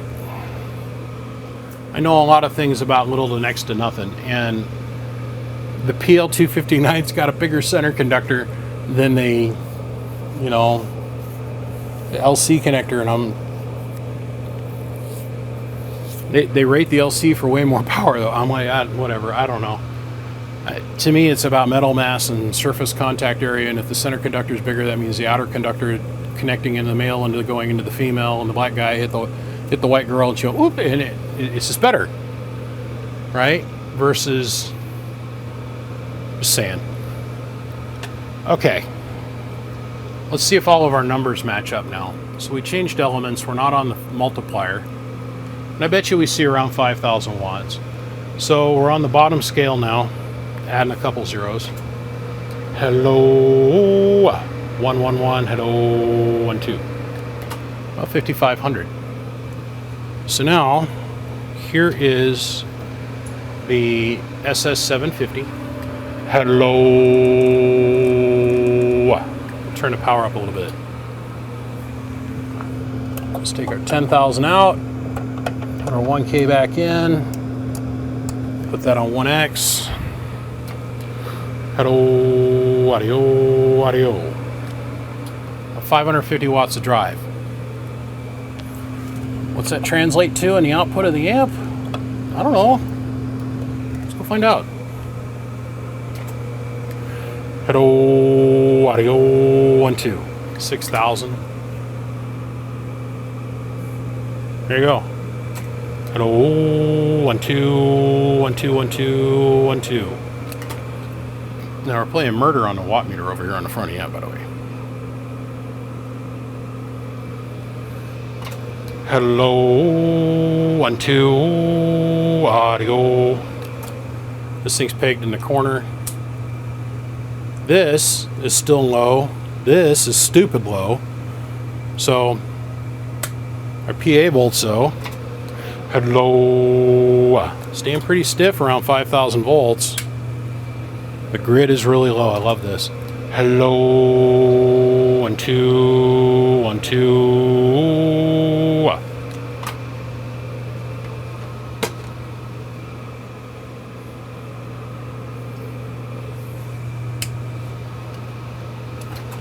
Hello. 1, 2, 1, 2, 1, 2. So with a 50 watt slug or whatever it is that's in this thing, that's what. This is in milliwatts, by the way. This is a 5 watt slug in reverse, and we're reading milliwatts in reverse. Hello. It's not even a quarter watt worth of reflect. Quarter to half a watt worth of reflect. And that's what it looks like on the watt meter itself. Hello, 1, 2, 1, 2. All right, you guys, just hold on with me. I want to go play with this on 160 meters. Okay, so here we are on 160 meters. This is, we went back to the 5,000 watt, so 1,000 watt and 5X. Radio, hello, hello, hello. Radio into 8K. Hello, 1, 2, right around 1,000 watts. Of course, we've got the radio turned way down. Here is the, let's do it the other way around. This is in 1X. So radio, hello, hello, hello, hello. We got their power on the radio set at 50%. Hello, hello, hello, hello, hello. 800 watts, give or take. And I'm sure I could tweak it around and get more out of it than that. Here is the SS750 for drive. Hello, 1, 2. Now, I'll put that down in 5X. Hello, 1, 2. Hello. So let's go chase it down. Now remember, None of these bands worked when I got the box. Hello.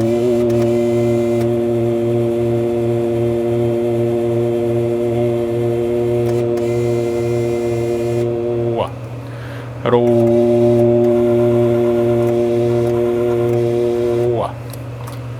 Okay, trying to drive up on the radio about 10%. Hello, audio, 1, 2, 1, 2. Hello. Imagine how far you could talk on 5,000 watts on 180 meters at night when it's quiet. I mean, imagine that. Just picture that in your little brain. I know I am. Hello, 1, 2. Hello.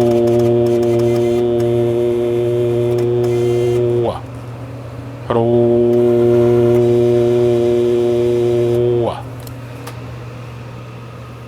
5,000 watts. 4,800 peak on 160. 160. 160. 160.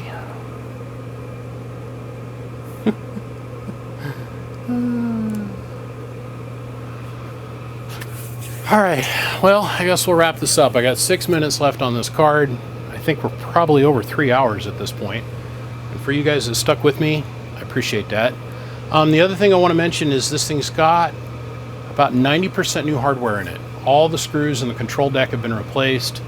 About 85% of the screws in the RF supply have been replaced, other than the stuff that's hard mounted. So all the exterior stuff, the RF deck, all that kind of stuff's all been changed.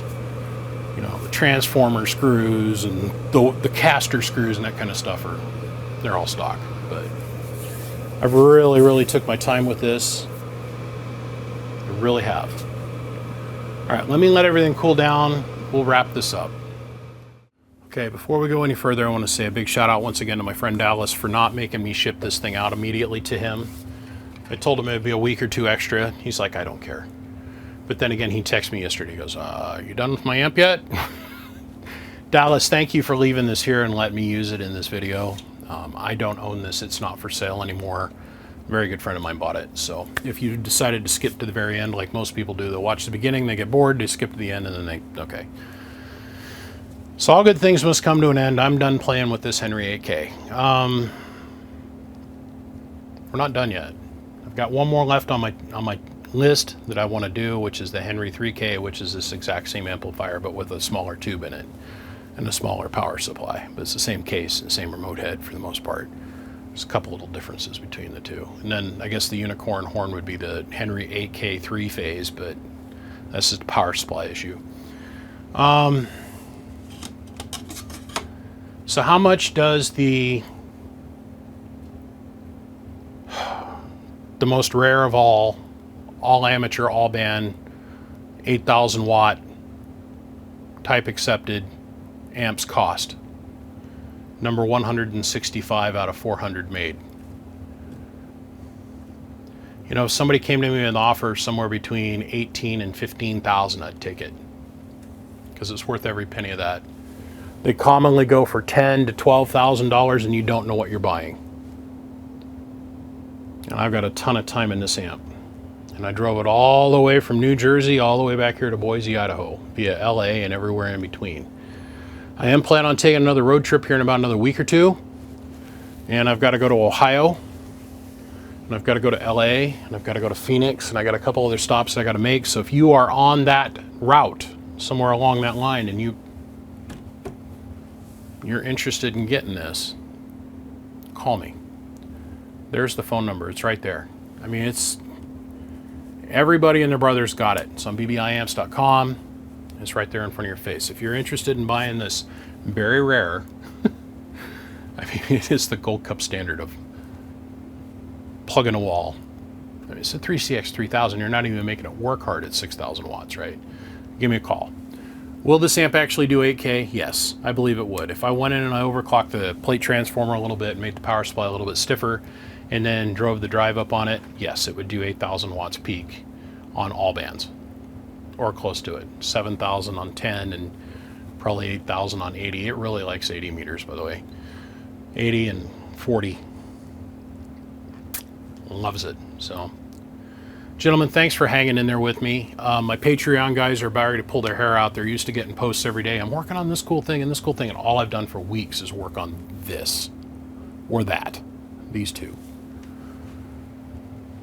I appreciate my Patreon guys for supporting me and allowing me to be able to take so much time and be able to work on this and not get upset. So big shout out to them. Of course, this video is brought to you ad-free by them. And if you're interested in more of this content, come join me. I don't know where we're going to go from this. I do know that I want to build a 4CX 20000A all band, and I've got all the stuff to do it. And I got a couple other really big projects coming up towards the end of this year. When I get done with this, I got to go sit down and go work on a 3000, another 3000, one of mine, a different one than mine, than was already here. And it's going to go up for sale, but I got a guy that's in Ohio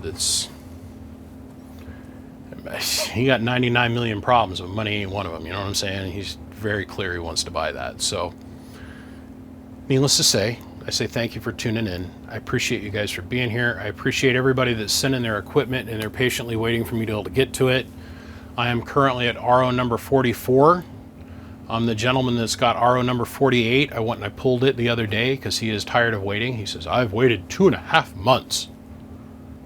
Almost 3 months at this point. You haven't even looked at my amp. And I'm like, well, dude, I wasn't home for a month and a half. And then when I came home, I got horribly sick because I was completely blown apart, exhausted. Okay, whatever, man. That's cool. I'll send it back. I don't care. I am full and booked for work till probably the end of this year sometime. I'm up to 72 RO numbers, and that's all I'm going to take on because I've got all these other road trips and other things I got going on. So on that note, gentlemen, I say thank you, and I appreciate all for taking the time to tune in and watch.